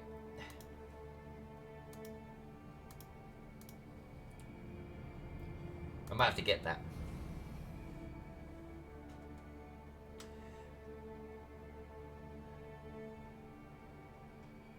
Brian says, if you do a Star Trek game, Cthulhu and his friends could fight the Q. That would be entertaining. Yes, it would. Alright, video.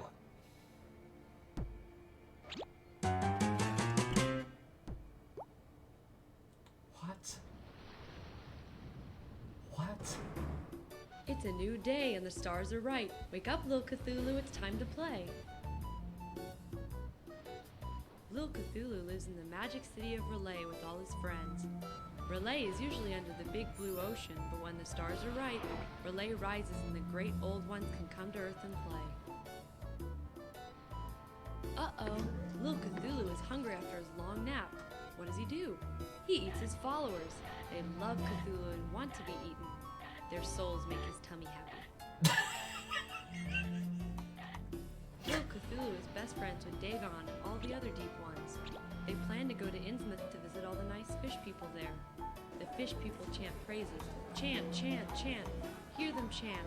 Ya Dagon, Ya Cthulhu. But Cthulhu goes to Egypt to see Lil Narlathotep. He's called the Crawling Chaos, because he can't walk yet. They have fun reading the Necronomicon. What?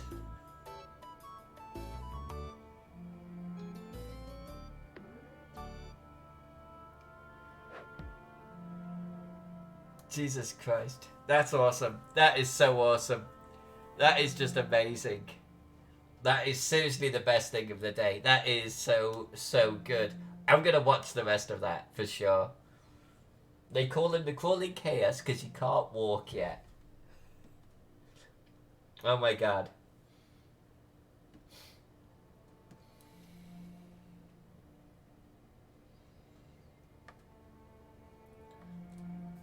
Yeah, there's more than I would think, because you've already posted more than I thought.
Alright, see you, Keith. Thanks for hanging out, my friend. Talk to you soon. And not bad timing, because we're not far off ending the stream anyway.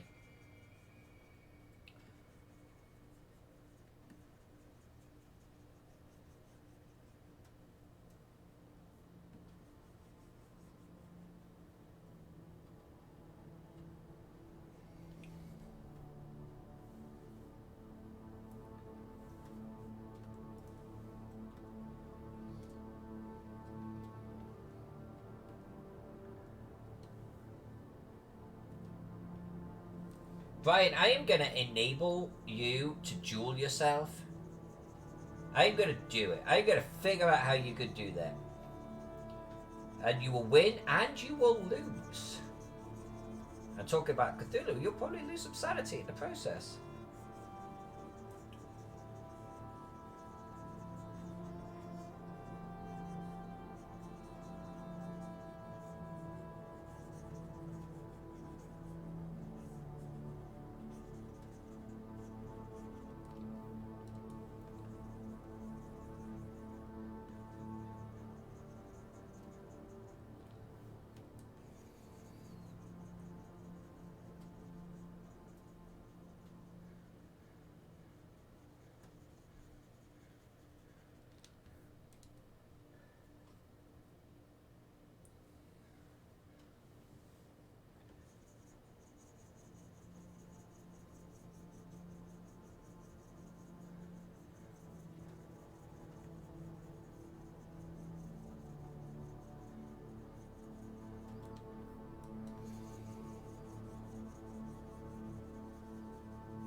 Yeah, this will be fine.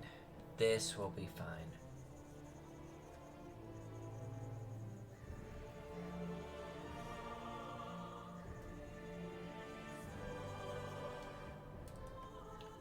Now I'm colouring in roads, but we're gonna actually bring the road back in a moment. I just want to get some overgrowth on the road.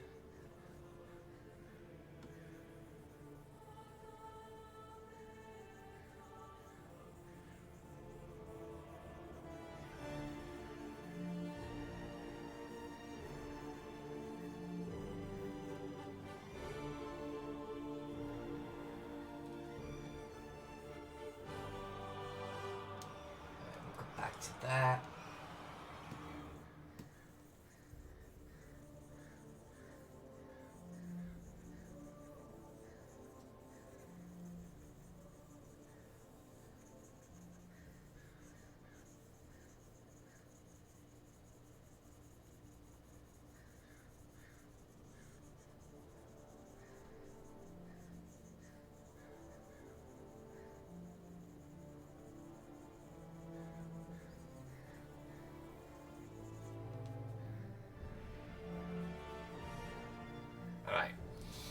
Alright, let's get our roads on here.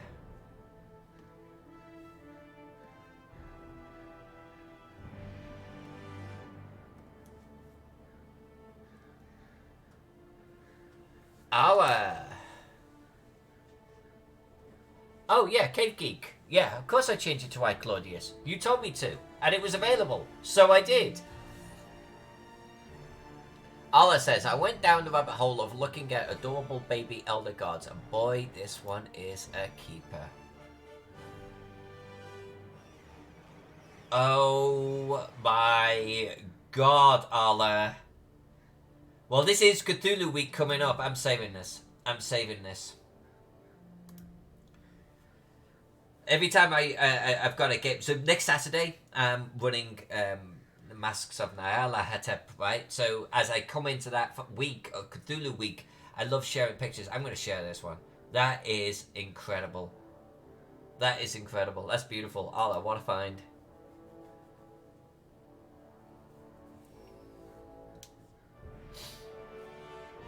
Alright. Paths. Paths.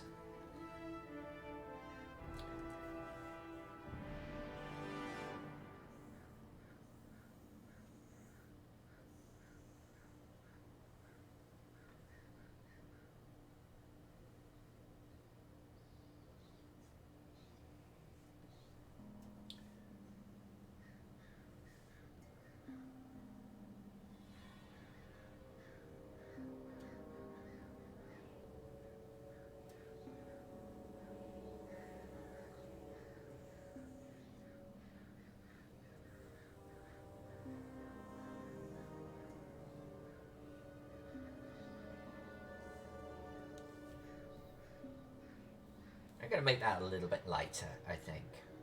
That's a little saturated. We're going to make that lighter.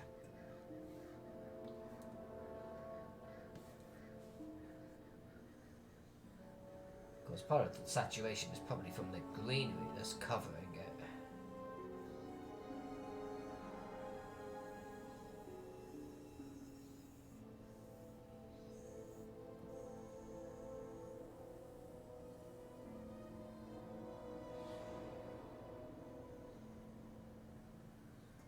Alright. Not bad. We'll throw some flagstones on that too, I think. That's a bad to bar. That's a B to B.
That's better. Okay.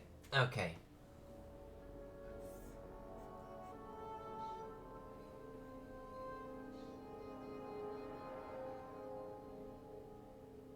Let's try this one.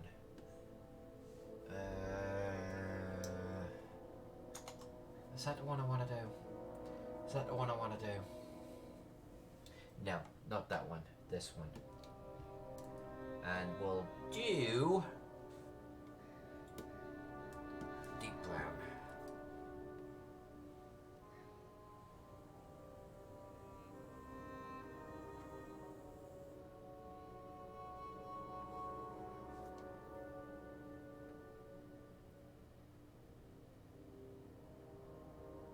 No. No, we won't.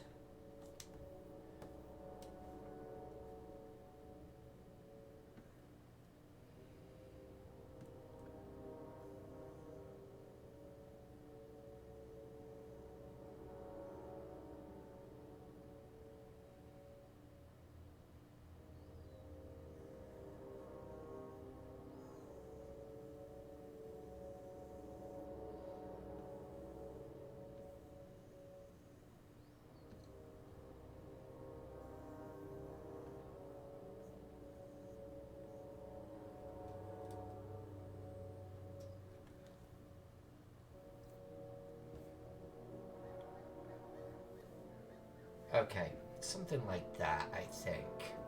Something like that.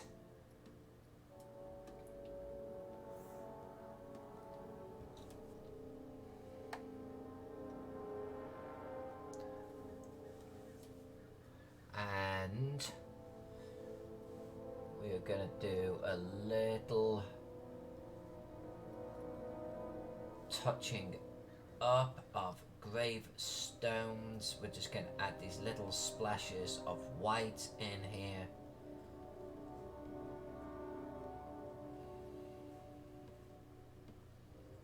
I don't know if any of this is gonna show up on a print.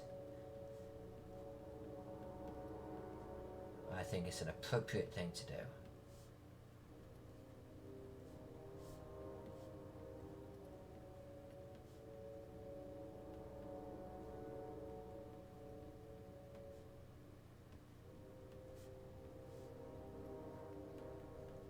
Okay, okay.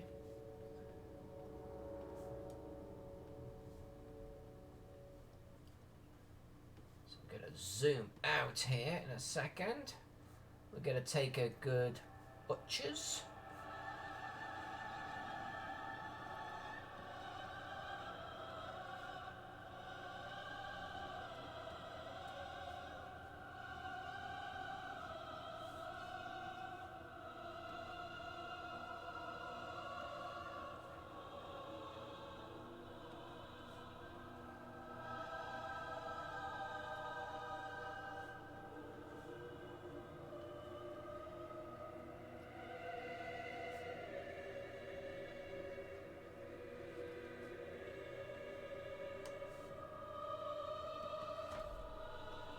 Alright, something like this.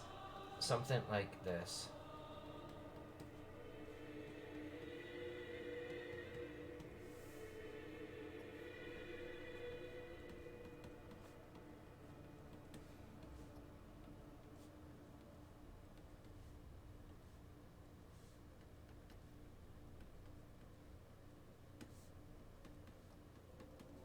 Okay. I'm thinking that. I'm thinking that.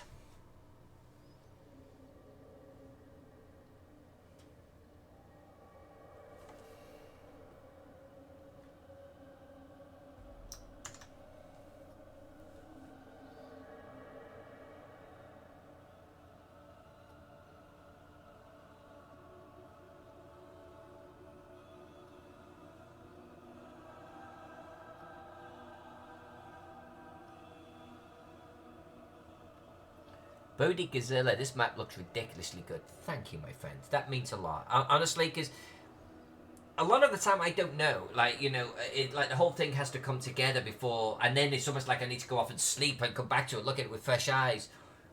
So having feedback actually really helps me understand if we're pointing in the right direction or not. I'm liking it. So, and I appreciate you saying, yeah, it's pointing right. You could just pull an all-nighter. We could watch you colour the inside of the walls. I got a funny feeling we'd be doing at least 2 or 3 all-nighters to actually get this thing coloured. I will say this, I mean, this is the project now, right? This is what we're doing. Every night next week, we are colouring this. I think it's going to go pretty quickly.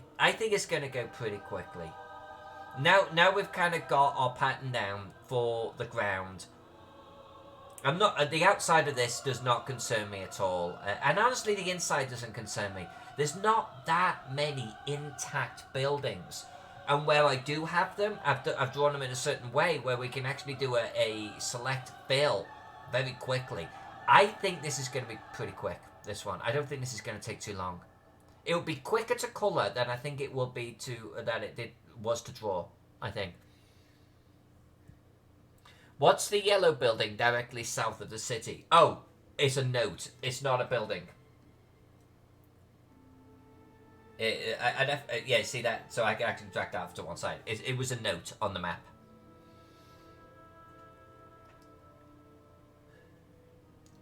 Juvenal says, some information tidbit. Map markers for city and area maps often include fake streets on their maps or places as copyright. So if someone included that fake street, they knew they copied their map. Oh, indeed. Oh, really? I never knew that. That's cool. That's cool. Bodhi says, I mean, just how lifelike the world becomes on the east versus the west is astonishing.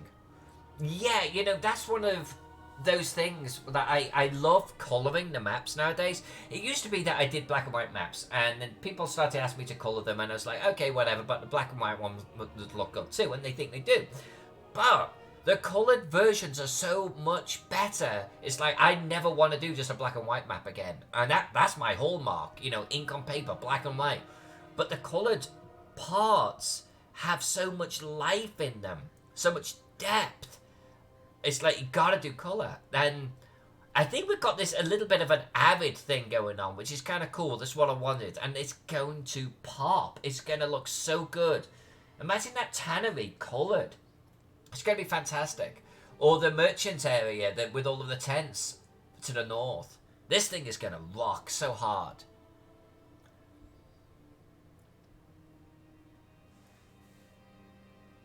Miss J, you joined us just in time for me to end the stream. My apologies. I was actually I was talking about you a lot, actually, Miss J, earlier on.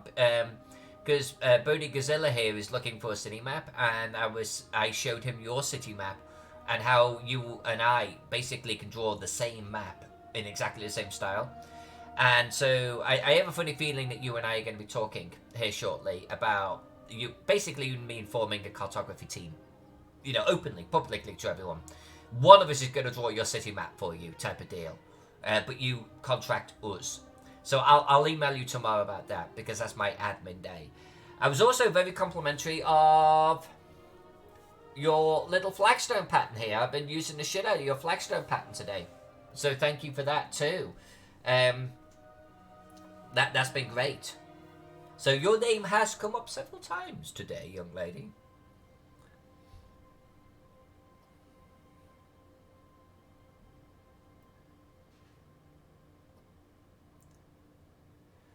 Joanna says, some people love Dyson style with no colour.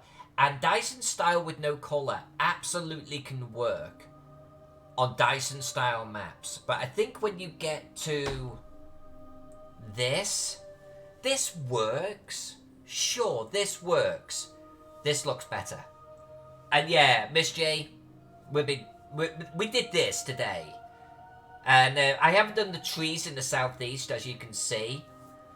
But we broke ground handsomely, I think, and it looks pretty damn good. It's taking shape.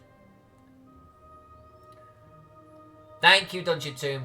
Thank you for joining us. I truly mean that. And I hope things look up for you better soon.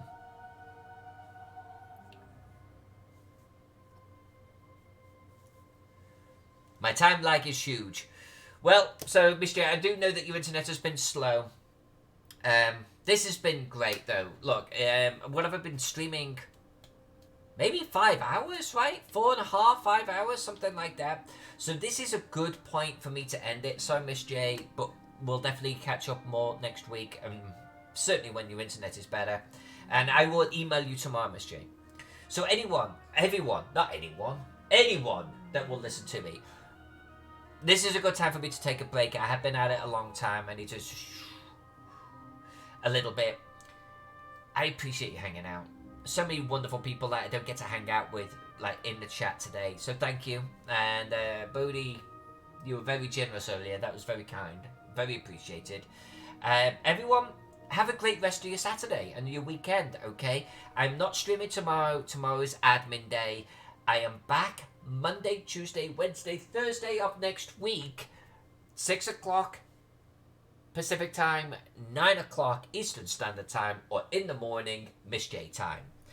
And we're just working on this, okay? We're colouring trees, we're colouring paths, and we're going to sweep up north and west, or south and west, one way or the other. We're colouring maps next week, okay? Thanks for hanging out. You just make everything so much more fun. I really do mean that. Everyone have a great rest of your weekend. Miss J, watch out for my map. Wow, I am getting tired. Watch out for my email, okay? Admin day. We got lots to talk about. Love you all. Thank you. Mwah. And I'll talk to you soon, okay? Back Monday. I'll talk to you then.